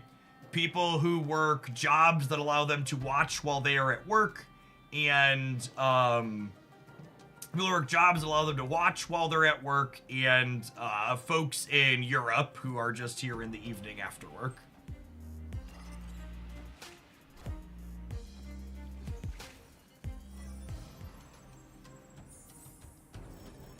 It's funny, I've talked about this before, but my my audience / viewer count drops off every hour starting at 3 p.m. Central, which is where we're coming up on now. Because at 3 p.m. Central, it's 4 o'clock on the East Coast. So people leave work and stop watching. And it's 9 and 10 o'clock in parts of Europe. And then at 4 o'clock, it's 4 o'clock Central, and then it's late in Europe. So people both go to bed and leave the office in combination, depending on where they're at around the world.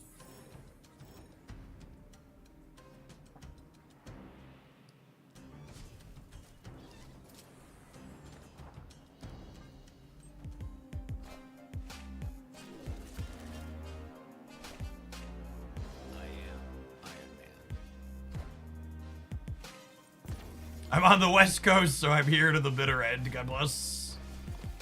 Ooh. Oh, you know what? I should have flipped the order on these because I'm gonna blink the last one into a 6-drop guaranteed here. Into an Infinite. That's lovely. Am I beating Odin on the left? I don't think I'm beating Odin on the left is the problem.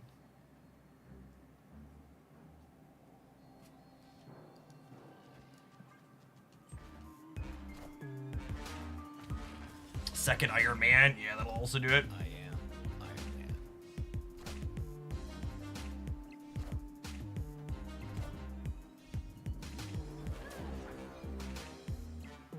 Boop.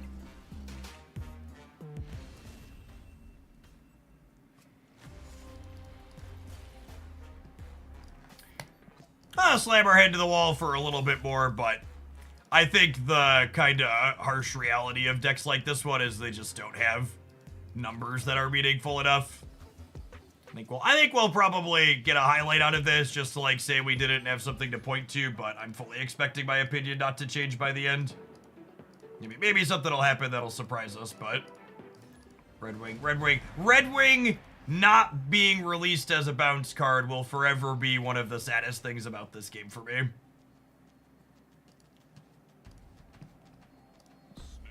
I'm so sad that we didn't get the original Data Mine Red Wing. Yeah, deck is playing literal 0 tech cards.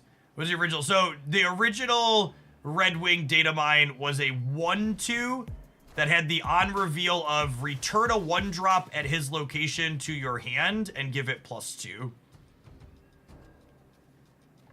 Would have been, excuse me, a really sweet bounce card.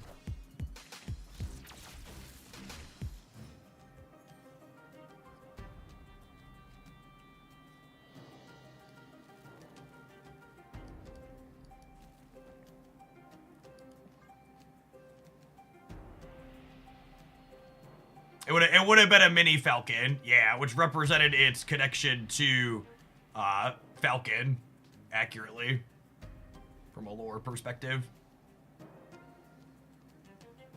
There will be a Cerebro 2 highlight winning an infinite ticket on the YouTube channel tomorrow. Really, really incredible set of games. Deck is so much fun and feels really powerful. Speaking of bounce, sweet setup for the opponent here.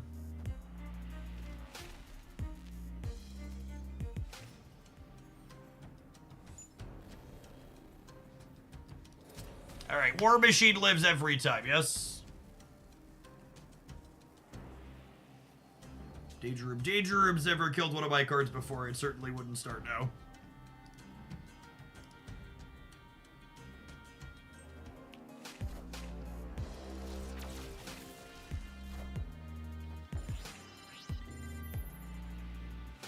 It's so rude that it bans out the animation before murdering it.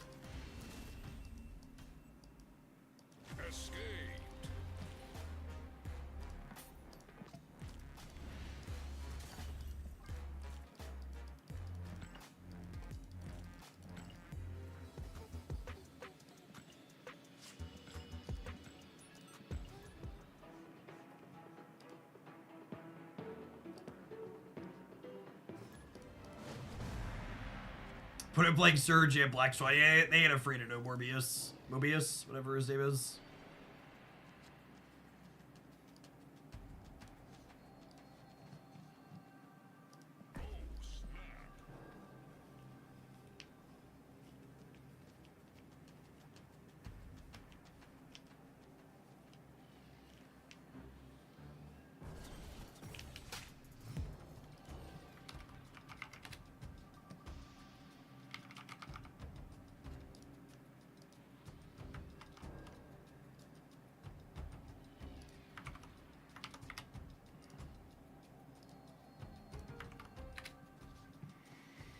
Ooh, I want to put Zord over here so that way he punts it to somewhere on the left guaranteed for the Bifrost.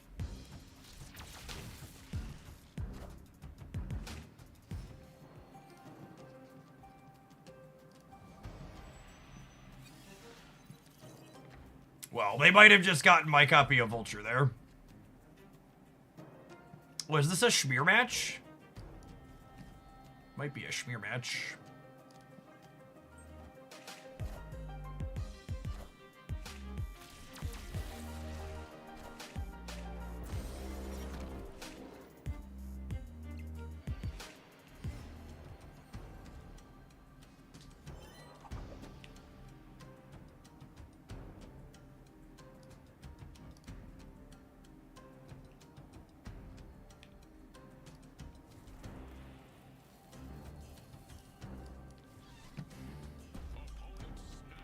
Love any of my options here.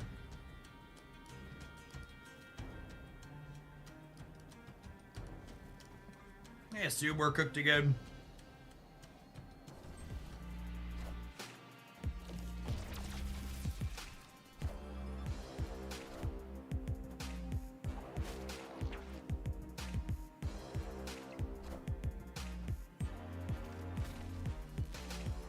Their Creeman is just about to be an absolute unit. They can put him wherever they want.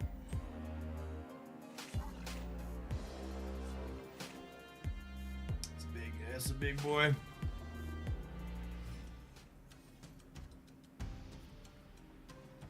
Okay. And then we'll have 7 energy next turn. So if I draw any of my 3 big cards here, we can Red Wing, Ebony Maw, Luna Snow, and then Red Wing will drop in either Dracula or the other big card.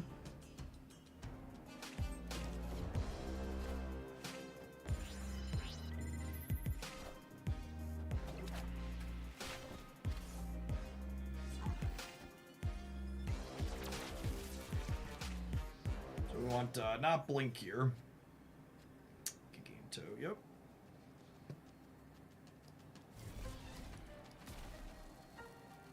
And then I think this is the play, right? We hope that Red Wing jumps to the left here. Is this right? Or do you think they compete on the right? Or do they just ignore the right? Do I ever just put 21 over here?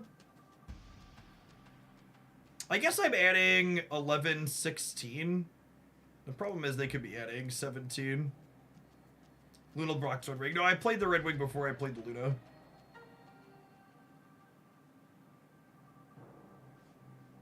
They could play for the right here with their Vulture. It's close though. Yeah, they just didn't rip.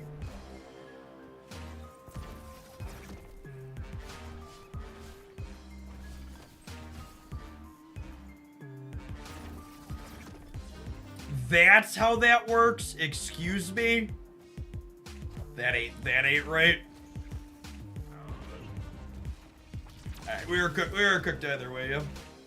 Oh, I guess if I expect them to Red Hulk or something here, I could have played for here. If I would have put Giganto Maw here, we would have been at 25 and they would have only been at 19 because I wouldn't have moved in. Yeah, the double Zord interaction there was weird. That's not how I would have expected that to work.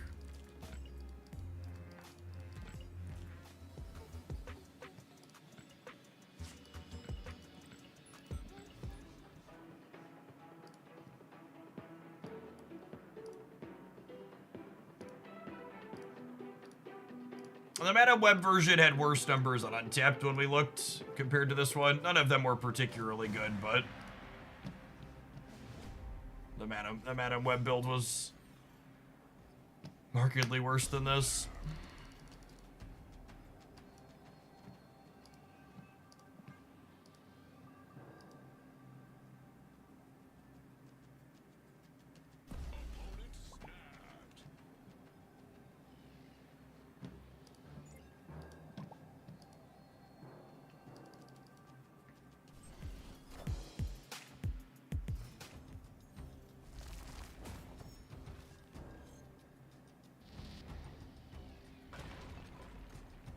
That's rude. I wanted to play that card.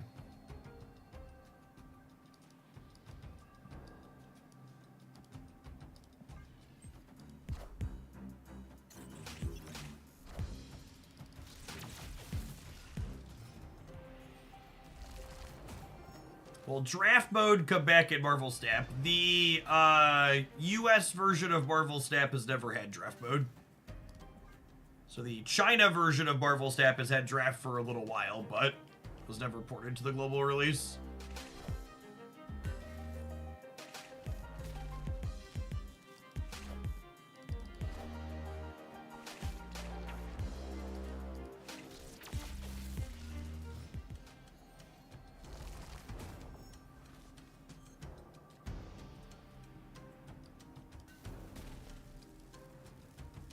Oh my goodness, I can't play 2 cards because of Electro.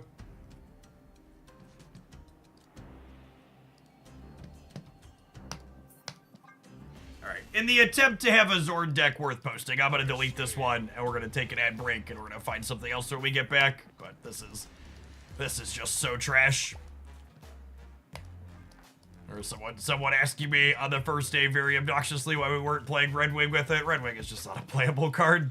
It's not remotely. Card's so bad.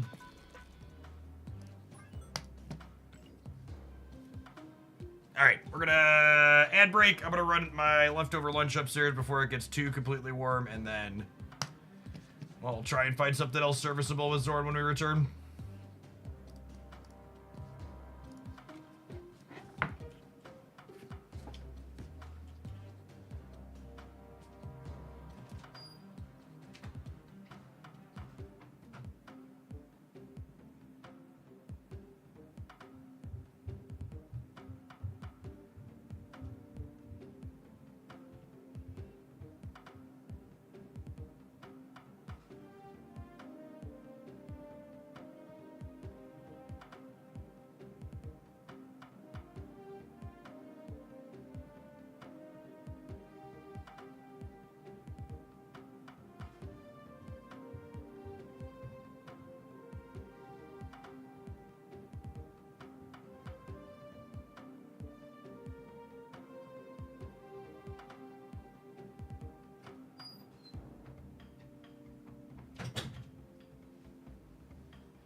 I would like Zorn with no Red Wing.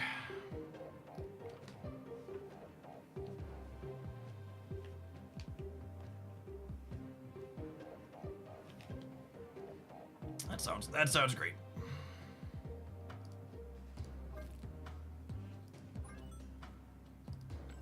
When do we usually get the new season? That's actually a really good question. I forgot we were still waiting on that today. I wanted to react to that live on stream. Usually it's today at some point, right? I was planning to stream for another hour or so hopefully it comes out at the top of the hour.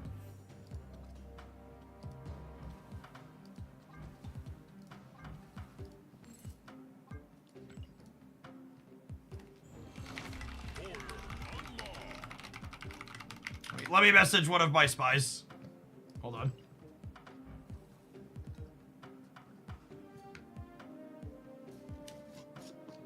See if they've got anything for me.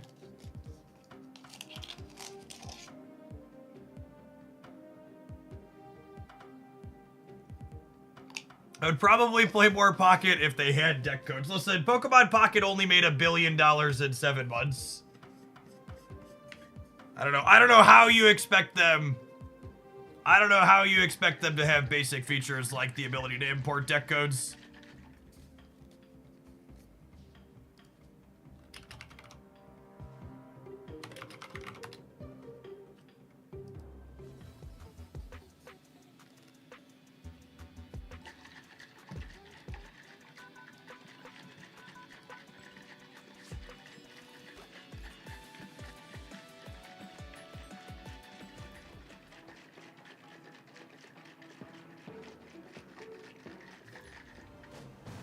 Is that good noise or bad noise when I shake the shaker with the microphone unmuted?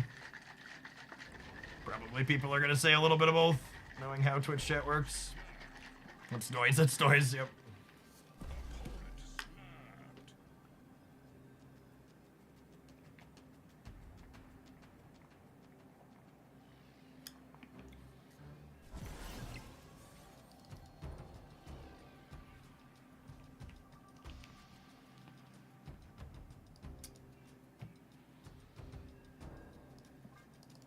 Alright, so Silk's the best draw in our deck by a lot here.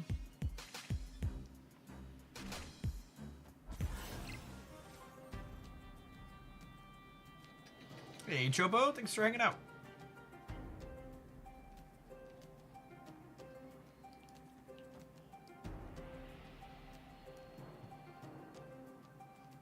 Gosh, it's so energy inefficient to play just this turn, but I think it's correct.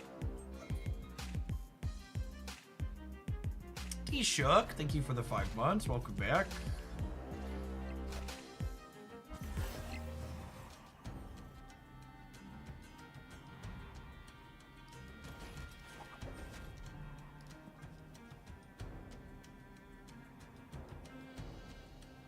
Wow, I'm trying to clear weekend missions with the new card that's kind of mid, and I immediately queue up into a mirror match. Wake up, sheeple.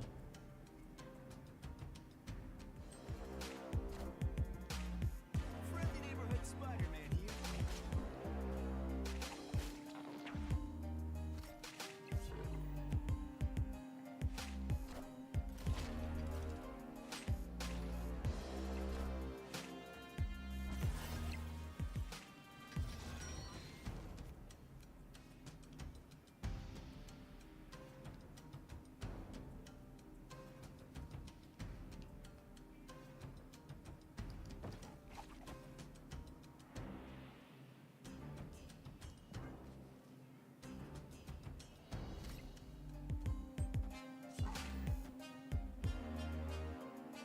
Oh, I forgot they were gonna move by. What's it called?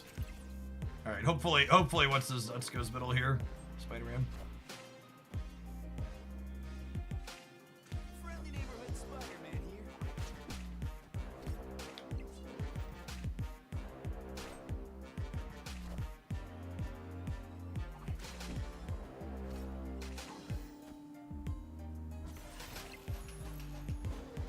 Fuck you, game.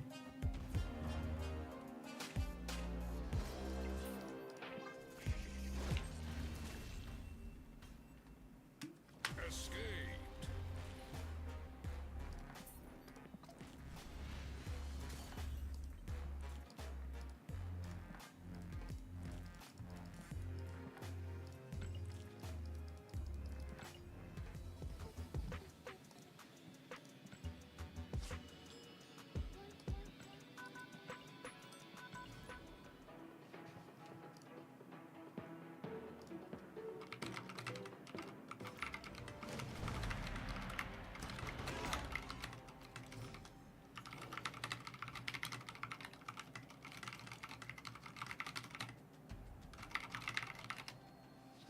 Opponent snare.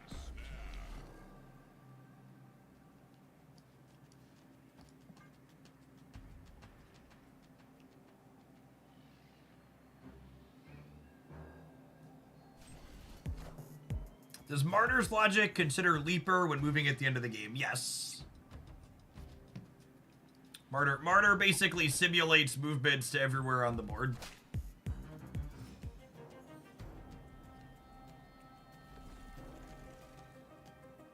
Oh me, oh my. Oh me, oh my.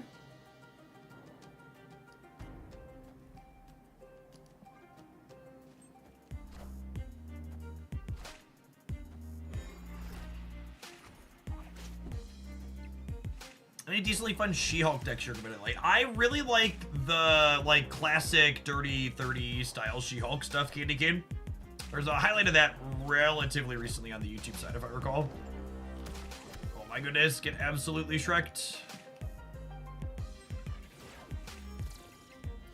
Good old-fashioned expansion diff.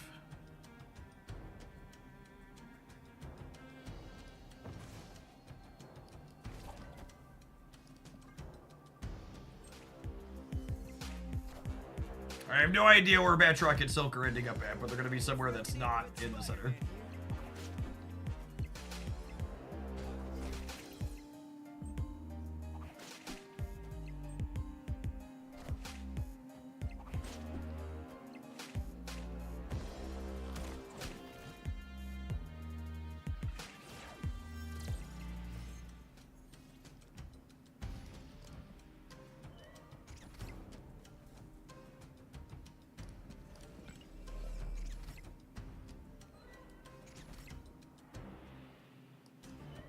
Do I want to power up Sam or do I want to power up Batroc? I think I want to power up Batroc, and the last turn we'll play these two.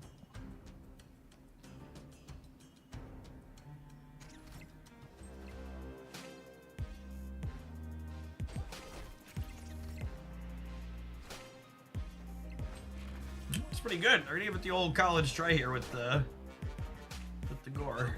Must be controlled.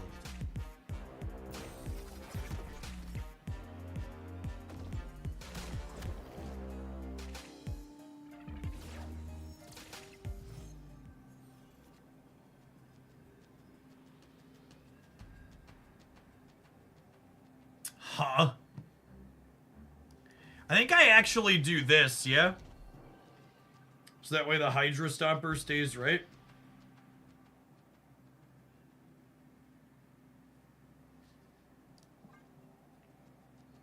And then Batroc will leap with whatever gets pulled onto the Great Web.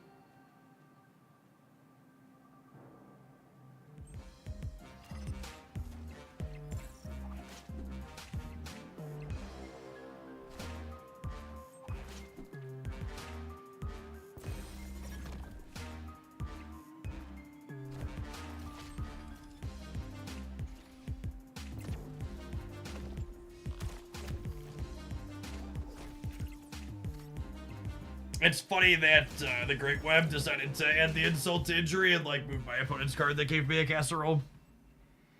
Victory.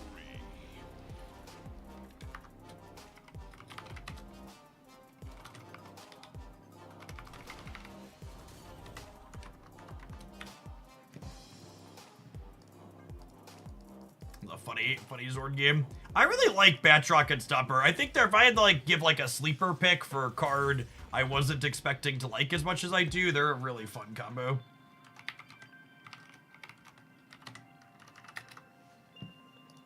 Really neat mix of way to put power on the board.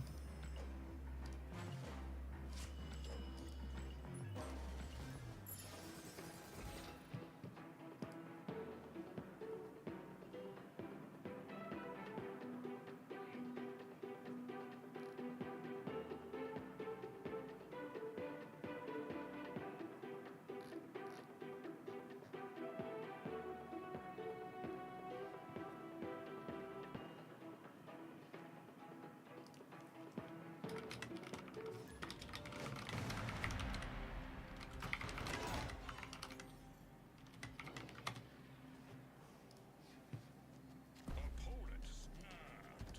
Oh, snap.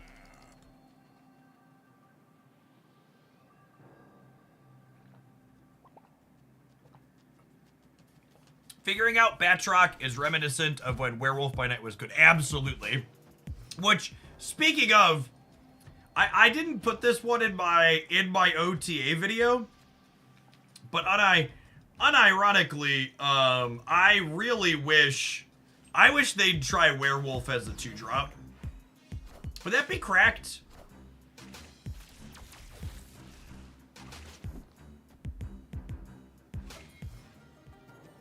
That wouldn't break anything, right? I think that would be fine.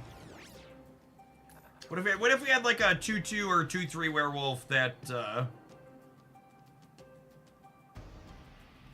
got plus 1 per. You'll scale them a little bit less. You make it more efficient. Like give him like a 2/2 or 2/3 werewolf that gives plus 1 per jump. They're just such fun cards to navigate with. I want to get Polaris down now before they have something like a dagger or a torch on the board. It's a very fun Anya variant.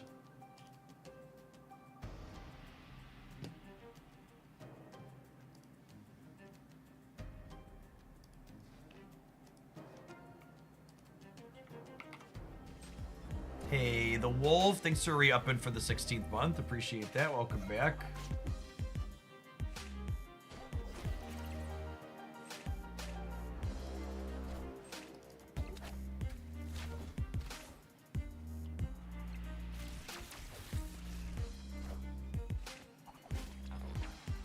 Snap is very different from when Wolf and Hitmonkey were too powerful. Completely agree, Violet. What's it called? Hitmonkey is actually Or what's it called? Werewolf is actually fully back at his release stats at this point, yeah?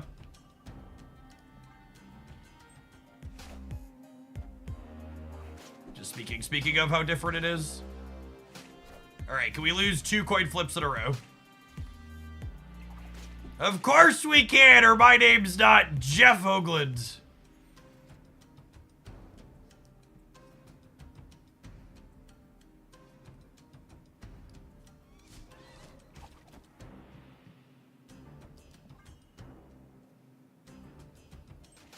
Hello, so happy. Oh my goodness. My Spider-Man's about to grab their vulture, isn't it? I didn't fully think this through. I just kind of wanted to guarantee this would go center. Neighborhood Spider-Man here.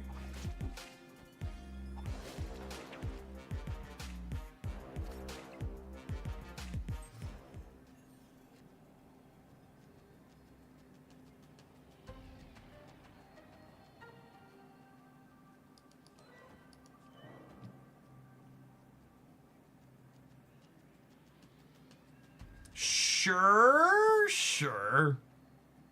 This is fun.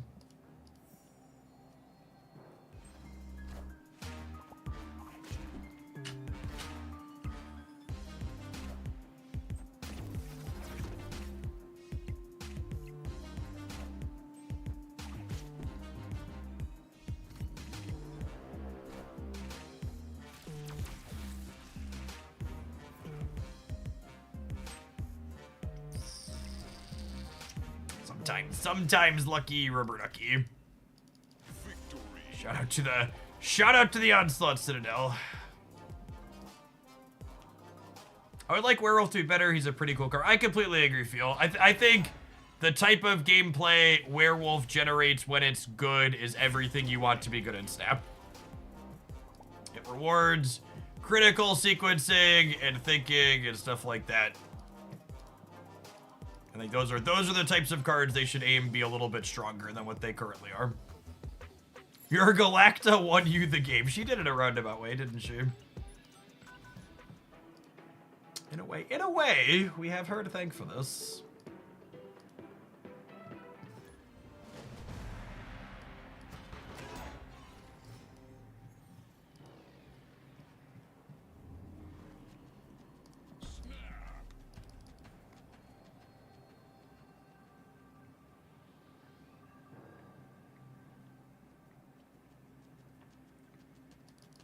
I remember having fun with Werewolf by Night on release, and every time I scroll past him in my collection, a tear rolls down my cheek. Understandable, really. Completely understandable.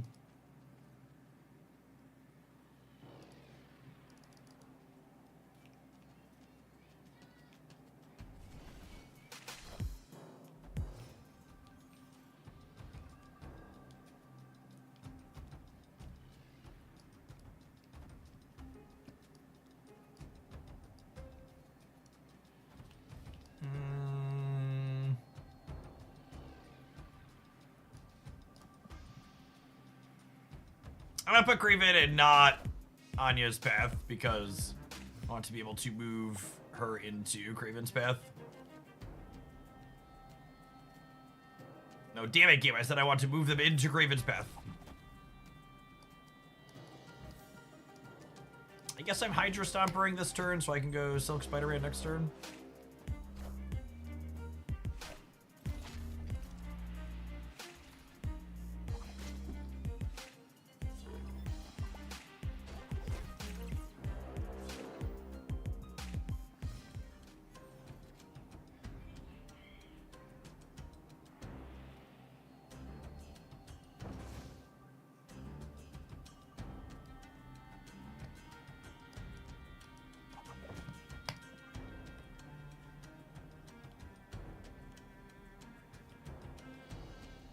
My cards haven't moved at all yet.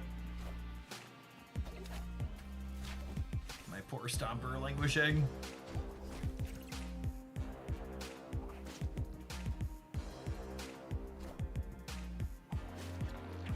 Oh me, oh my. Big Mima Jam on the right.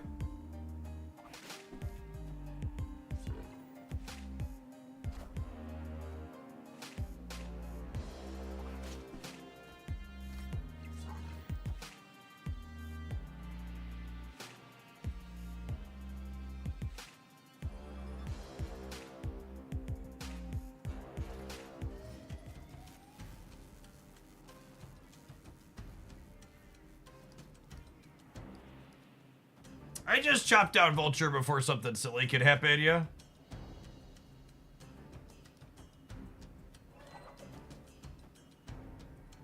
I think is the game plan. Doctor Strange is likely.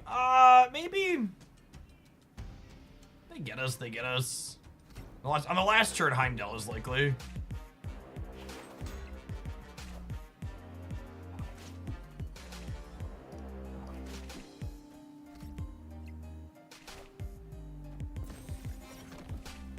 Wow, way to kick him into the tower. Shrewd. Shrewd. Power must be controlled. On that day, the power was controlled.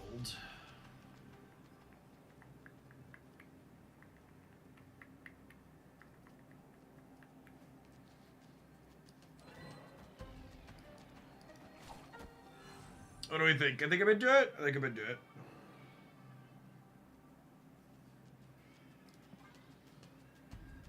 Let's pull Batroc and Craven to the left, and it notably it pulls their Zorn into the center, so whatever they're trying to set up to move out of Zorn's path gets screwed with this turn.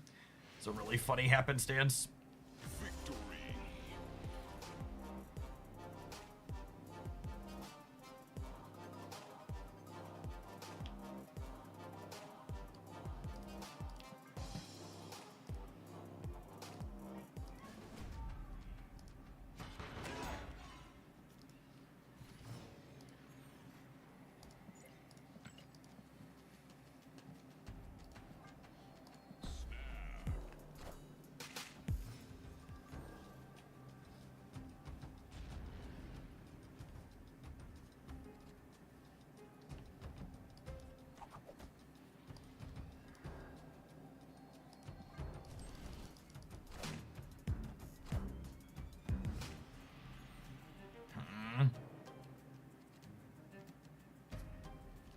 I think I'm still just ping-ponging this around, but I'm a little sad about it.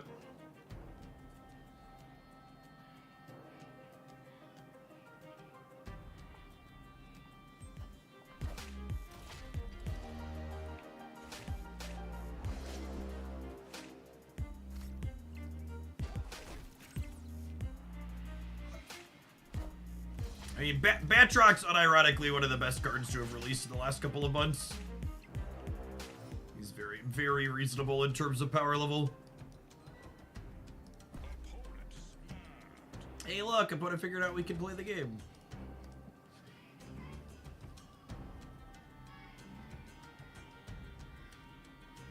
Minecraft sounds like it's getting a little intense out in the basement. Alright, so if the season announcement video doesn't go up right now, it should go up in like 30 minutes probably at the top of the hour.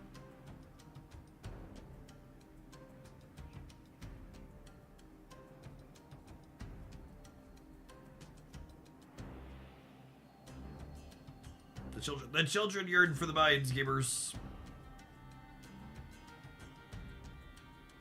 Oh my goodness, they snapped and now we're taking forever? Come on now. You were supposed to go to the right, Silk. Although I guess going to the left here means that she moves again, which is better for my stopper. They're playing Red Wing. They have like big booms? They do have big booms. Okay.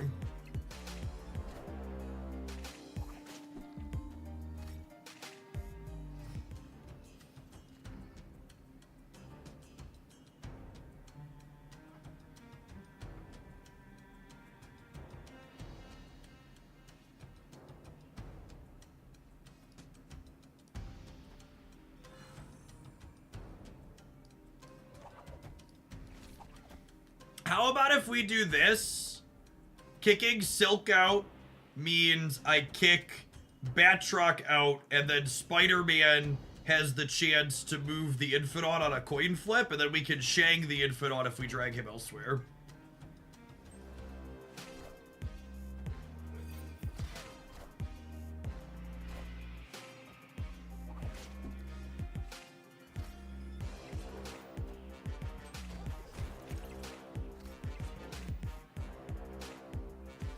We have this flip every time, yeah? across America.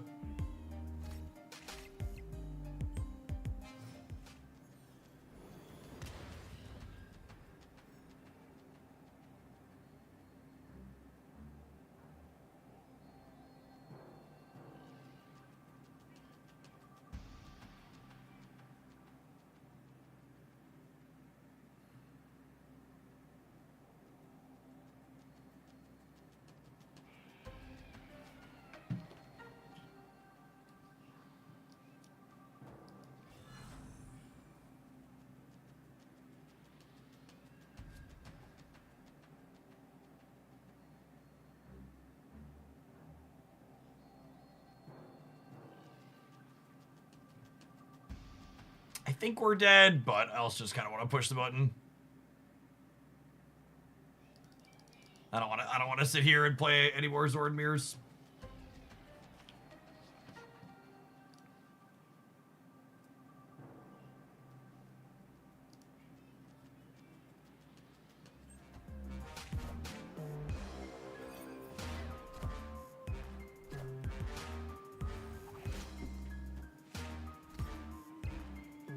We're gonna be like one short in the middle, aren't we?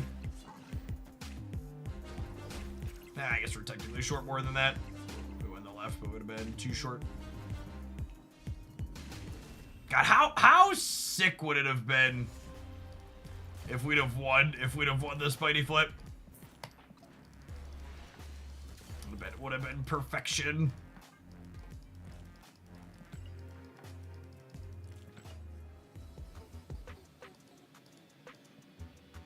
Can I play this on the ladder? Let's play a game or two on the ladder. Maybe there'll be less people playing Zorn mirrors. See a little variety in my life. I don't care too much about our ladder rank. Absolutely torched my MMR this season with how much we lost to bots getting back to infinite. I haven't been under rank 1,000 in forever.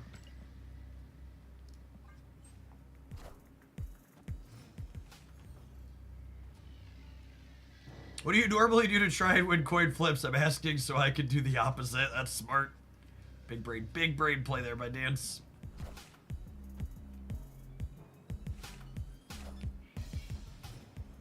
Alright, so Batrock's in danger.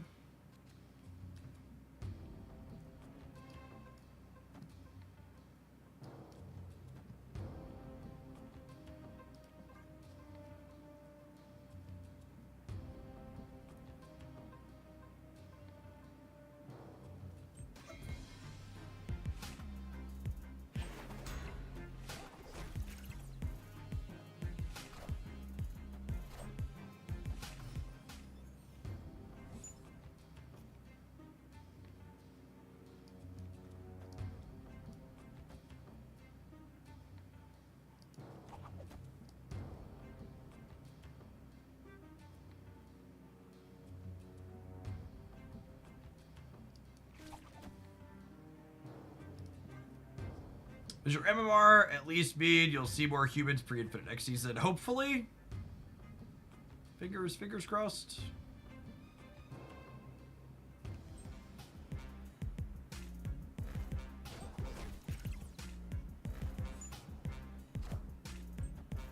Friendly neighborhood Spider-Man here.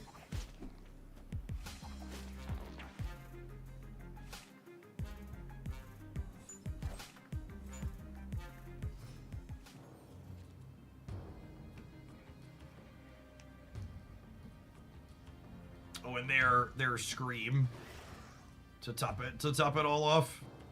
Chris.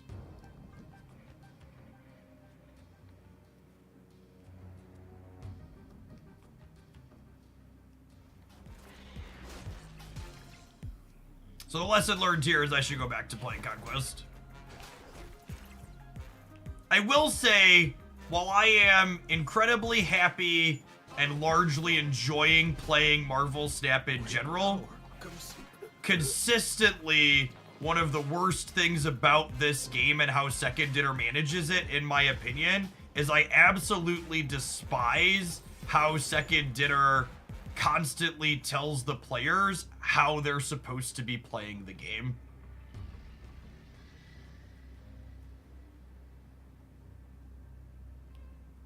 really, really hate all of the weekend missions and all this other stuff that encourages everybody to play the exact same thing. I feel like they need more incentives to play a wide. Like, I think it would be fine if you're like incentivized to play Zorn, but there should be like incentives to do like 5 or 6 different things at once, or at least 3 or 4, so there's not so many mirror matches. I think if you asked a bunch of card game players, are mirror matches a positive or negative experience, most of them would by and large say mirror matches suck. And it's so weird to me how many of Snap's systems and things encourage you to go play mirror matches. Thanks for the over 5 years, Stiggy. Appreciate that. Oh, you think they're playing Storm?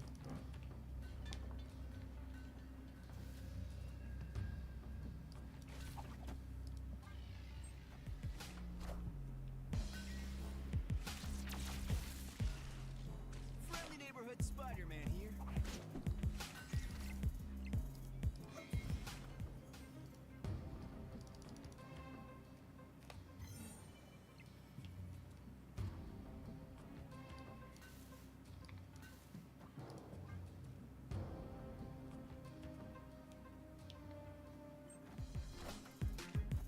Yeah, hot locations are one of their features that encourage mirror matches. It's just such a baffling game design decision.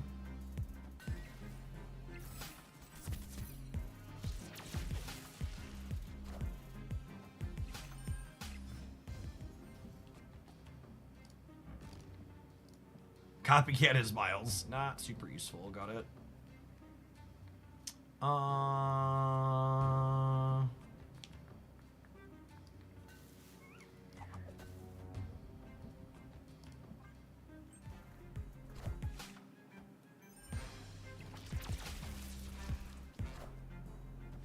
It's a pretty good one. Opponent's Kates are so good at hitting acid arrows.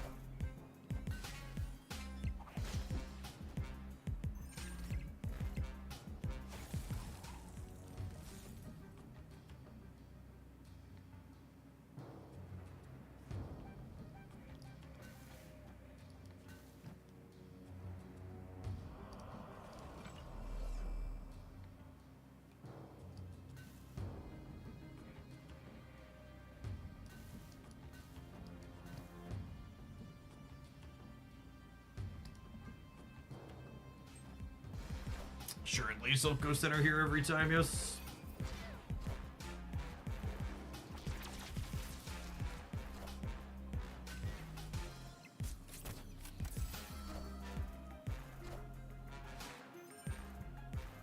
Power must be controlled. In this instance, what's the indicator that it's second dinner at missions versus just people playing a deck they like because it's a bit of a bully? Because everybody's playing, what's the word I'm searching for? It's a bunch of people playing. I'm losing the left every time here, yeah. My brain is breaking because it's a bunch of people playing Zorn and Scream decks and decks adjacent to it, like I am.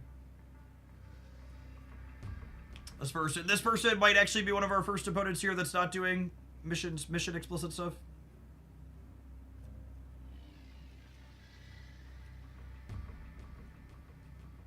Are we dead here?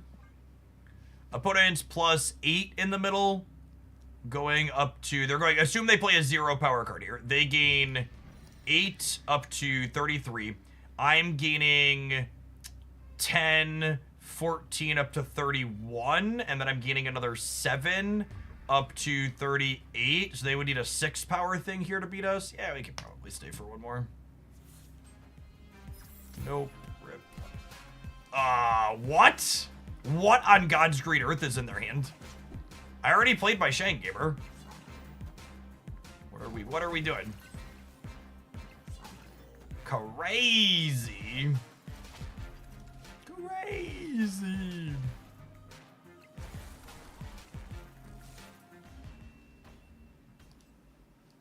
Victory.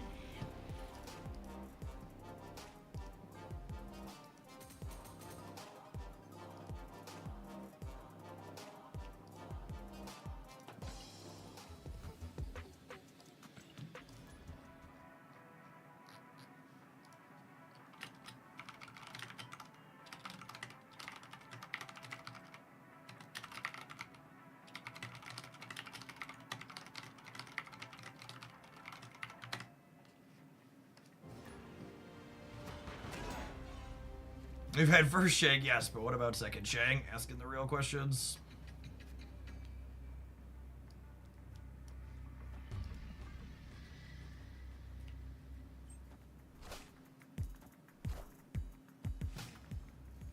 Thanos Aeroshim. Yep. Thanos Aeroshim already muted. Yep, that all checks out.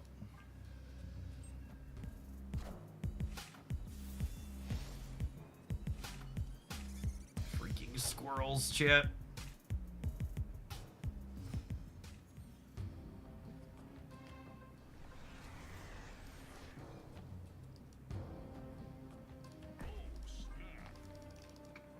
I'll snap the Polaris here. Victory.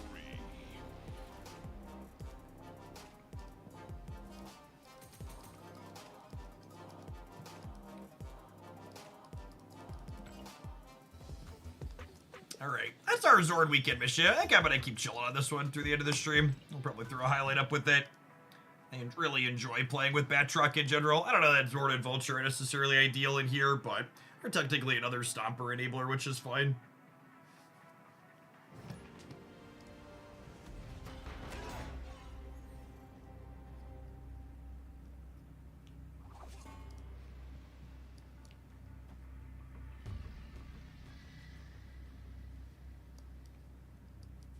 I'm gonna put this here, so that way if I want to Polaris into here, the Batroc can come with the Ninja. Oh wow, that's so good. Do I snap? I might snap. I'm not gonna snap because I just want to play the game. I only snap the last person because you should always bully Aeroshim whenever possible. Screw that guy.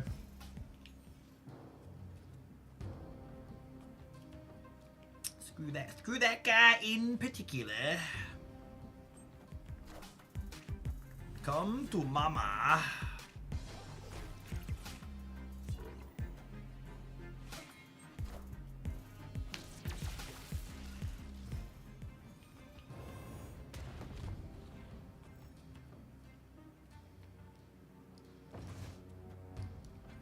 Oh my goodness. And now next turn, I get to move the shield into here and pull Batroc, and then Zorn is guaranteed to kick Vulture into the center. Sam Wilson was so deserving of his nerf. He's such a powerful card still. Holy. He's so strong.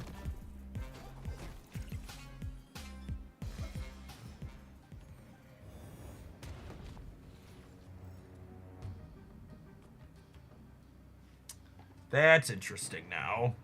Oh, I guess I'm kind of walling myself here now though, yeah?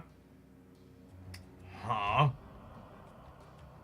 Do I do this and then I do this to lock this up here with a ton of points, and then on the last turn I can move these over to here? Yeah, I think that's the play. This deck's such a brain tickler.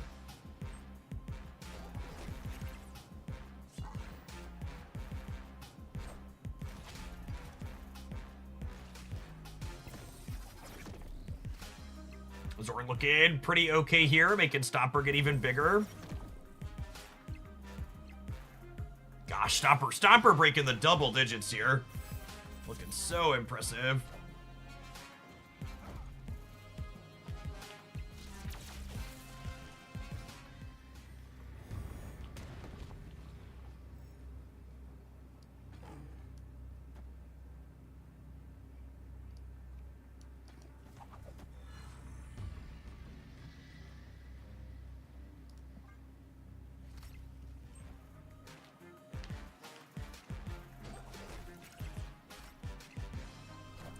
Stopper gonna end up at 11 here, says Local Man about to be Shang-Chi'd.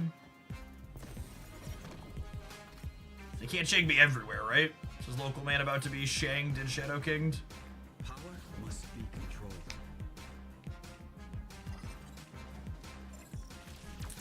When you Shang some Chi and then still lose the lane by 7. Do you think Galactus should get a nerf? I am absolutely shocked that Galactus still gives +3.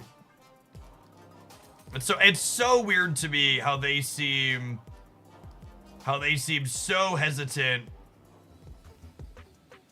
to give any other cards +3. Although maybe the Cerebro to +3 is them opening up a little bit.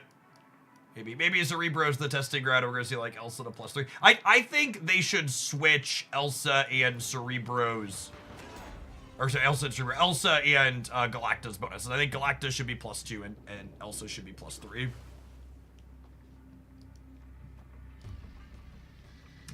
Would be my preference. Hey, what's going on, Sam? Yeah, but I think my plan, while both Snap and Pocket are fun and solid, I'm gonna plan to do 7 to 8 hours live a day.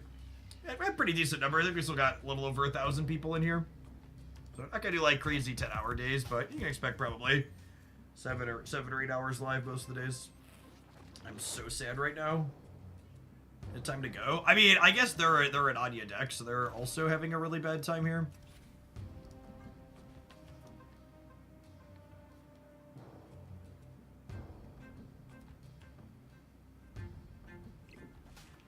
I think Namor and Orca would be okay as on reveals with their current abilities. Absolutely.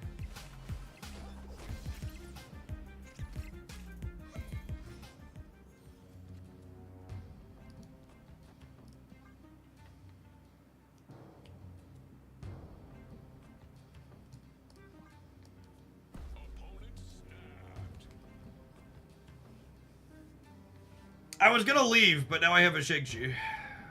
I was gonna get like crippling Shang Brains here. Well, they have priority though. They're gonna like Ghost Spider me, yeah? It's like Ghost Spider plus bounce them. I could leave. I feel like I could stay and play the game. Is a real possibility here, because my Batroc jumps. I'm gonna stay and play the game, and we'll see how it goes from here, but it could be right to you. This is probably Ghost Spider plus bounce, if I called. Does anyone else think Surge should be nerfed? Absolutely. Everybody knows there are only 2 types of cards in video games. Unplayable cards and cards that need to be nerfed. And very, very clearly, what's it called, is a playable card. So she needs to be gutted.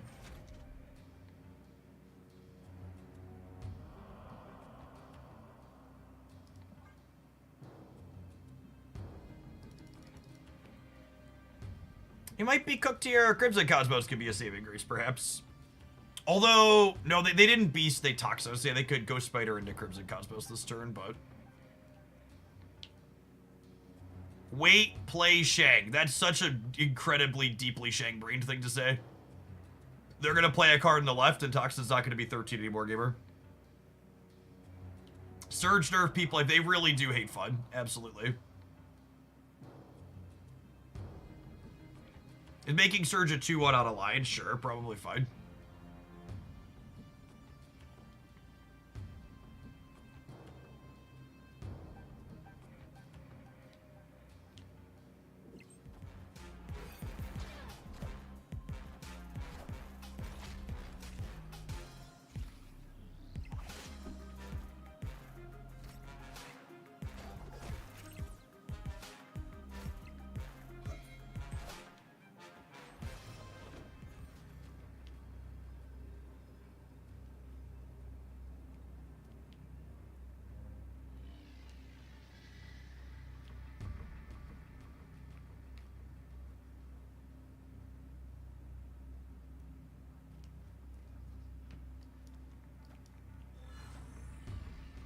Do I need more points here?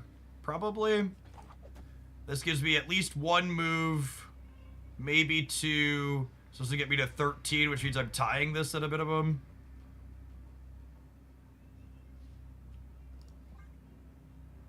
They have a really big vulture here is the scary part.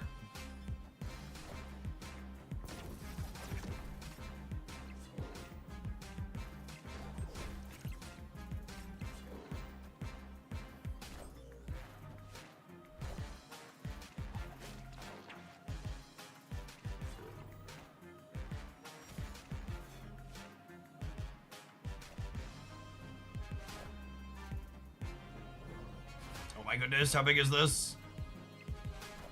Whoo, man! man, I clinched there. Victory. He's so sweet. He's easily just the most interesting card in the Marvel Snap in a long time.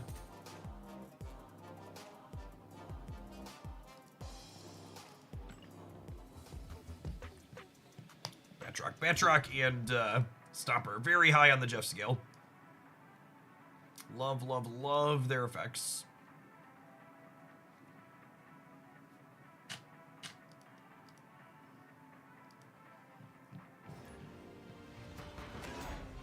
Batroc's a better werewolf by night. It has very similar play patterns and definitely more powerful at the moment. Not an Atalan enjoyer. Oh, it's Jace. Oh, it's Jace.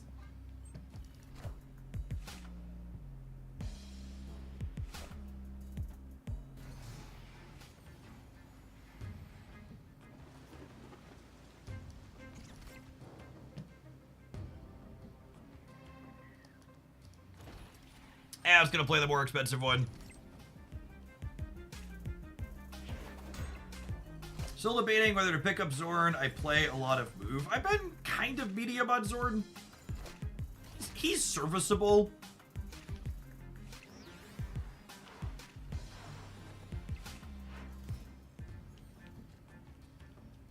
I'm assuming Jace's name is satirical. Wow. You accusing them of spending money? What kind of idiot would you have to be to spend money on a game that's free? Like, why would you do that? Why would you spend money on a game that was free?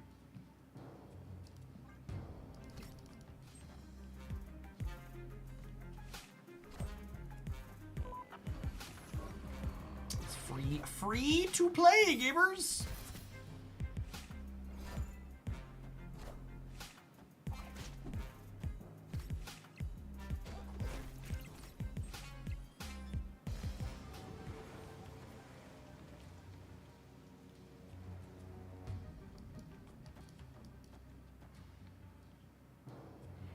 The Zorn into the Eternals arc is big chaos energy. Nobody knows where my cards are ending up at, least of all me. Watch this neat little trick, chat. Eternals arc is full, and soon it won't be. Oof. Oof. That's rough, buddy. That's rough, buddy.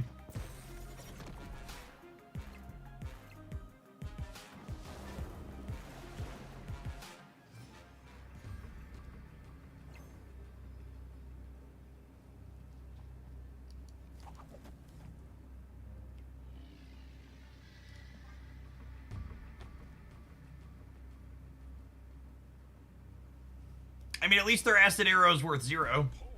Wait, what?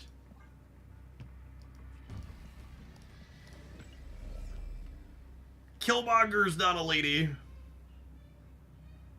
They're fucking with me, right?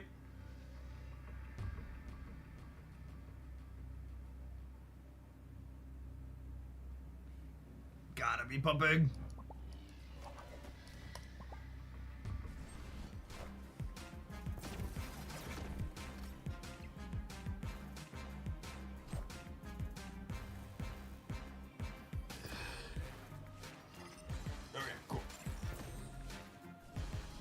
Zord is so angry. He's like, locations are full. Locations are full.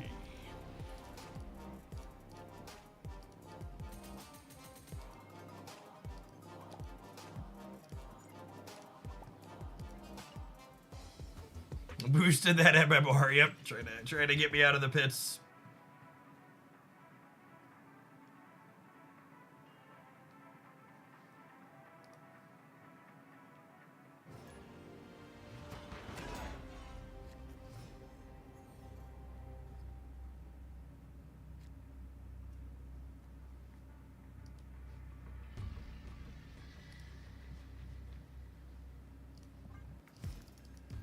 Average bluff snap right there. I mean, you made me stop and pause. I took a pause. I was like, what are we doing here? What's going on?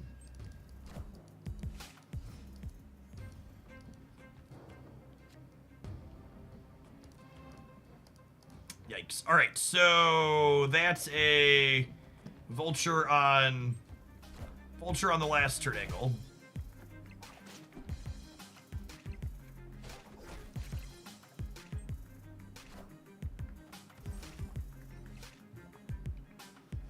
Oh, there is Cerebro deck. I can play vulture whenever I want. Enjoy. Enjoy.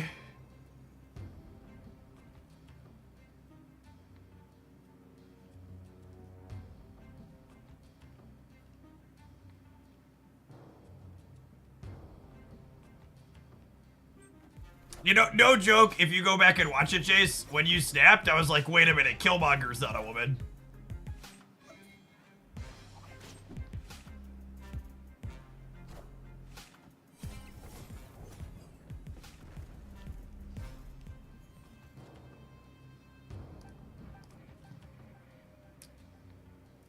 Cerebro 6? They're cooking. Are they cooking or are they baked? I actually don't want to move those, right? Because I want to be able to sheng them.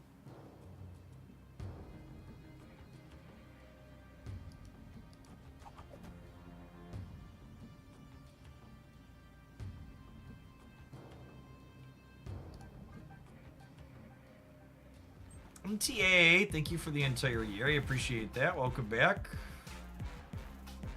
Played around being unlucky with my silk.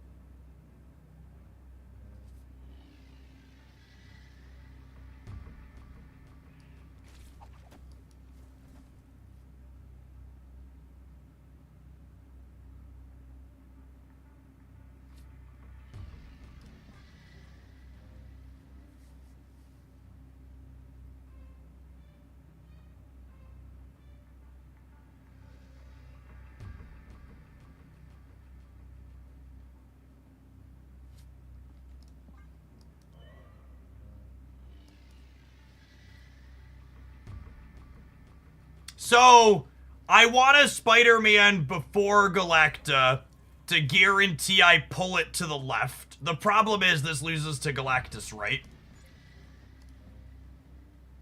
So the order's correct here. I need to pull left so that way my opponent's Galactus on the left doesn't work.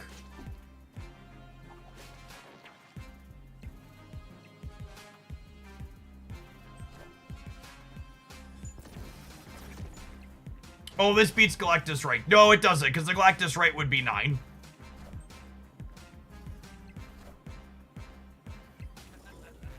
Alright, we beat that though. But yes, because of the Hobgoblin, we have to play around Galactus. Victory. Yeah, Zorn kicks us out here, moves Batroc, so we would have lost to a 9-power Galactus here.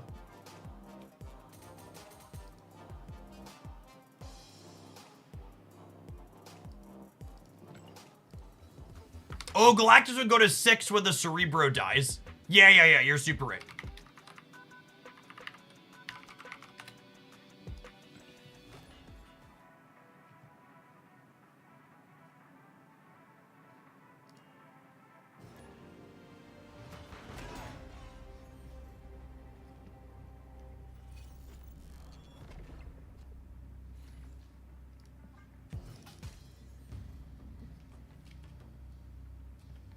Ooh, that's fun. That's fun. I have to leave out a Mobius Snap, yeah? Escaped. Our deck's also pretty good at spending most of its energy. I don't want to,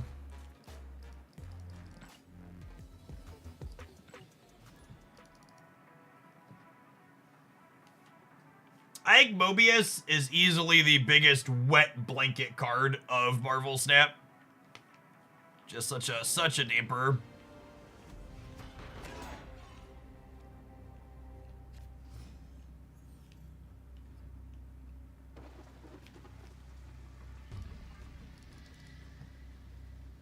Looks like Thanos here.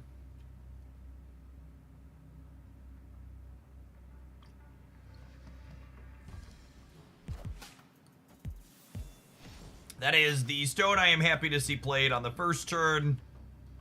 God, reality bites.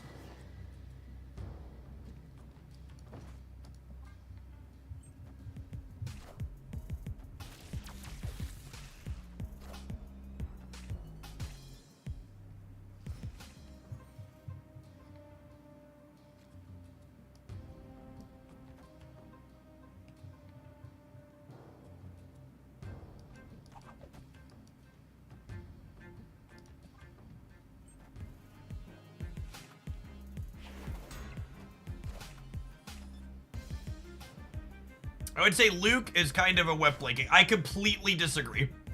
Luke is a powerful, polarizing tech card. But when I describe what's his name as a wet blanket, what I am largely referring to is the fact that it's so good against so many different things. Luke is polarized into a particular deck, but it's not remotely the same type of really strong impact that Mobius baits everybody, yeah. Mobius is like a Luke Cage level effect against like a dozen different decks.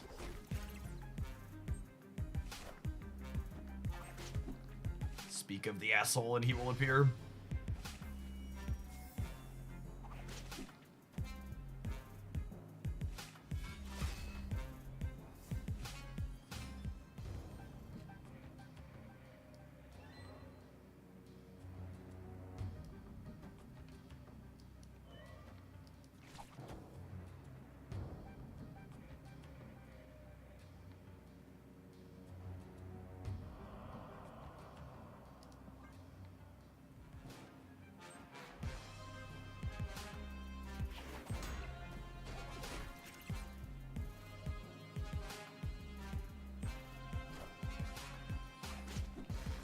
We can. We'll have two 50-50s here. That's fun. Spider-Man here.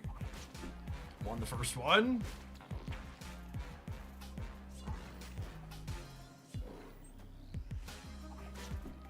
Won the second one. Crazy.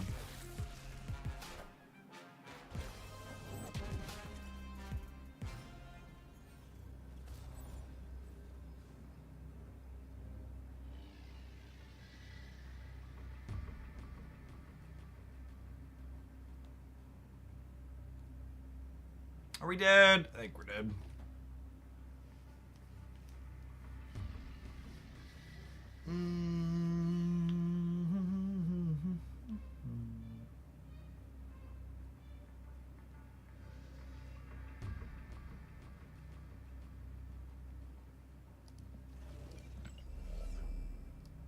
Shield, mid, Vulture, Zorn left. Yeah, I guess that's our play to win line. Loses to Shang in the middle, though, is the problem.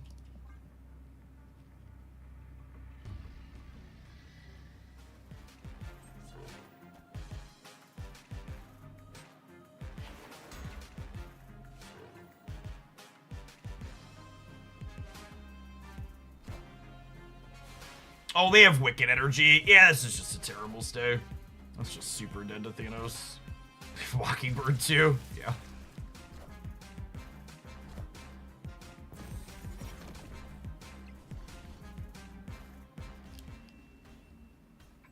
Actually, so we were joking earlier about the reason they...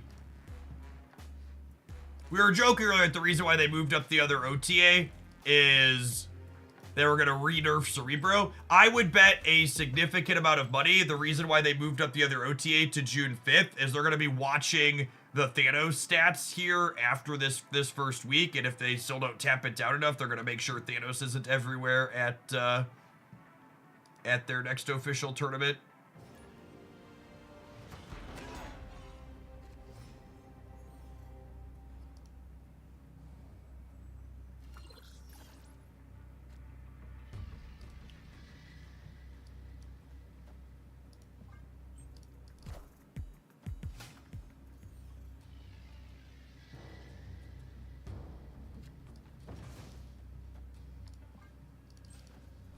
Have they ever touched a card back to back? Absolutely.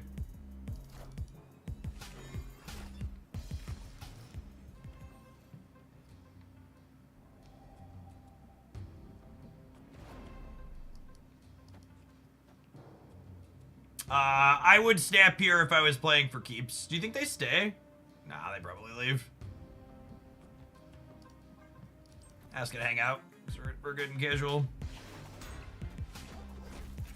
Yeah, I really wanted to be live to drop a live reaction to the upcoming changes, but I think I'm gonna have to end up. Bailing here.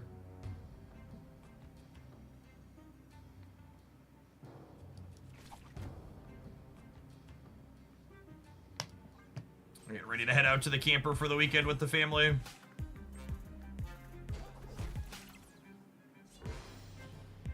I say the season video is coming. They tease something about it.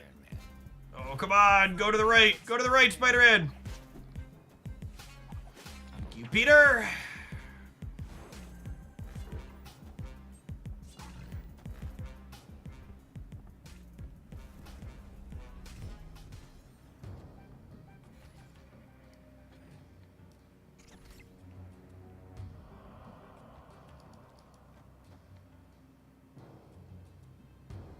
There's another OTA today. No, there's another OTA this coming Thursday on the 5th. There's we're supposed to get the new season update video today.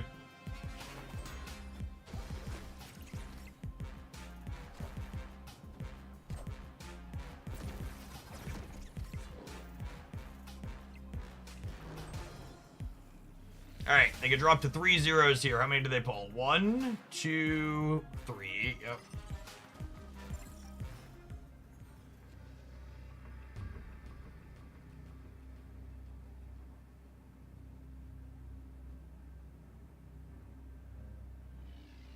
Am I gonna get mercilessly shang-brained yet?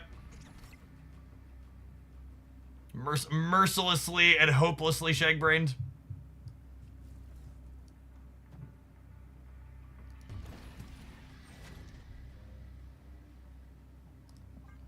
Dinner's ready, come and get it.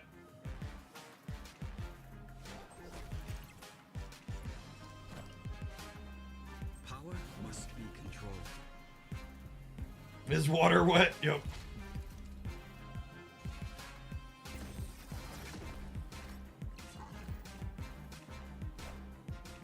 Oh no! Oh my goodness. Well, they forgot about Zorn. That's funny at least.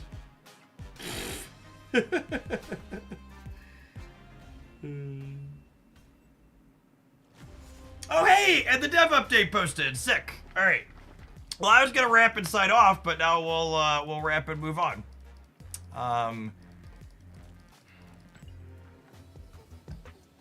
This deck list was a very serviceable way to get Zorn weekend missions done without being completely embarrassed while doing it.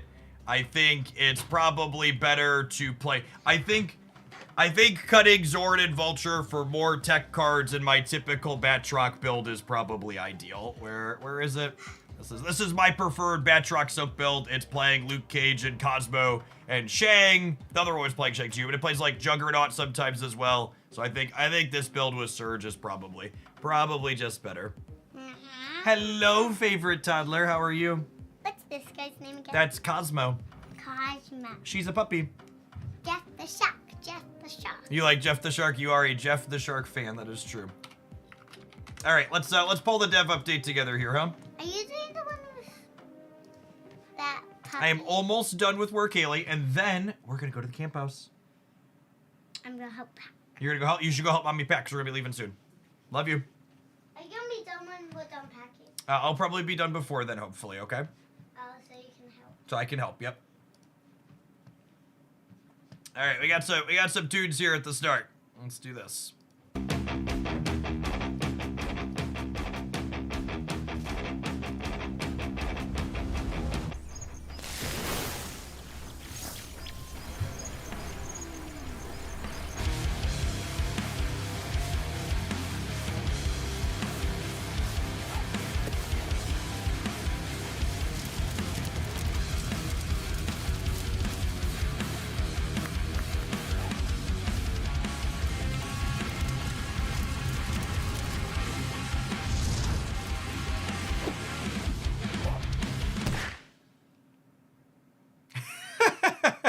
Watch this.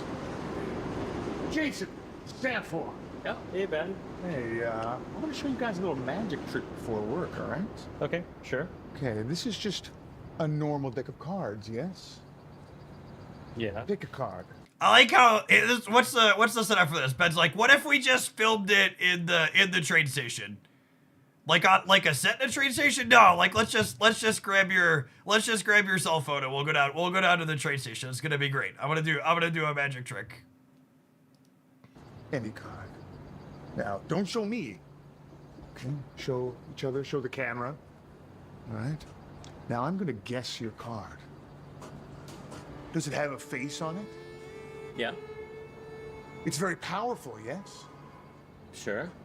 So powerful, it can summon other cards? Huh? Is it Merlin? No. Why don't you show the camera? How'd you do that? Ben, that's amazing. Merlin is the famous wizard of King Arthur lore in the... Alright, we can learn about him in a second. At the start of each turn, add an incantation to your hand. It's a 2/3. Omnipresence. On reveal, replace this location with a new one and give Merlin +2 power. Polymorph. On reveal, transform your lowest power card here into one that costs 1 more. Chat, I love me a new hood staple. I love me a new hood staple. Once and future, shuffle your lowest power card here into your deck and get +2 energy next turn. 2/3 of it's wait, a hood. Oh baby, this is. How much do these cost? Are they gonna show us here in a second? card that unlocks with the Masters of the Arcane Season Pass. In Marvel Snap, Merlin creates an incantation in your hand at the start of each turn that will magically transform a card, change a location, or exchange a card for some energy. All right, I'm gonna show you another magic trick before work, all right? That was a 1 energy incantation there, yeah? Is what we saw? One said future. Are they all 1 cost? Merlin creates an incantation in your hand Datamine said they all cost 1. Okay, cool. Yeah, that's insane. at the start of each turn that will magically transform a card, change a location, or exchange a card for some energy.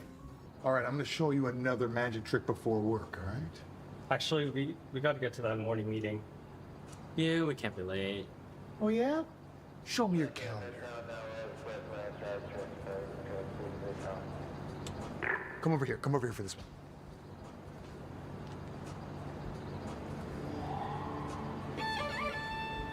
Wait, the meeting's gone.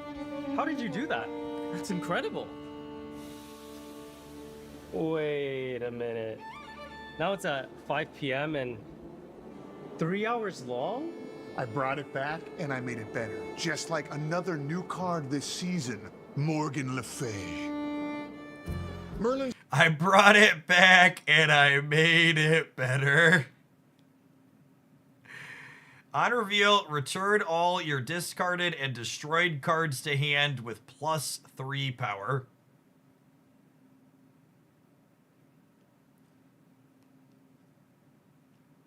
So that's the new mommy. She's a 4/7. Can we buff the Thing yet? How is the Thing still a 4/6? Like, this is great. I don't know. Like, this seems like a fine card. Probably needs to be a 4/7. But, like, how is the Thing still a 4/6? His rogue assistant turned necromancer. In Marvel Snap, Morgan returns discarded and destroyed cards to your hand with increased power. She can even bring Uncle Ben back. Now that's dark magic anyone can get behind. Oh, snap. You snapped for me? Yes, but I also played the Ancient One for you. The centuries-old trainer of Doctor Strange in Marvel Another 3/5, while Cyclops is a 3/4, I see. Add Tau Mandala to your hand. Tau Mandala, on reveal, copy the text of one of your ongoing cards here onto your other cards here. Copy the text of one of your ongoing cards here onto your other cards here. Cerebro 5. Obviously a new Cerebro 5 card. Victoria hand is salivating. Probably decent with what's her name? Captain Carter as well.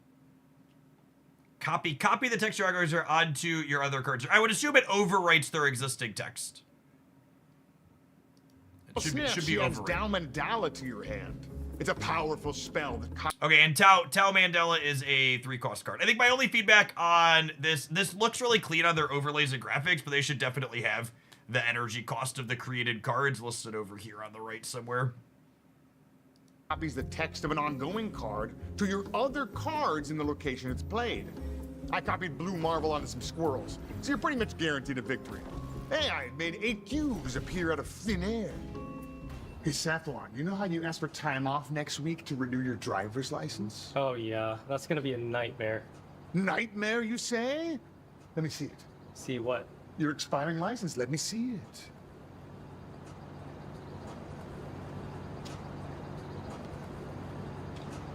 What?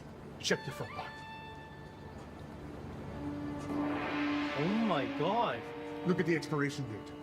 It's set to 2099. How? Just a little trick I learned from Nightmare.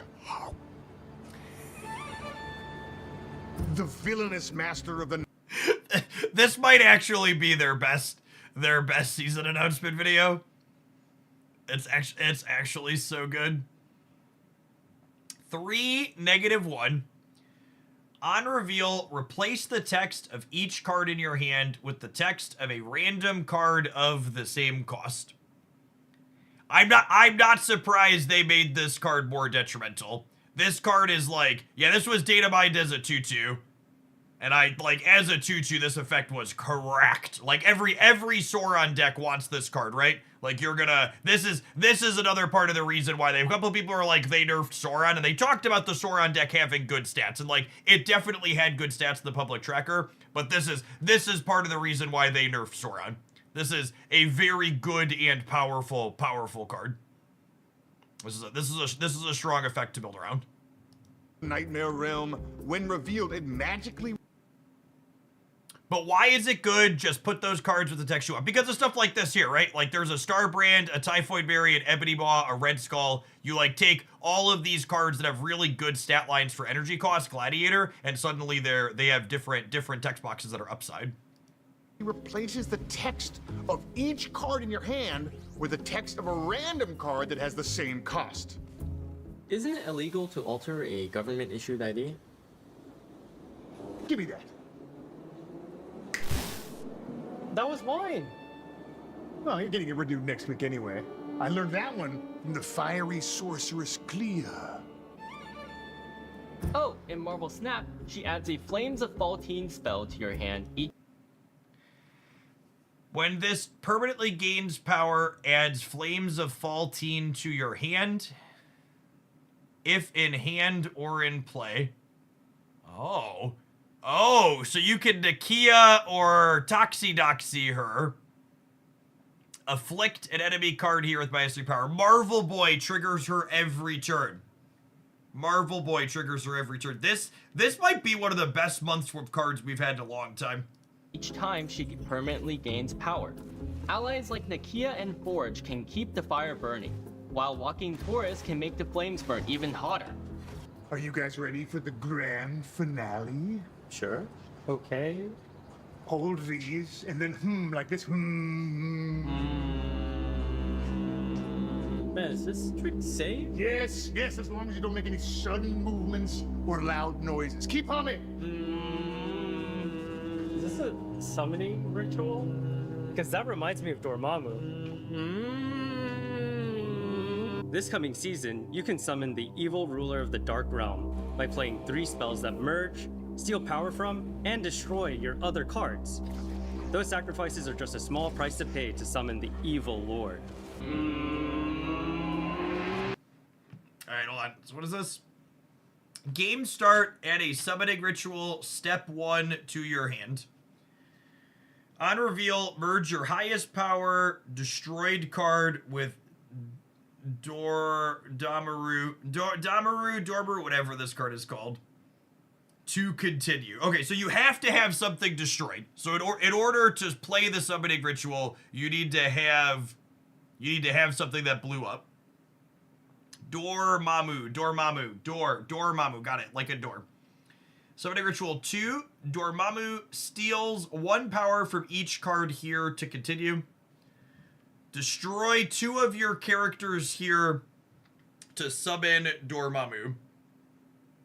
So, is Dormammu in your hand? Like, is it a 7-drop that you can just play if you have 7 energy and don't complete the ritual?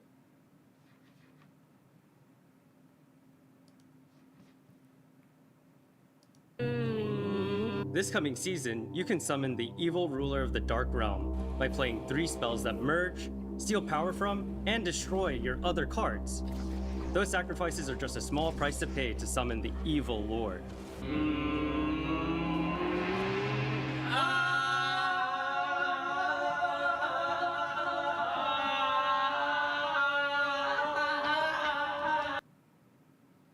After turn 5, set all cards here to 5 power. After this turn, add a 0 power copy of your card from your hand tier. Hey, I didn't even get to show you guys the new variants for this season. Oops.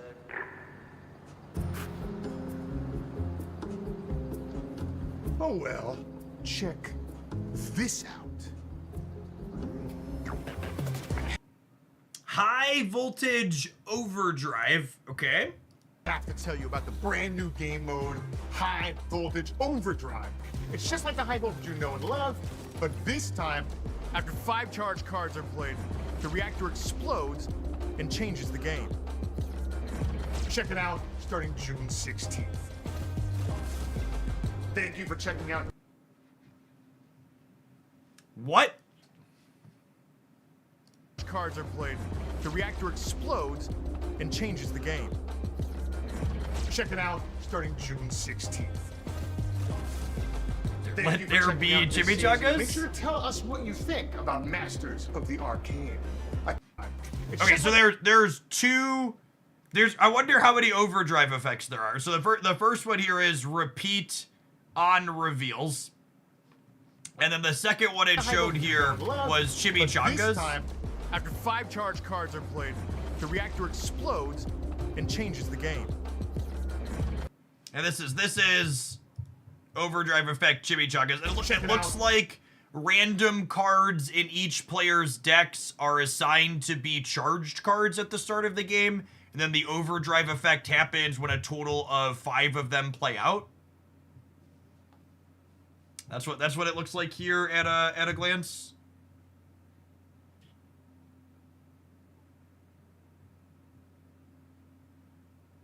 I think it said on screen for high voltage. Was it at the start?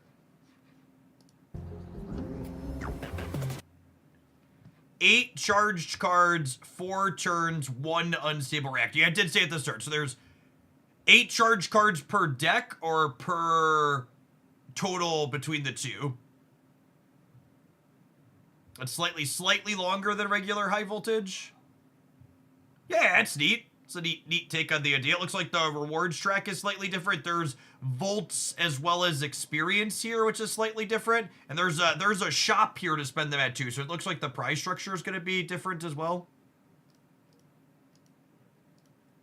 Let's watch the last second here. Check it out starting June 16th. Thank you for checking out this season, and make sure to tell us what you think about Masters of the Arcane. I can't wait to hear about your adventures dabbling in the mystic arts. Is there an unsummoning ritual in this thing? What are the Series 4 cards? They didn't tell us the Series 4 cards. No, that's true.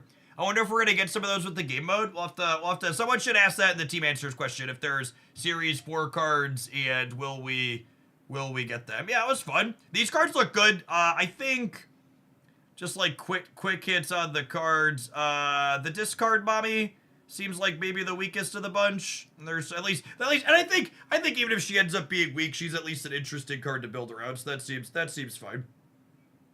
All right, I need to get wrapping up because we're heading out to my camper this weekend with the family. So I'll be off over the weekend. There'll be Pokemon Pocket and Marvel Snap deck highlights up on the YouTube channels over the weekend. I'll be live here again on Monday. We're gonna do Pocket in the morning and Snap afterwards. New season for this goes live on Tuesday. Appreciate everybody hanging out. Have a wonderful weekend wherever you're at in the world. Peace, folks.